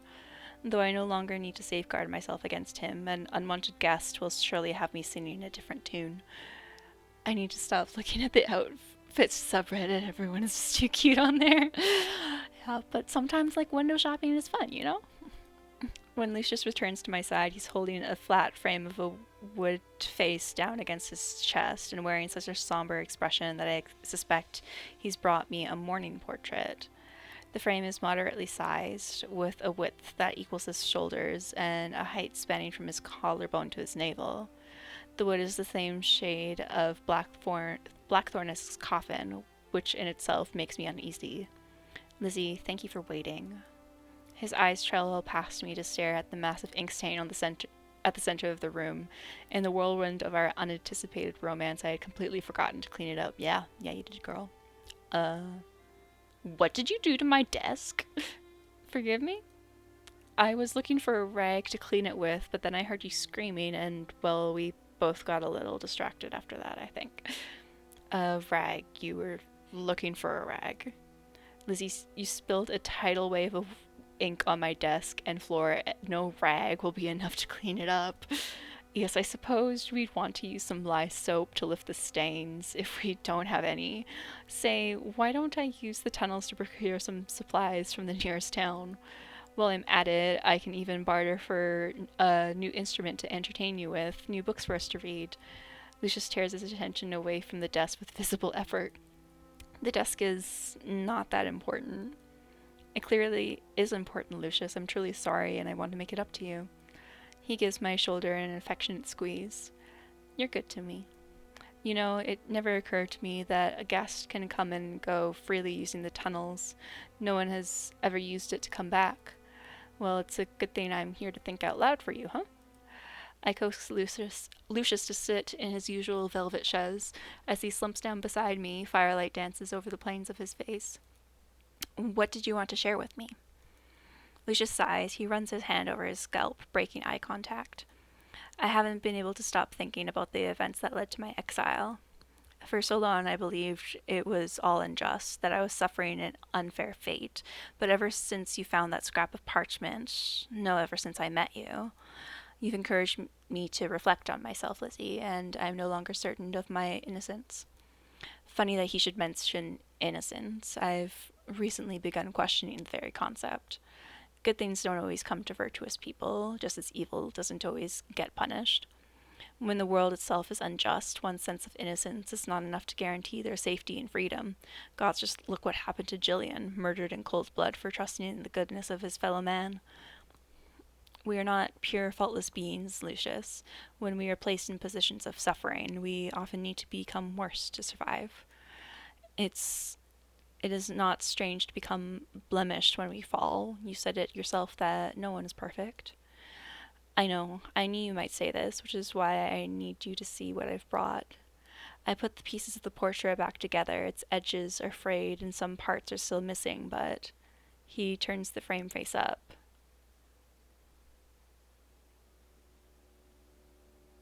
Okay. Is that going to be Ophelia? I feel myself turn pale as the eyes of the portrait meet my own. The depicted woman looks as if she's made from ivory and rose leaves. Her resting imperious beauty, her very essence, is masterfully captured in sweeping lines of charcoal and ink. All too well, I know those regally arched brows and those taut, slender shoulders. How could I ever forget? Ophelia? Why do you have a portrait of Ophelia?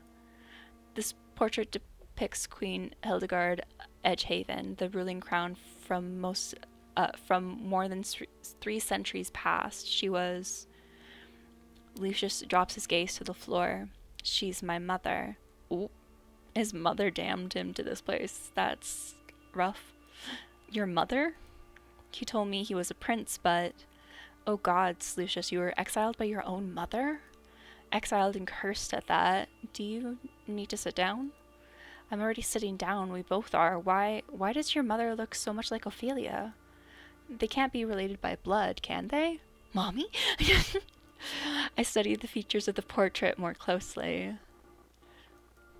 Like sisters, they share an eerie resemblance. The same full lips, the same apple curve of cheekbones, the same pointed nose, but slowly I noticed subtle differences.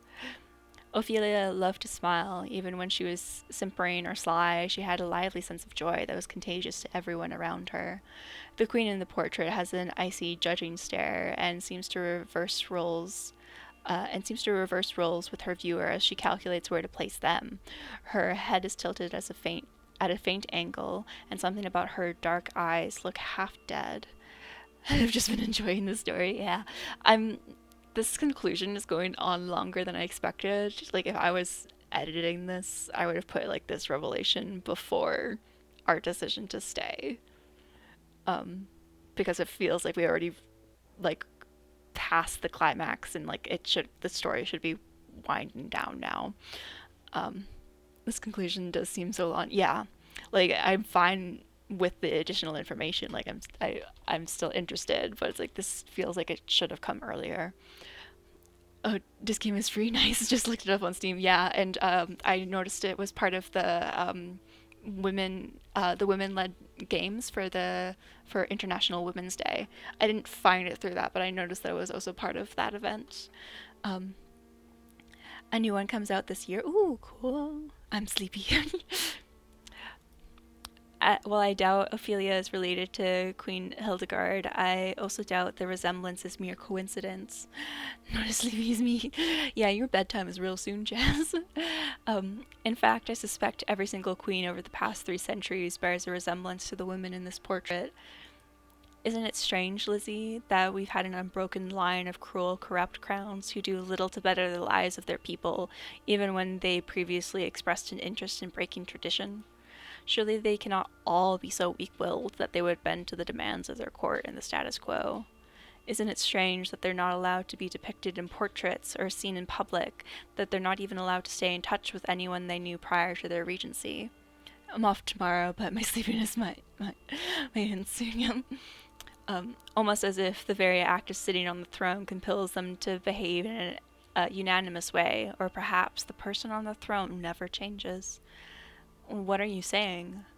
I admit I'm not sure how to even start explaining my rationale. Start at the beginning, please. I'll try. As you're aware, I've been unable to set foot outside this estate since the moment of my exile. This means I've never had the chance to encounter your Ophelia, but I can tell you what I know of Queen Hildegard. Lizzie, how widespread is the practice of sorcery in the world outside?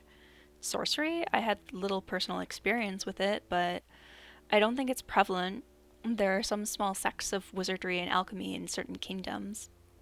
And some royal families keep court magicians. That's all I know. Lucius nods.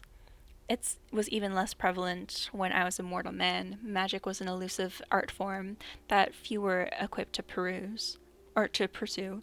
Yet my mother, I was told she began practicing sorcery soon after I was born. She had severe complications when she was heavy with child and nearly did not survive.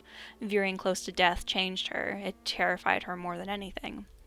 I always wondered if that was the reason behind the cold demeanor she'd have towards me, and that she harbored a grudge because my very existence nearly killed her once. She barely deigned to speak to me and was quick to hand me off to the servants. My father, the king at the time, assured me that she simply needed to warm up to being a mother. I knew he was wrong when she adopted and doted over 2 young girls. As king and queen, my parents were under an extraordinary amount of pressure to produce continual heirs. Since the idea of giving birth upset my mother so deeply, they adopted Matilda and Artemisia in secret to appease their court. The girls resembled them enough to pass as their real children. 30 years later, you did tell me you had sisters. Yes, I used to call them my mother's little pets, ew, and secretly I envied them. They inherited the throne after Queen Hildegard's reign, didn't they, Lizzie? Tell me more about your mother. Her contempt for me was more noticeable than Matilda and Artemisia running amok. With them running amok. She was so protective of them, never allowed them to set foot beyond the palace gates, never allowed them to be seen by outsiders. I became prone to debauchery for a while, drinking to excess, streaking through the hedges, and sleeping with handmaidens who were far too old for me. But all these calls for attention were duly ignored, aside from an occasional slap on the wrist from my father. It never hurt. He was a thin, reedy man, and so easily influenced to submit to the will of others. Easily influenced? You sound like you dislike him, Lucius. No, I should say I never resented him, though I found it difficult to respect him. If he were not the ruler of a nation, such weakness and inertia may have been charming. You've grown up to be very different from him, then. I would hope so. He was far from an aspirational figure in my mind. Now, where was I? You were talking about being prone to debauchery. Sorry. That's right, debauchery. The phase didn't last long. When I realized I'd continued to be bereft of the attention I desired, all I had left to do was to focus on my studies, as ere there was much to keep me occupied. It was on my 20th birthday that one of Queen Hildegard's spells went awry. She buried an entire wing of the palace in noxious mist. Anyone who breathed it in excess withered into a bone-dry corpse, as if all the moisture had been drained from their flesh. Several members of our staff died where they stood, and several more had lifelong complications, difficulty breathing, periodic convulsions, and an eternal itch of the skin. Oh gods, were you all right? Lucius scoffs out a small chuckle. It's kind of you to ask, but I was nowhere near the wing. My celebrations took place in the great hall. I felt the tremor of the spell's impact even there. Matilda was fine as well, because she had snuck down to see me, but Queen Hildegard and Artemisia suffered from after effects of the spell. Artemisia had to have her hand amputated. Oh gods, and your mother? Oh, I didn't mean to press that, but we'll save again. Yes. And your mother? Queen Hildegard was bedridden for a long time. My father grew enough of a backbone to forbid the use of magic within castle walls, and news of his decision devastated her. Back then, I had no idea what she was trying to accomplish. She never spoke to me, after all, though I noticed she'd accumulated a collection of tomes and talismans. I had just begun sifting through her materials, trying to make sense of what had happened, when she called for me. Can never save too much. Yeah, I save my saving. I also do that, with locking my car door. I lock my locked car. Not for my sisters, not for my father, me. Lucius exhales a shaky breath, and I give his knee a gentle squeeze. Forgive me. This is a difficult part of my past to relive. This is when things went irrevocably wrong. I never should have agreed to see her. I should have shown her the same scorn she'd always shown me. She was your mother, Lucius. Even if she'd done something horrifying, I understand why you went to her. Still, if this is a difficult subject for you, No, I need you to know the role I played in this sordid affair, Lizzie, how complicit I was in it. Lucius's eyes are racked with such a deep, despairing trepidation that I find myself gripping a cushion for support. I'm like, did I save? Maybe I didn't. Let me do it again. One more time for good luck, yeah. I think I understand, like, we're getting this information because we decided to stay with him, so he trusts us more. But the whole scene of like, oh yeah, we're gonna be like romantic partners, I feel like that whole discussion should have come after this.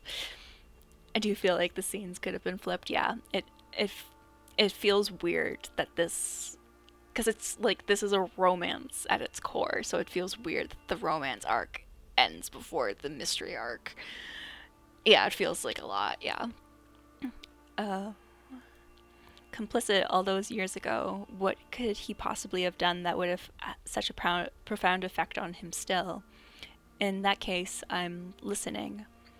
I'm not sure how this is linked to Ophelia, or if Lucius even intends to redirect the conversation to my old friend, but... And it is a long chapter, yeah. The fact that Queen Hildegard adopted 2 girls who resembled her, something about that detail tugs at me like the snag of a fishhook in my mind. My sisters, oh how they sobbed at my mother's door begging for entry. It was just Matilda at first, but Artemisia joined her the minute she recovered from the amputation. My mother refused to see them, shunned them with that same coldness I knew so well. I thought I would feel satisfied when I pushed past them into the chambers. She had finally refused them and chosen me. It was like I'd won something. Yeah, time to dump all the info, yeah. So like, we're coming to the end. All the lore. But those wailing little faces, shiny and stained with snot and tears, there was no satisfaction to be had. I only felt sorry for them. Squidfish high. They were eager to idolize her. Yes, heartbreakingly so. Okay, ads have started, so I'm gonna save one more time. Oh, we're in Revelations now. The chapter changed. Oh, so there should have been a break, but there wasn't. So yeah, ads have just started, so we're gonna take a quick little break and come back to this after ads are over.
Welcome back from ads.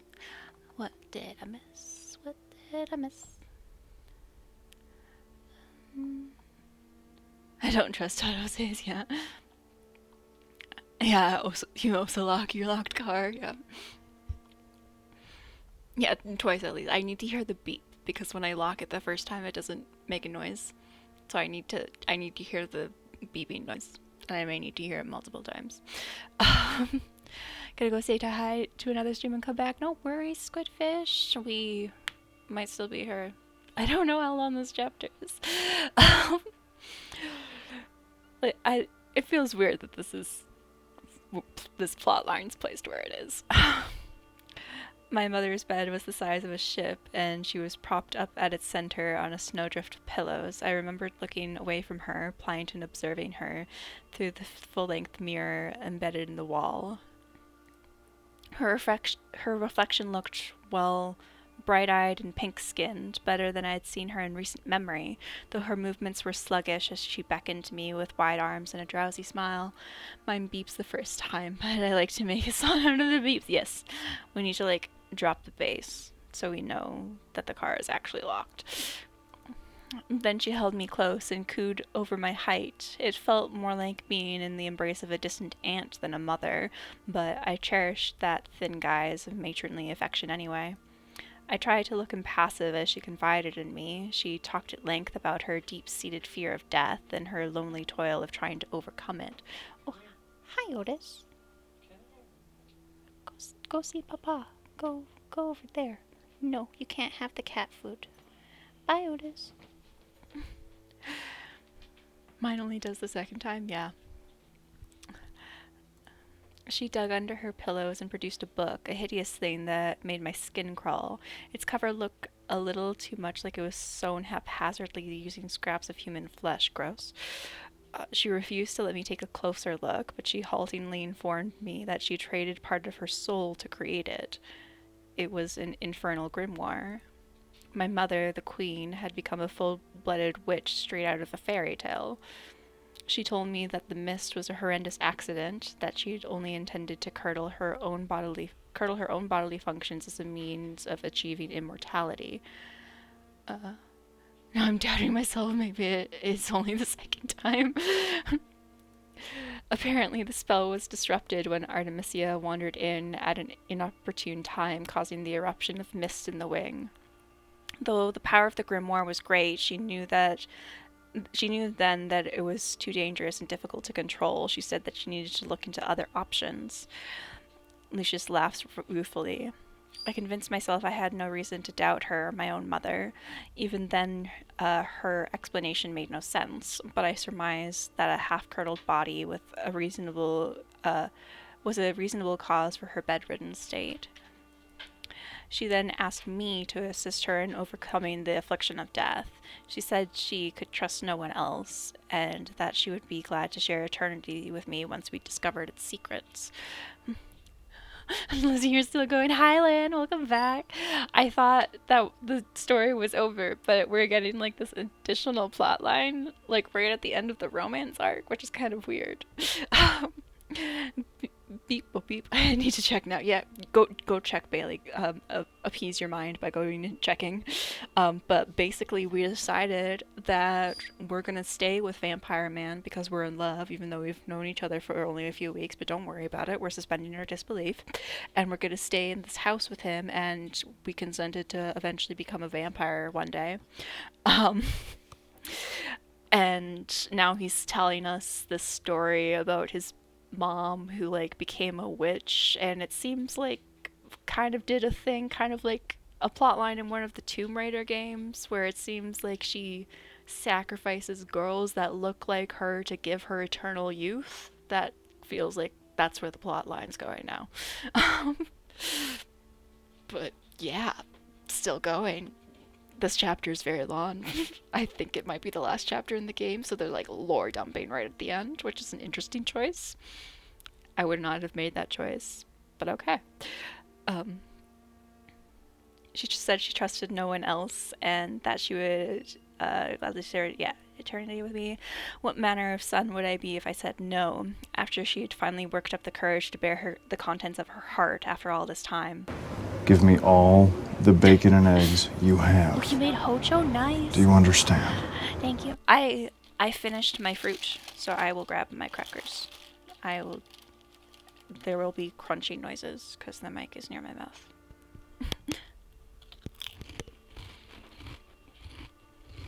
Drink cactus juice. It'll quench you. Nothing's quenchier.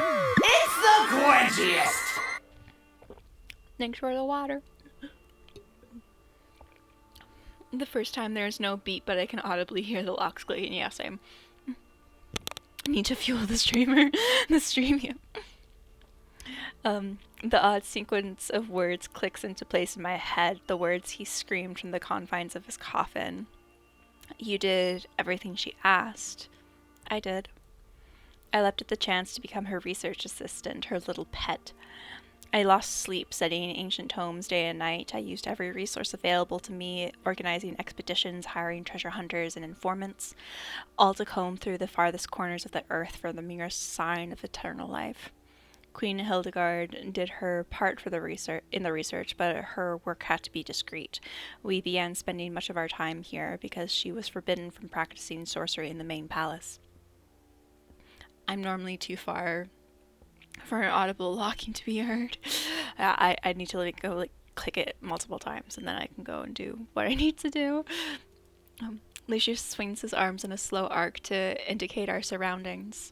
Our summer estate, she used to call it our mother and son getaway. I don't know if I love that. As if it were a vacation. I stare at him, and then I see the chamber in a different light as I follow the gesture of his arm. It's strange to imagine the estate as anything other than my new home. I try to picture Lucius and the women in the portrait working late into the night, burning candles down to wax puddles. Part of me is anxious to skip to the story's end, knowing Lucius's fate all too well. However, a much larger part of me needs to hear how it happened. I need to know what led Lucius to Lucius becoming a vampire, exiled and alone in his own estate. Oh, installing DRG, let's go. Let me know. Pegsy, has yours downloaded? Let me know when it's done. I want to know. One day, at last, my efforts bore fruit. A wizened collector of curiosities sold me fragments of an ancient ritual, and she claimed it was one of the oldest forms of immortality. Although the full, precise method was lost, we were now graced with some of its steps. It was remarkable timing, too. My resources were depleting fast, and the court asked questions that were becoming difficult to assuage. Already installed? Nice. Past making got ambitious. I love it. It's done? Nice. We'll see when this ends. I'm assuming this chapter has to end at some point, right? By that point, my mother had become more proficient at witchcraft, though she mainly used it to keep her youth from fading. We were able to use her practical knowledge and my investigative findings to reconstruct the ritual. There's 69 achievements. Nice. Yeah. The game that never ends. Yeah, it was supposed to be 4 hours. Let's account for an hour of stream time. So we're at the 4-hour mark. But I don't know. It's gotta end soon. I picked up on some basics of magic meanwhile, not enough to construct original spells the way she did, but enough to understand how hers worked. It took her years of trial and error. My father and his court continued asking their questions, but it was easier to appease them after I stopped draining the royal coffers. I will make an end. No ending. I remember Queen Hildegard being relieved by this. She always insisted she could not be linked to our work. I understood her concern. This is the game that never ends. Yes, it goes on, my friends. Some people started playing IT not knowing what it was. And they'll continue playing it forever just because this is the game that never ends. Thank you. It's I remember some myth or story or whatever, idea that there are books that if you open them, you can never stop reading them. Yeah. It's that. Accurate, yeah. I understood her concern. My father had such an unfavorable stance towards her interest in magic, and I certainly did not wish to see a strife in my parents' union. I was fine lying on her behalf. I want to play games with friends. I also want to play games with friends, but I wanted to get to like a good stopping point because it's just lore dump after lore dump. And when does the lore dump end? When we were ready to undergo the ritual, my mother bade me to go first. I was so healthy and young compared to her, a frail and anxious old woman. No, really, okay. Because the chapter, like, I think we kind of quietly went through a chapter because it was called it's called Revelations now, but before it was like something about rhythm, the title. So I'm just excited and sleepy. Yeah, but I'm assuming it's gotta end soonish. I don't know. It's just like there doesn't feel like a good stopping point anymore. I wish I could say I hesitated to obey her, everything she asked. The echo of words were sounding less like buzzing locusts and more like a death knell. I thought it was a success. My old scars healed over in an instant, my vision improved, and I dare say I looked a bit easier on the eyes. Yet it wasn't long before we noticed side effects. We had discovered one of the oldest forms of immortality, all right, and its costs would make themselves known. Gotta love those hidden chapters. Yeah. My teeth and fingers were evidently sharper. I could no longer step into broad daylight or enter homes uninvited, and my reflection was simply gone. I lacked the mindless bloodlust that typically accompanied my condition, but no longer being human was a wholly unexpected corollary of the ritual. We had recreated the dark gift in its purest form, Lizzie, the process that allowed the first vampires to roam in eternal darkness. However, in exchange, I had lost my privilege of walking among mortal men. Queen Hildegard was dissatisfied with the results of my transformation. Despite gaining the power and immortality she craved, in her eyes I was a failed experiment. He leaves a pained, bitter pause. She was cold to me again, and I hated it. I knew I had disappointed her. I would have given anything to regain her affection. That infernal grimoire, she liked to keep it close, but she couldn't be seen carrying such a ghoulish-looking thing. Once she was forced to leave it unattended, I seized the opportunity to leaf through its pages. I thought that I could still be useful. I knew she'd been looking into other rituals, other methods of immortality. But the horrors I found in that wretched book, gods, the way she was planning to use all the materials and ingredients I'd gathered, it sent me into a panic. She was going to take it too far. I wanted to dissuade her, to reason with her, but she was incensed when she learned I'd touched the grimoire. She punished me. She gathered my most favored attendants, and she had them all slaughtered. Everyone who knew about my condition, everyone who would speak out on my behalf, they were all put to death. And then she made me take the fall. My mother dumped the bodies in the wine cellar and bound me to that coffin amidst them. Oh, God. As I understand it, she said I'd killed them, went on to call me a monster without a shred of remaining humanity, claiming she saved the kingdom from my reign of terror. I don't know what else she told my father, or what she specifically said to the court. When I emerged from the coffin, I was alone in the estate, surrounded by the corpses of people I held dear. And I drank from them. There was no saving them, but I feel disgusted with myself even now. Lucius had turned from me, so I could only see the silhouetted glow of firelight on the contour of his cheek. I felt stranded, stuck, processing the grievous enormity of his origin. The room seems dimmer and colder as the minutes tick on. I don't know what it was like to have a mother, but I know what it's like to crave someone's approval. I can't say whether or not I would have made the same decisions as Lucius, but being born by Queen Hildegard undeniably set him on a narrow trajectory. How can I possibly condemn him for that? There was nothing else you could have done, Lucius. Wasn't there? You blame yourself too severely. Your mother, Queen Hildegard, she led me into the darkness, yes. She took me into delve deep into the dark arts, but I bowed my head and I followed. This is too real. I'm so back. Yeah. It's just like, Lord dump. She would not hold such power now if I dared to defy her. Even once. Oh, so he couldn't have told us this before we agreed to become a vampire one day? Like, we agreed, and he, like, didn't tell us this first. That feels like a thing that he should have told us first. Just saying. What do you mean now? Lucius glances at me before scowling at the fire, his hands open and close in an uneasy rhythm around the picture frame. Lucius, tell me, help me understand. Do you know how my parents died?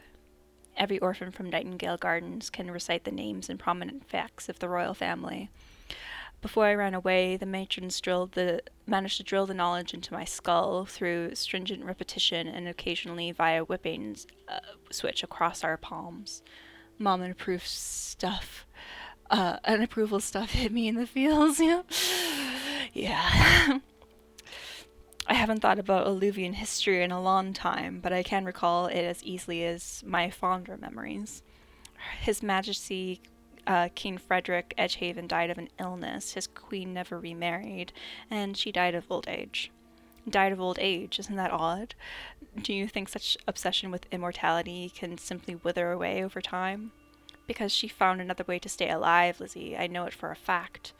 The spells she'd composed in her grimoire were horrific, compelling servitude, summoning demons, hexes, plagues, and of course consuming the life essence of another person. That's where I thought this was going. So she lives on, whispering nefarious plots into the crown's ear like some evil vizier. I'm telling you that she sits on the throne still, Lizzie. The spell, when concentrated on a single victim, it takes everything from them. It steals their energy, their youth, and even their face. Everything until the victim shrivels and collapses, lifeless, leaving only the thief with her new body. Memories rush back in a flash. My performance before the Queen's court. I felt the bile rising in the back of my throat. Thanks for the lurk, Bailey. No. I didn't know it then, but I know it now. Queen Hildegard meant to cast it on my sister and misfired due to the immensity of the grimoire's power. It scared her then, made her back off, made her cold towards her daughters. Only then did she seek an alternate method through me, but oh, I'm certain she kept that consumption spell in mind all the while. Perhaps poor Artemisia wasn't a suitable vessel, even after the second attempt. Years after my exile, Queen Hildegard would have to move on to the spare body, Matilda. But once Matilda was spent, she would need another body, and then another, preferably with faces that resembled hers. She always was terribly vain. No, I refuse to believe it. I stand and find myself reeling, dizzy from my abrupt change in altitude. Lucius reaches to steady me, but I shrug him off. I need my journal. Wait here. I dart out of the room, breathing hard and clasping my hand over my mouth as I try to keep the sensation of sickness from spilling out. I keep the journal underneath my pillow when I don't have it on hand. It doesn't take me long to retrieve it. My fingers are trembling as I slam my journal before us. Ophelia sent me this journal a month after she left for the palace. Tell me, Lucius, would your queen wait that long to consume her? Yes. The consumption of life essence is a gruesome spell, but it was one of her simpler ones. After some refinement, Queen Hildegard no longer needed her grimoire to cast it. It only requires an amount of the victim's hair as a conduit to be carefully collected over a period of time. Lizzie, you confirmed it for me when you said it yourself. The woman on the throne is not your Ophelia. I knew this would cause you pain. I didn't want to tell you, but I said I would rather be curious. I said I'd rather know the truth. There's a throbbing, quivering ache behind my eyes. My thoughts are crashing together, and it's difficult to string them into coherent words. My tingling skin feels increasingly numb. All I know for certain is that I have no tears left to shed. You didn't know for certain until you met me? My previous guests were either uneducated or thoroughly disinterested in politics. Many of them could not even read. The Crown had been careful not to send anyone who would rouse my suspicions, but she was careless when she met you. You're the only one to have known an Alluvian queen prior to her reign, to have seen her before and after she took the throne, and you know it just enough Alluvian history to help me complete this dreadful puzzle. Lizzie, will you tell me who the Crown was after Queen Hildegard? Queen Artemisia Edgehaven. Indeed, did she ever marry? No, she died young and left the throne to her sister. That means Artemisia had no children. What was the name of the sister who ruled after her? Matilda, Queen Matilda Edgehaven. She's the one who founded my orphanage. The points is books. Yes, they are. Yes, Nightingale Gardens, named as such for our father's affinity for songbirds. Not that Matilda would have spent enough time with our father to know such a thing. It must have made her very popular indeed when she declared the next crown would be chosen from there, routinely elevating commoners to nobility. My eyes just... she endeared herself to her people by choosing an orphan girl as a successor. Instead of the numerous eligible candidates of grand dukes and counts, orphan girls would continue to be chosen for as long as the next monarch upholds the custom. Matilda didn't have any heirs either, did she? To have 3 queens in a row so averse to childbirth, it's a strange pattern for a kingdom that once devoutly emphasized divine birthright. Lucius. And I expect all the queens after them remain childless and unmarried. Am I wrong? At first, I thought I was delusional for even considering the possibility. I hoped I had too much time to think, to let my fancies get away from me. But when you told me about Ophelia's changed demeanor, I am truly, truly sorry, Lizzie. It brings me no joy to reveal the truth, but I knew it'd be wrong to withhold it from you. So you're telling me that this centuries-old witch has been using my orphanage as some sort of body-snatching orchard where she can freely take her pick? All that bullshit about guaranteeing us a place in high society, all a front so the queen could secure someone who looked similar to herself. That Ophelia wasn't selected for her intelligence or any of her virtues, but so she could be sacrificed for the queen to wear her face. It's too horrible to accept. As my hands curl into trembling fists, my nails dig deep, half-moon gouges into my palms. The anger crackling through my bones is as ridiculous as it is unbearable. My emotions are useless and fervid, like a bonfire caught under a downpour. The throbbing ache behind my eyes feels increasingly hollow. Ophelia is dead, then. She lived on only in my thoughts, because that thing murdered her and took her place. I feel like the biggest fool in the lands. No, Lizzie. Oop. Am I not? I spent so long feeling sorry for myself, so long missing her and crying like a child. All this time, she was never even alive to know it. What did she ever do to deserve such a fate? Why her? Lucius gives me a long, pained look. We both know the reason. Neither of us wishes to voice it aloud now, as if the senseless tragedy caused by a self-serving witch would hurt less this way. I thought it was going to be randomly goofy for a second. This orphanage is a body snatching orphanage. Yeah, no, it's not goofy. It's real sad. I belt out a bitter, mirthless laugh, pressing my palms against my eyes. To think that I'll never see her again. Not the real her, I correct myself quickly. This got dark, yeah. I was like, oh, it's a little romance novel. I was like, no, it's kind of horror. Lizzie, look at me. Lucius sets the portrait down, shifting to kneel before me and catch my gaze, but I can't even meet him halfway. My vision is swimming, pitch black at the edges as I glare at the portrait with newfound hatred. It stares back at me with those dead eyes, dark and domineering. Plot twist, yes. This wretched woman, this witch stole Ophelia from me. She stole the throne from her own son, and if she isn't stopped, she'll go on to steal the futures of countless more girls. But what can I possibly do to stop her now? This humiliating powerlessness makes me realize why Lucius tore the drawing to shreds. I'm tempted to seize it and launch it right into the fireplace myself. Could I have helped her escape if I knew the truth sooner? Is there anything I could have done to save Ophelia? Does anyone know how much evil this woman has inflicted on her own kingdom aside from the vampire prince she'd forsaken? My brain just goofy, so is he possibly goofy, especially in typos and stutters? Yeah, well, before, I think it was before you got back, we were like, yeah, what if we had a new bargain? What if I took your heart in exchange for mine? I was like, oh, so are we gonna go, like, look for the knife to cut each other's hearts out? That's where my brain went. My brain goes dark sometimes when it's supposed to be light. Lucius gingerly takes my hands in his own, but I'm too numb to reciprocate. The artist took great pains to draw attention to her loathsome face.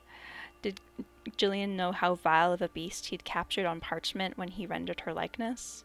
He knew she was my mother and that she was the one who'd banished me, but he never learned the full context. You are the only one I've trusted enough to. He trails off, perhaps second-guessing his decision to confide in me. Parts of me want to smile for him, even though it will waver, to soothe him, even though my voice will crack, but I'm still unable to tear my eyes from the portrait. I don't know why a story about a vampire stuck in a mansion that knows how to get out, but lulls a person into love and doesn't tell them how to get out until later wouldn't be a dark story. Yeah, but it got darker. Are you eating the hearts on the first date? Valentine's hearts dinner? Yeah, like, it's cute. Like, you know, if we're gonna eat hearts, like, we might as well be cute about it. The delicate lace trim on the dress and the gemstones on the queen's crown have been smudged, but her pendant was carefully carved into the parchment with dark, determined lines. I squint harder at it. How hadn't I noticed it before? Keep safe. What? The symbol, Lucius. What is the meaning of the symbol? Oh, that's par for the course, yeah. I reach for the portrait, then think better of it and flip open my songwriting journal for him. There on the first page beneath the leather-bound cover is a red ink design that matches its charcoal counterpart, the bejeweled pendant encircled by a knotted half wreath of thorns. Oh, do we have the grimoire? Is our journal actually the grimoire? That would be cool. What? Lucius lurches as if he means to stand, but bends back down to study my journal with increasing agitation. What? It can't be. His eyes are wide and darting as he looks at me, caught somewhere between pleading and thoroughly rattled. What do the numbers mean? What do the numbers mean, Mason? I don't know, man. Lizzie, can I take a closer look? My throat clenches tight with instinctive apprehension. I've never allowed anyone to look at my journal. Touching it has been completely out of the question. But I need to know the truth. I want to trust Lucius to help me find it. All these years keeping the journal safe, of keeping myself safe, I wonder if I've been waiting for the reckoning of this very moment. With wordless reluctance, I placed the book in his waiting hands. Oh, Black Ops reference. I don't know Black Ops, so I didn't get the reference. Lucius immediately stands, pacing and holding it with uneasy reverence. He turns its pages more hastily by the second. Why do you even have this? How long? You've written all over the damn thing. He tangles his fingers through his hairline, leaving frayed, frazzled strands in his wake as he flips back to the inside cover. Lucius faces me with a mystified scowl. The symbol, it's the symbol of her pact, the deal the queen made when she sacrificed part of her soul to augment her magical prowess to make it this. Ooh, I guessed it. He shuts the book and holds it up, shaking it with grave emphasis. Her infernal grimoire. But the cover is different. Why is the cover different? What happened to it? And you took it everywhere, Lizzie? Through mud and prison cells and tavern brawls? Gods in heaven, you had it with you when you performed before my mother? Wait, what? Slow down? How can it be the same grimoire? It was completely blank other than Ophelia's note to keep it safe. Big spooky interrogation for some code or something? Or to keep myself safe. I was never quite sure which. Lucius humors me by re-examining the inside cover of the book. After a moment, he scoffs out loud. Then he begins to laugh, deflating beside me on the velvet chaise. He laughs and laughs, his sagged shoulders quaking with bone-weary hysteria. The fates are terribly fickle, aren't they? You weren't wrong about her after all, Lizzie. Your Ophelia was as sharp as a knife, and it seems she did her part in changing Olivia's future. She did? Lucius taps the book a few times against his palm, as if he's reluctant to part with it. Still, he doesn't take longer than a heartbeat to hand it to me. This is all you have to remember her by, isn't that right? You should hang on to this book. You've been marvelously caring for it this far. There's no reason to stop now. There's a small, confused pain in my chest as I accept it from him. I leaf through its pages, marveling at what secrets they must hold. First, she steals food from an orphanage, then she steals a grimoire from a witch queen. It sounds par for the course, wouldn't you say? I would say that sounds like a really big leap. But sure. Mother must have been furious. I linger on the inside cover one more time. Karen, thanks for taking a book out of the library. Keep safe. As I bore down on those benign words, Lucius drags his forefinger along the inside seam. You see this? The thread is exposed and loose here. Its color doesn't match the rest of the book. Ophelia must have waited for the queen to leave the grimoire unattended, much like I did. She replaced its cover to hide her swapping ruse for as long as possible. Been lurking, but I forgot I didn't take my book. Yeah. Even if the queen sent her entire army to search for the grimoire, they would not know what to look for. They would not know its new appearance. Be that as it may, why in heaven would Ophelia go through the trouble of stealing it and sending it to me? If she discovered the queen's scheme, why didn't she flee the palace and save herself? You knew her much better than I ever will, Lizzie, but let's say she did successfully escape, despite the queen's best efforts to hunt her down and detain her. What do you think would have happened afterwards? Your mother is relentless, isn't she? If so, she would have found another girl. Someone else would have suffered in Ophelia's place. Would your Ophelia have allowed that to transpire? Another pain ripples through my chest. A choked noise escapes me as I part my lips to speak. Lucius reaches out once more to hold my hand, grounding me with a sympathetic grip. A faint thought crosses my mind like a whisper, that he of all people knows what it's like to lose someone he loved. I unfurl my fingers just enough to gently squeeze back. Ophelia liked to inconvenience others sometimes, but she never wanted to cause any actual harm. She would have done everything in her power to avoid it. I suspected as much. Beneath her veneer of being a cunning little scoundrel, I believe you said she was kind. Perhaps this prompted her to send the grimoire to the only orphan in Alluvia, who both despised Nightingale Gardens and was fiercely protective of her belongings. So protective, in fact, that she refused to trade her loot to a vampire in exchange for her freedom. I think Ophelia trusted that you'd resist those in power, Lizzie. My lip quivers as I look away from him in haste, and mercifully he no longer pleads with me to make eye contact. Although these years of carting around this wretched book, carrying out the command of those two hastily scrawled words, it was rarely gratifying, but it always felt so stupidly important. But now Lucius is telling me that maybe, just maybe, it wasn't as stupid as I thought. I don't know if his speculations are true, but his logic has a sense of significance and faith. I have to admit it's appealing to hear.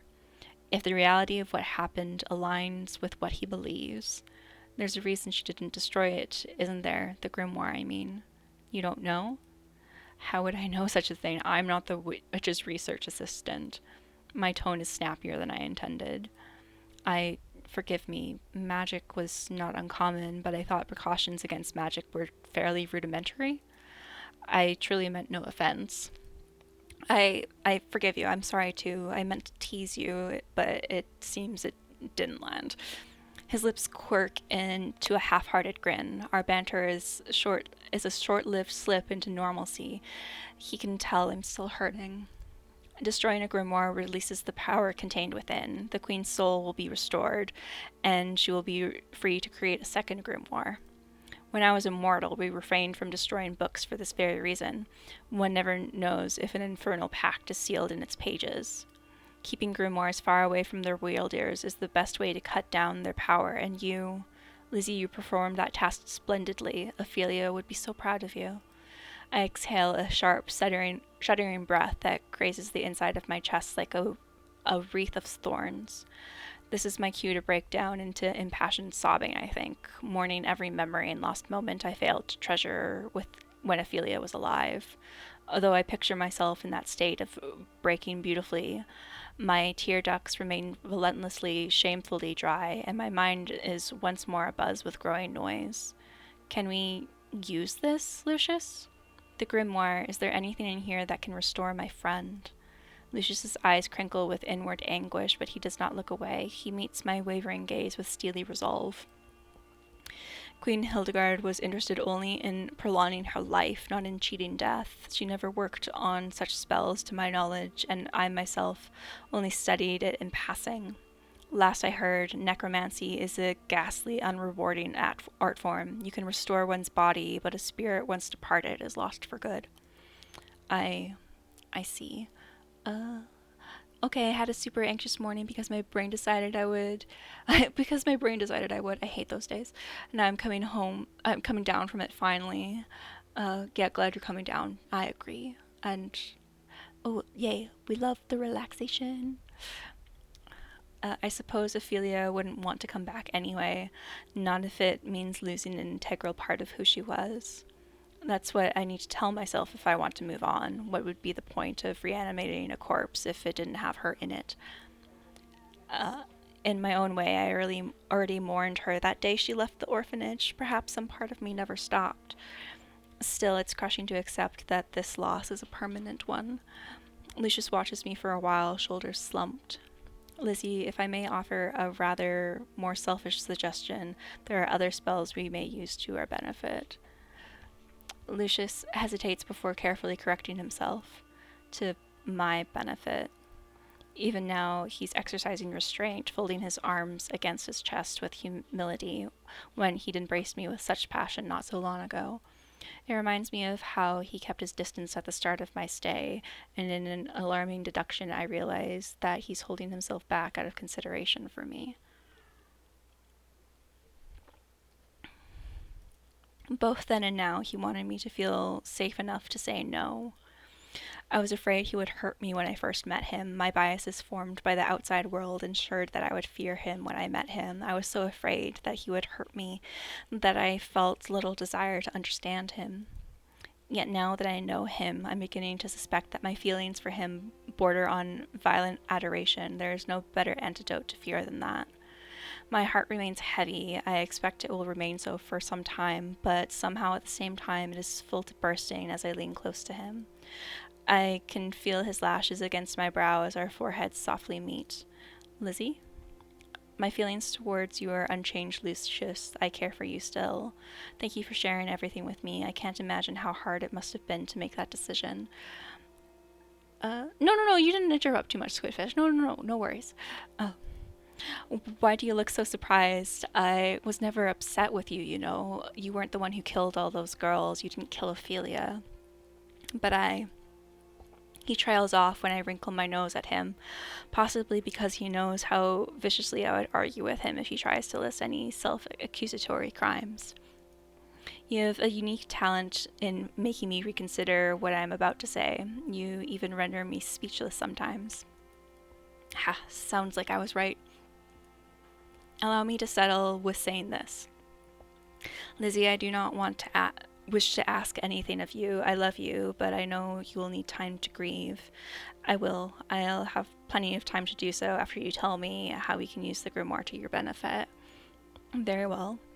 If I remember correctly, the grimoire contains the spell that was used to bind me to the coffin. Is that so? So you can benefit from binding me to keep you company as a cursed coffin companion? My voice is a bit less teasing than I expected, and Lucius doesn't take the hint, looking horrified. No, Lizzie, don't be foolish, absolutely not. I would never wish such a fate on you. I'm saying that I may be able to break the curse if I can study how it works. You can do that?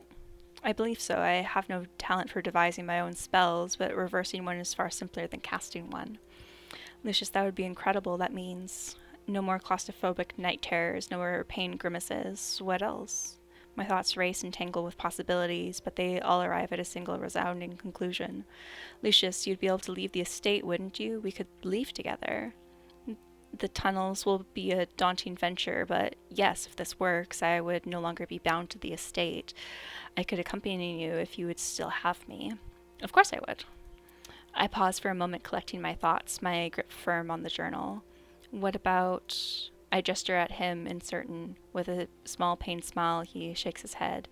No, even my mother couldn't reverse it, and as strange as it may sound, I don't think I would wish to not be a vampire anymore. It's been part of who I am for so long. If I lost this, I'm afraid I wouldn't know how to be myself anymore. Gently, I put my hand on his to squeeze it.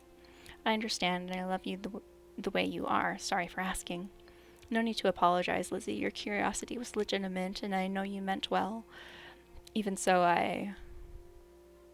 This time, he is the one to stop me from saying nonsense by pressing his lips against mine. Overwhelmed by a lot of conflicting emotions, I close my eyes and deepen the kiss. Everything is still a little fuzzy in my head, the queen, Ophelia, the spell book, but at least I find comfort in being with Lucius. My hand slides through his hair, clutching it between my fingers to keep him from moving away from me. No matter what lies ahead, at least we will be together. Breaking the spell was no small task. I wasn't much help, but Lucius's memory was distant and fragmented. But with time and patience, we managed to decipher all the spells in the book until we found the right one. It's so cute, yeah. Part of me was unwilling to trust anything from that cursed grimoire, but I could see how eager Lucius was to attempt it. Despite my reservations, I couldn't keep him waiting. Every night his cries reminded me of what was at stake. Whatever happened could not be worse than what he was already enduring. My fears were baseless. After an exhausting ceremony that required far too much blood for my liking, Lucius was released. His curse lifted, his coffin burst into flames, leaving only a pile of ashes behind as a reminder of his long suffering. Although he knew that nothing kept him in his old prison anymore, it took him several days to attempt walking through the tunnel. The water still distressed him, and only my presence at his side gave him the strength to venture under the moat, hand in hand. With both of us now free to travel, I took him to the neighboring kingdom. It was my greatest joy to show him the most astonishing wonders I'd seen in the vast landscapes that he had been missing for so many years. I wasn't afraid when Lucius punctured my flesh and drank deeply from me. I knew what I wanted, and I wouldn't be denied. I would have eternity by his side, even if it cost me the sun itself. My transformation was a gradual one. My skin slowly turned much paler than his, just as my heartbeat grew fainter and my hunger grew stronger. My fangs were by far the most uncomfortable change, and I wept as they pushed and strained through my gums. However, after they had fully grown out, I found them quite fetching. Living at night did not trouble me. After all, night was the time when bards shone the brightest. No, the hardest trial of all was dealing with the bloodlust that had taken a hold of me. Welcome back from Lurk. Bell and Beast, is that you? That's basically what this is. In spite of my strength of character, it was agony to resist it. Every time I came across a human being, I could feel their heart beating, and I could barely keep myself in check. Fortunately, Lucius was by my side through it all, taking care of me. Patiently, firmly, he kept me from doing something I would forever regret. And when the bloodlust grew too strong, he accompanied me to a deserted forest, and we lived there for several months, away from any temptation. Every time he held me in his arms, whispering soothing words, I couldn't help my flowing tears, but I wasn't sobbing on my own account. Every time I could only think that he had endured it all himself, alone. It was then, during those days away from civilization, that I swore to myself I would never leave him alone anymore. Eternity was much too frightening to face on one's own. In time, I managed to get that other part of me under control, and we were able to resume our travels. Each journey took us to places more remote and dangerous.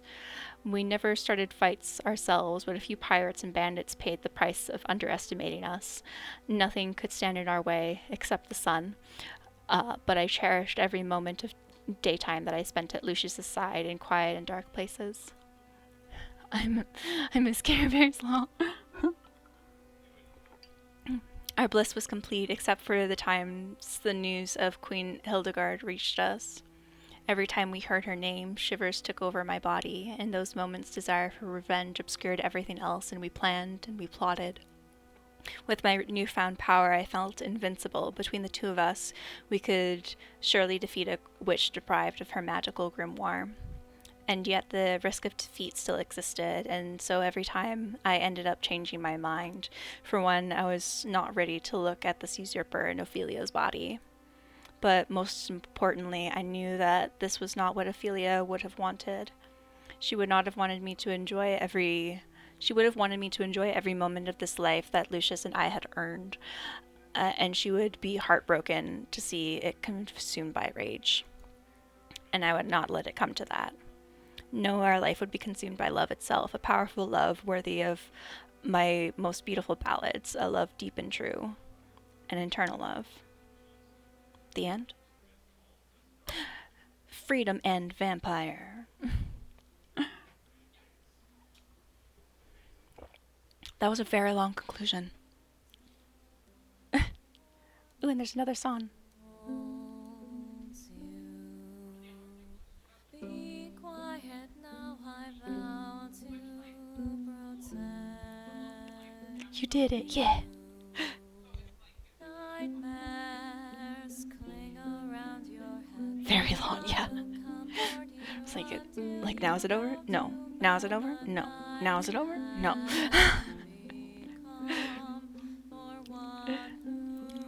And like I still enjoyed it. It was just like it felt out of place. It felt like it should have they should have adjusted where the lore dump was and maybe spread it out, because it was just like lore. It's like this could have been weaved through like the entire narrative, but you're just like giving it to me all at once. 50 years later, yeah. Still waiting for the music to abruptly stop, and where are they now? Yeah.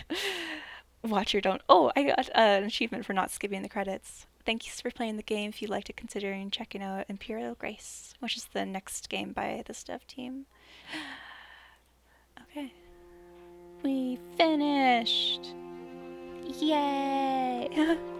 Def reads like a NaNoWriMo book. I wrote a book once. It is a NaNoWriMo book, actually.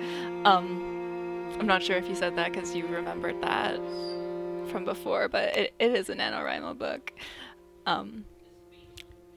It's like, yeah, I just needed some more editing. I wrote a short story book once. Ooh, nice. I remember you saying that, nice. Yeah, I still have like the stories I wrote as a child somewhere. But yeah, that was, I guess it kind of turned out as long as I thought it would. I was kind of anticipating 5 to 6 hours since they said it was 3 to 4, and I was reading it out loud. Snack time. Yeah, I have snack. I was gonna say raid time because I was like, okay, is it over? I'm kind of done with this now. Like, I'm interested, and it's good, but I'm also kind of done. And also, the conclusion was like, oh yeah, and then they lived happily ever after. It's like they're not gonna go like kill the queen. Like, you introduced like this whole like fantasy other plot that wasn't there, and it's not gonna have like the fantasy quest narrative of like we're gonna go kill the queen so she can't kill girls anymore. We're just gonna like live happily in the forest, and you think that's what your friend who was killed by that queen would have wanted. Okay, I don't believe you, but sure. I told you had 2 hours. Yeah.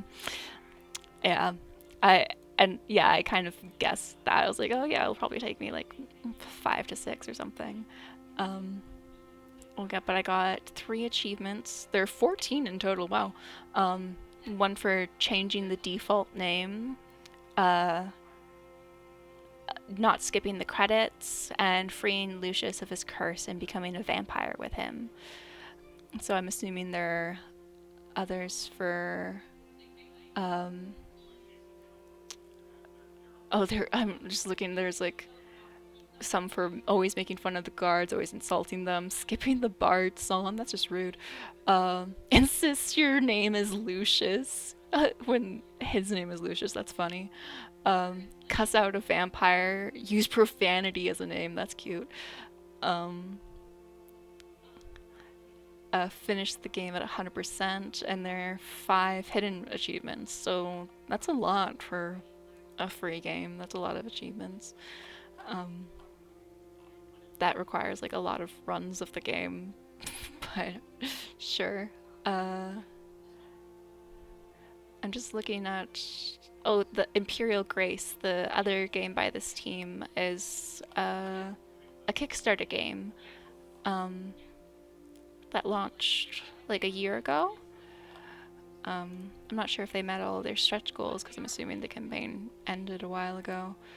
But I'm curious. I'm just looking on the Steam page to see if it continues this story. New Empress of Kalidia. No. Okay. So it looks like it's a completely different story. because once the conclusion started dragging like a while, I was like, oh, maybe they're like leading up to doing a sequel, because I knew that the team had another game coming out, but I knew that the art was mostly like not of these two characters. So I was like, oh yeah, like maybe that's why, but it seems like it's a completely different story,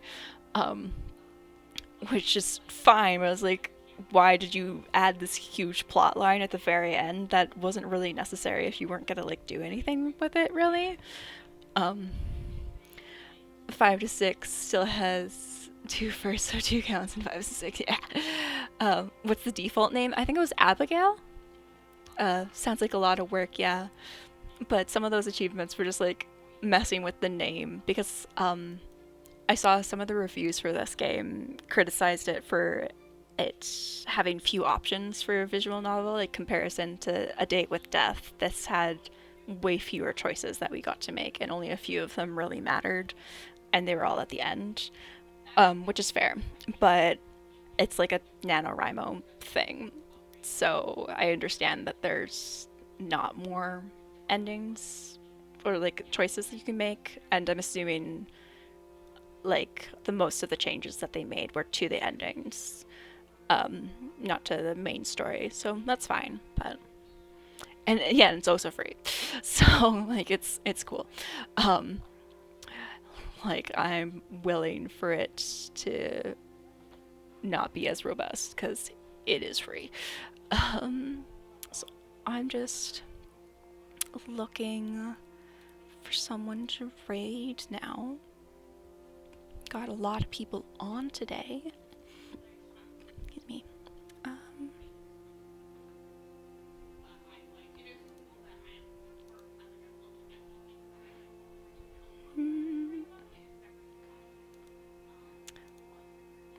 Okay. I kind of want. I usually raid smaller streamers, but I kind of want to raid someone a bit bigger than me. I really love this streamer.